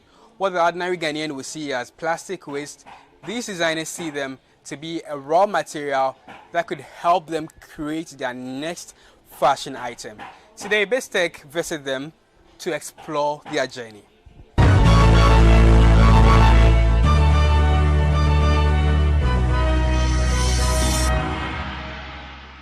So here we are now with co-founder of the Boy and Bill fashion brand for him to walk us through the journey so far. Elisha Boy, welcome to BizTech on GhanaWeb TV. Thank you very much. I'm very excited to be on this platform. I am also excited. I usually get excited when I'm about talking to creative minds like yours, especially when we know plastic is a big issue, it's a big polluter of our country. Yeah. and people are getting creative about it. And that's yours comes in when you are turning plastic waste into fashion. Yeah. How did it all start? Okay, so as you said, plastic waste is a very huge problem in our society, and the idea initially we had was plastic waste. Like, people litter plastic around, and plastic is all over because it doesn't have any use. I mean, once it's used for its main, like, first purpose, like if maybe I buy something and it's wrapped, like, the moment I bring it home, I can't use it for anything again, so I have to automatically dump it. So I had this idea that if we could create a use for the plastic, if we could make the plastic feel valuable, or we can make it valuable, people will not, like, afford to dump it. So the whole idea came like that. I go to Accra a lot, like, to buy, like, materials and stuff. I go to the Cantonmanto market, and mostly I see how, like, plastic, especially robbers used to wrap these materials and stuff. Like, I realized that when they close the shops, they just dump it in front of the stores when they leave, and it's like a lot of them. So I was like, can't I do something with this? And so I did a little research online about people using plastic waste to create, like, clothes and stuff. Just like all of us, we go about, we see plastic waste being discarded, and they get to choke our gutters and things like that. But how did you see the value for fashion in plastic? Okay, I'm a fashion designer, basically. That explains it. Yeah, we started our brand, like, using actual materials, and we use lots of material. We have, like, African print jackets and Ghana bomber jackets and a whole lot of products like that. So the whole idea is the kind of clothes that people knew us for, that is the jackets and the sweaters and stuff we were doing. I had this idea that if I could make the rubbers into those jackets that people already know us for, it would be easier, like, it would be an easier transition for people to buy into the plastic idea. So we experimented with the jacket by using the rubber to create some first jackets and sweaters and stuff. And after doing it, the response was great. People loved it. Are you encouraging people to be using plastics and dumping them? Because when they do, you get your raw materials for your production. That's an interesting question. Okay, we are not really encouraging people to, like me. I have some shops in Accra that when I started picking the rubbers first, they didn't understand what I was doing. But with time, I spoke with some of the stores that this is what I do. I showed them the pictures and they loved it. I told them that whenever, like, instead of dumping the rubbers, they should reserve it for me. I'll come and pick it up. For free? Yes, for free, because already they were going to dump it, and I think they even pay to dump it. So once I told them I can pick it for free and use it, they're like, okay, then it's cool, we love it. So I go there, like, every week, and it's packed for me, and I go take it and bring it to the house. So we are not necessarily encouraging people to, but plastic will always be done unless, like, plastic is totally banned from entering the country. But once it's coming to the country, and once it doesn't seem to have any value after its first use, it will always be done, man. We want to encourage people to pick it up. Yes. So then let's talk about business-wise. Yeah. How has the reception been? Because I came around and walked in the studio and I was having a look at some of the clothes. I'm like, well, these are pretty amazing clothes. How has the reception been for you? The reception has been mixed. Like, I mean, people are like, how are you going to wear this in the sun? It's so hot, it's so this. It's exactly. So when I went, I'm like, are these winter jackets or something? Because we have a very hot weather here, and then we're going to wear plastics. I mean, we are creative people, and to me, the clothes we make with the rubbers is art. And art necessarily doesn't have to be comfortable. I mean, art doesn't have to like me when I'm going for like maybe an interview or a program. I don't mind wearing my rubber jacket. I don't mind wearing my rabbit. Like I'm trying to pitch the stuff in an artistic way. Right. And the reception has been great. Like we have musicians who use these rubber jackets and stuff to perform. I use them to style people in photo shoots. I use them to style people in music video shoots, and a whole lot. Through that, we are hoping that it will get to the masses, and the masses will actually want it. One time I put on my Facebook the rubber jacket. I put it on. I'm like, who wants this rubber jacket? And it was crazy. I had almost like 200 people saying they want it. They want to give it to me. I was like, oh, really? Then people want it.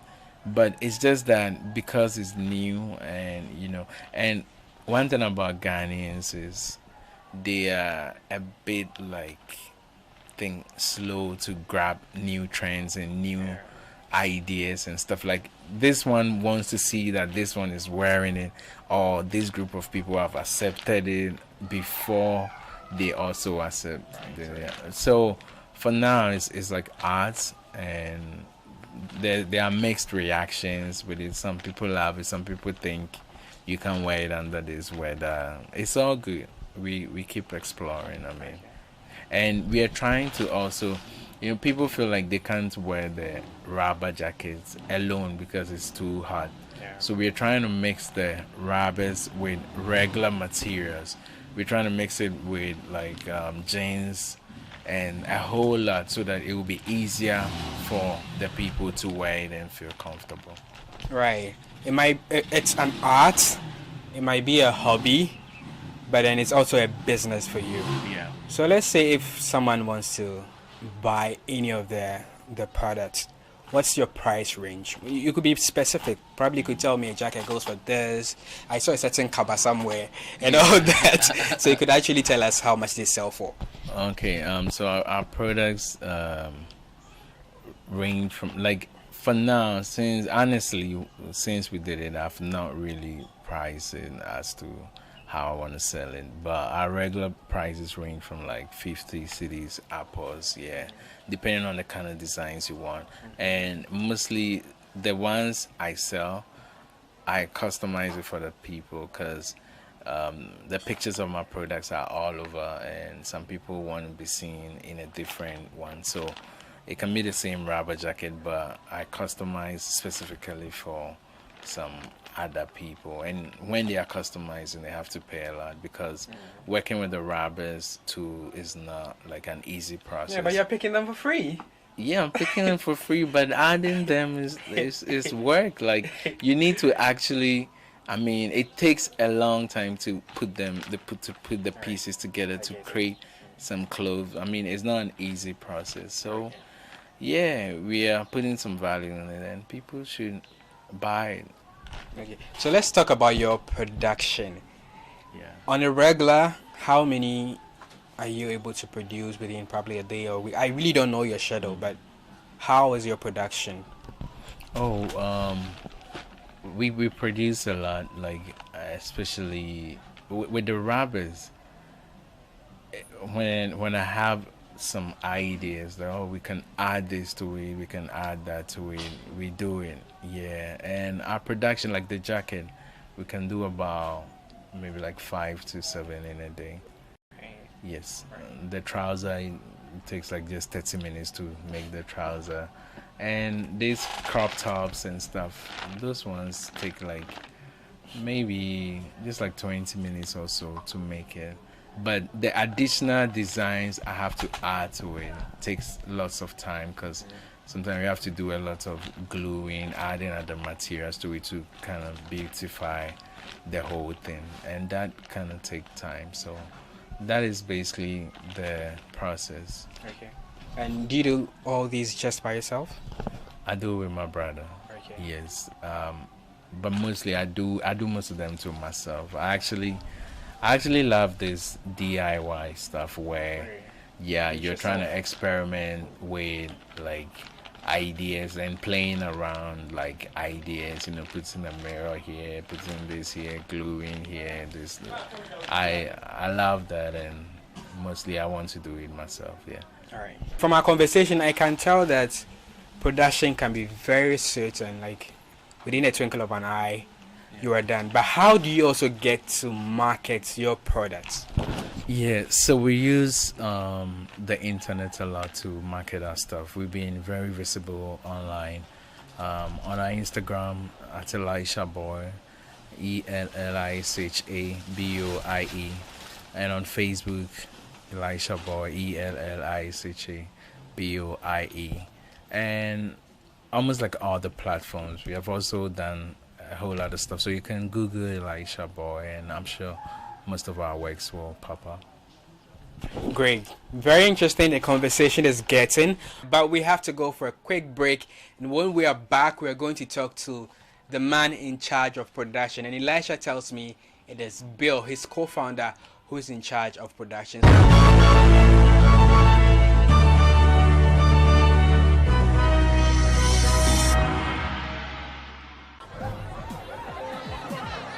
Powers and principalities. There's so much fire inside me. Tragedy struck when part of the largest hillside at the kosher rubbish dump collapsed.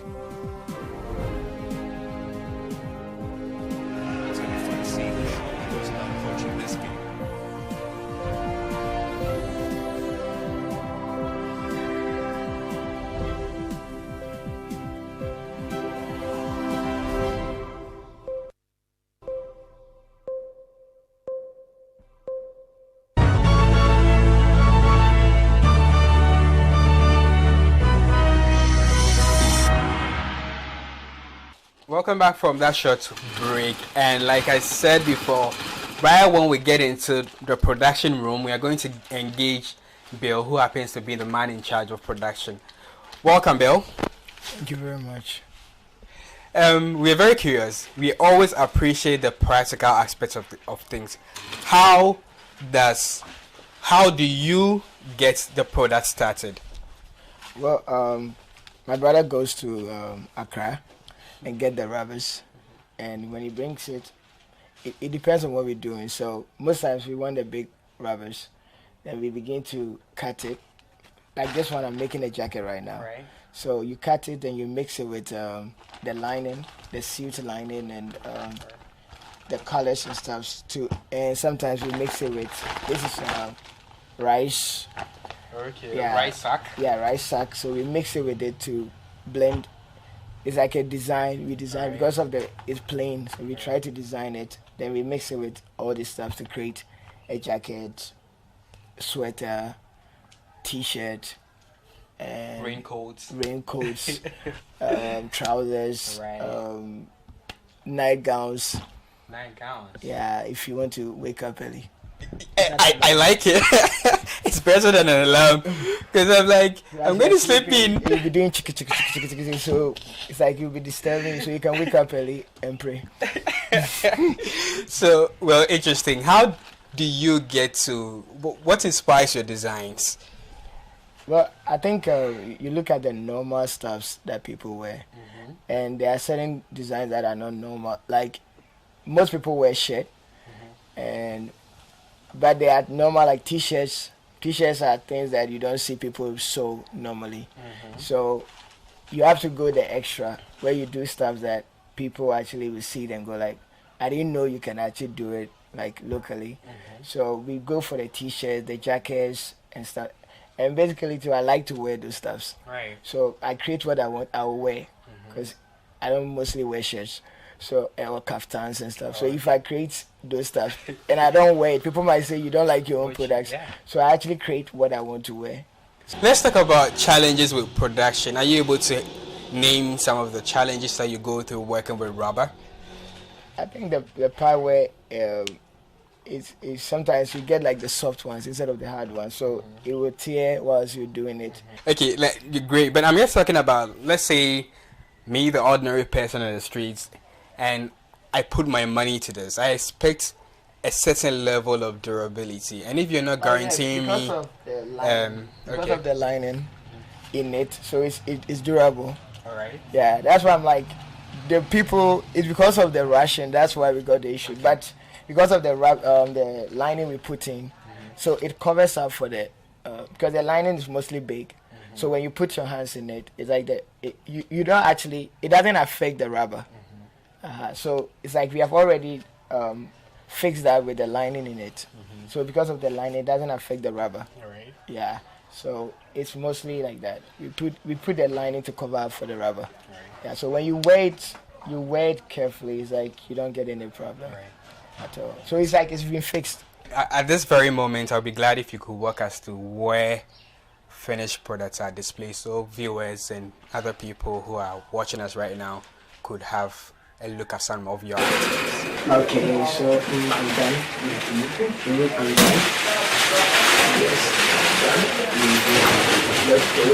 So yeah, let's go check out some of your amazing works. Take the lead. So this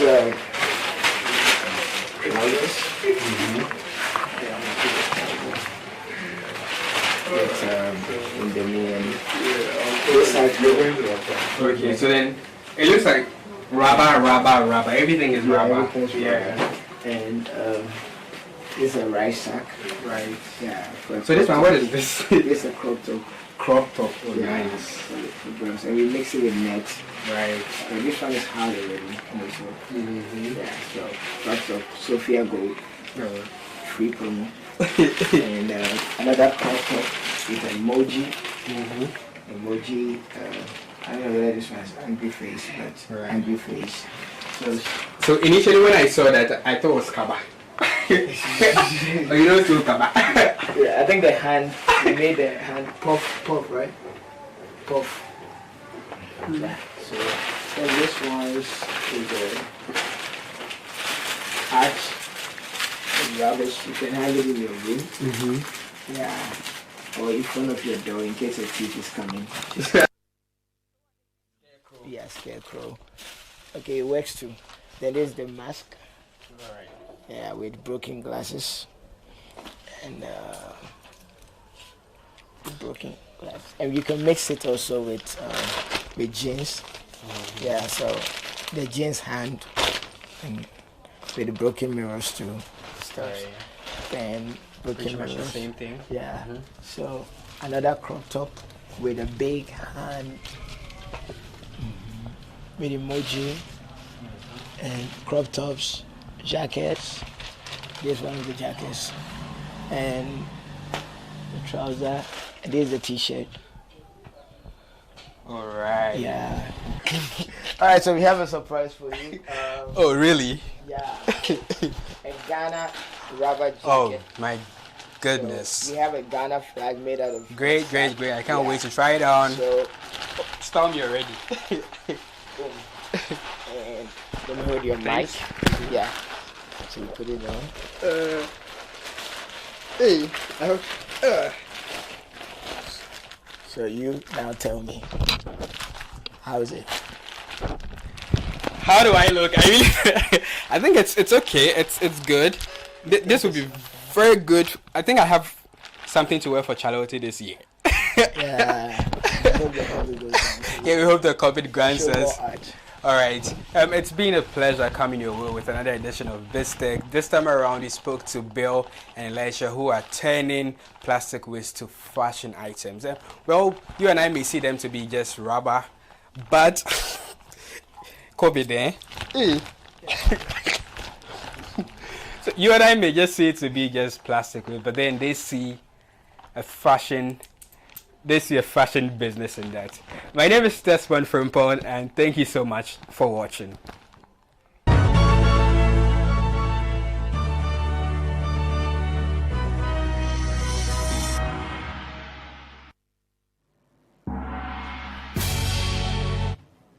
Thank you, Desmond, for this great interview, but we bring you biz headlines shortly.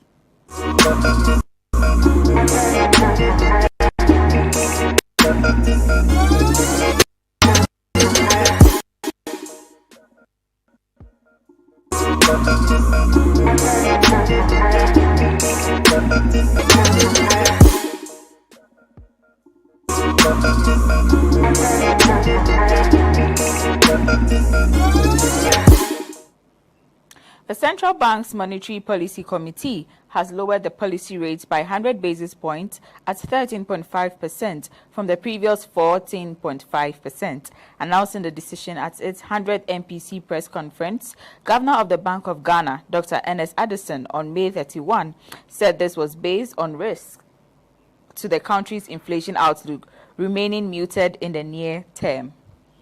Headline inflation eased sharply to within the medium-term target band, driven mainly by lower food prices and base drift effects, a tight monetary policy stance, and stable exchange rate conditions. Since the initial shock to inflation in April 2020, the forecast showed that inflation will be close to the central target by June 2021. These forecasts remain broadly unchanged, and inflation would remain within the target band in the next quarter. Risks to the inflation outlook appear muted in the near term, but pressures from mostly rents and transport fares would require some monitoring to anchor inflation expectations. Under these circumstances, the committee decided to lower the monetary policy rate by 100 basis points to 13.5%. The committee will continue to monitor. That was the governor of the Bank of Ghana. Now straight to the oil and gas sector. ExxonMobil, a US-based oil and gas firm, has exited Ghana's oil fields and subsequently relinquished 100% of its oil exploration rights in the Deepwater Cape 3 Points block in the Western region. A letter issued to Ghana's Minister of Energy, Dr. Matthew Opoku Prempeh, and copied to the Petroleum Commission and Ghana National Petroleum Corporation, explained that the company was unwilling to enter an extension of its initial contract originally signed in 2018. EMEPGL hereby notifies the Republic that it has determined not to enter into the first extension period and hereby voluntarily surrenders and relinquishes 100% of its rights in and to the contract area, portions of the letter read.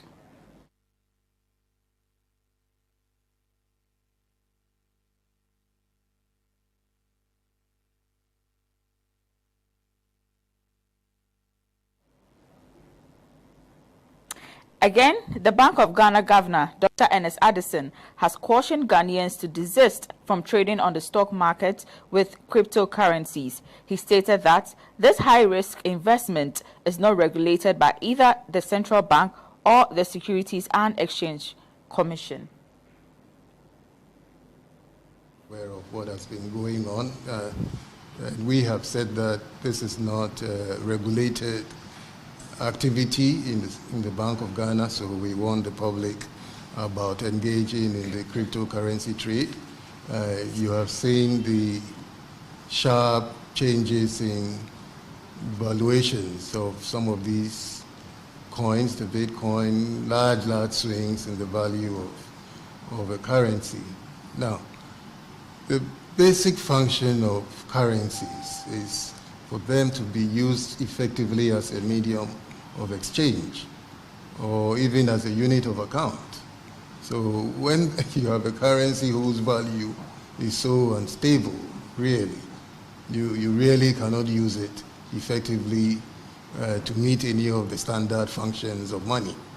And this is why I think there is a lot more emphasis on looking at digital money, which is backed by the state, backed by the central banks. Because these private forms of money really are not able to effectively perform the functions of money effectively.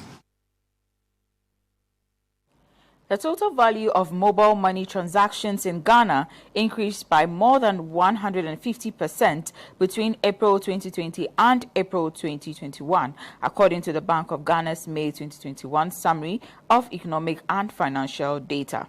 Figures showed a consistent surge in transactions, which jumped from 32.8 billion Ghana cedis in April 2020 to 83.8 billion Ghana cedis in April 2021.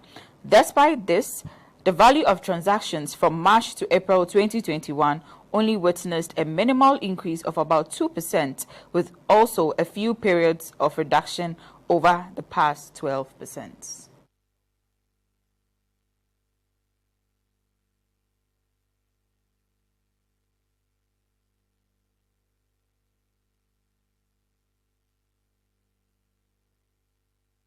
Communications and Digitalization Minister Esla Owusu-Ekufo has said that the government is striving to push the cost of data down to help accelerate the digital economy via a reduction in the spectrum and licensing fees. She noted that the National Communication Authority is working to reduce spectrum and license fees to support players in the sector and afford them an opportunity to reduce the cost of data. An official announcement, she added, will be made to this effect in due time. According to the minister, even though a lot of work has gone into reducing the cost of data in the past few years, the current charges are deemed high. Therefore, some more initiatives will be rolled out to realize a further reduction.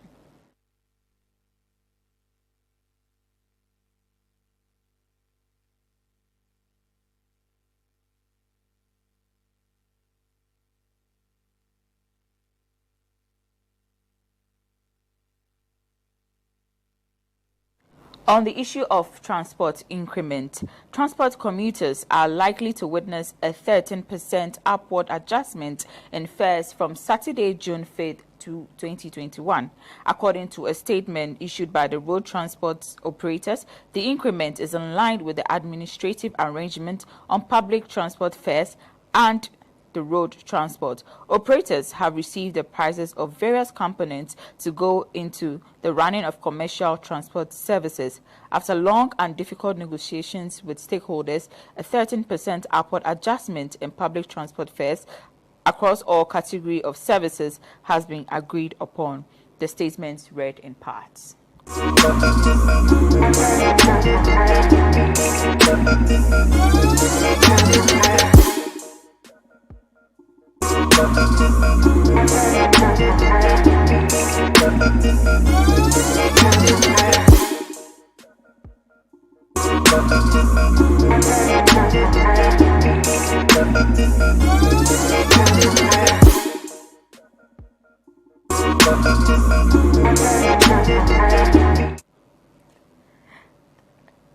That's it for this week's edition of BizTech on GhanaWeb TV. Thank you for staying with us, but log on to www.ghanaweb.com for more news stories. Get interactive with us on all our social media pages. We are at the GhanaWeb on Twitter, Facebook, and Instagram. Also, subscribe to our YouTube channel, GhanaWeb TV. I am now Oyo Kwote. Have a great weekend.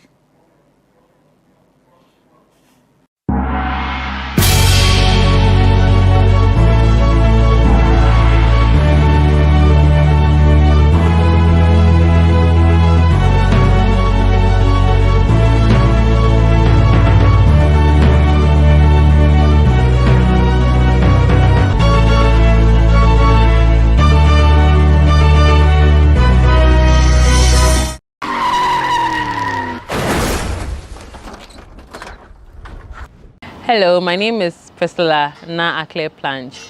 I'm a survivor of a road accident. It wasn't easy for me. I went through 6 surgeries, and for 2 years I was using crutches.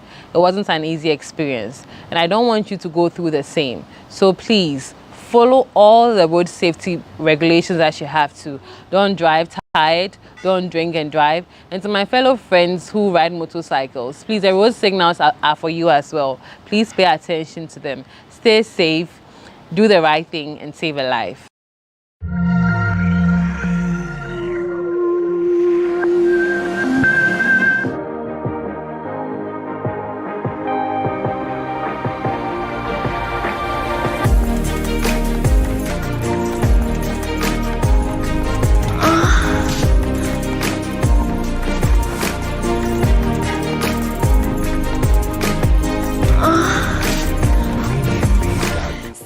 developer in one of her popular songs said girls just want to have fun. But as I grew up, I realized that the narrative has changed. These same girls now say they just want to have fun. I mean, the money. But what do women really expect from their partners when it comes to their sexual exploits and expectations? What message are we trying to send across to the man when it comes to issues of bedmatics? On this All Ladies Affairs on Moans and Cuddles, we focus on what women expect from their men on issues of their sexual exploits. My name is Paulina Deda Opoku. It doesn't get any better than this. We'll be right back.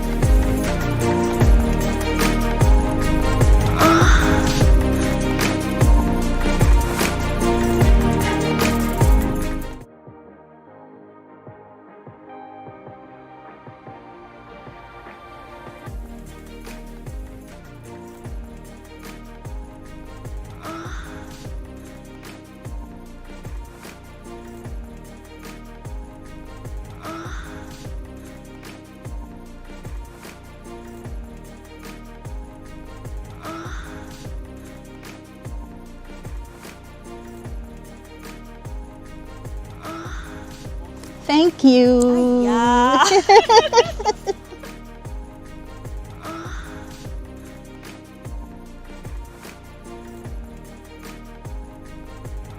Thank you.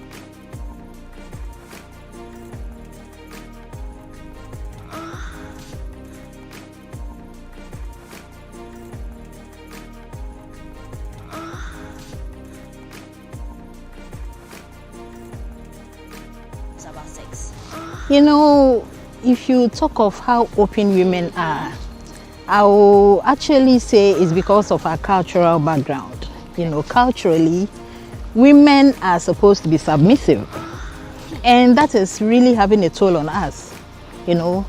But women should be able to go all out when it comes to sex, you know. Culture. Powers and principalities. There's so much fire inside me. Tragedy struck when part of the largest hillside at the kosher rubbish dump collapsed. It's going to be fun to see how he goes about approaching this game.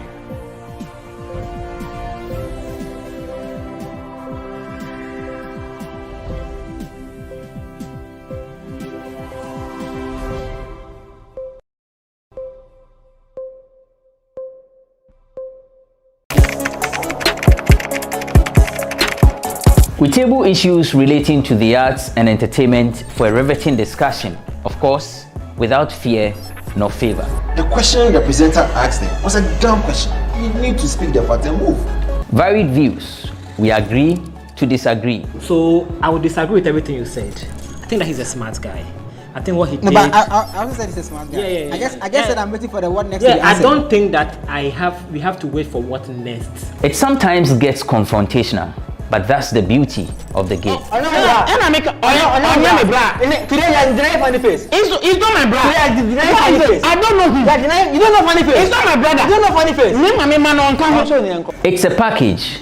We meet, we sit, we dialogue, we learn, we progress. My name is Benefo Huabin Abrantepa, a proud blogger, and this is my forum.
powers and principalities. There's so much fire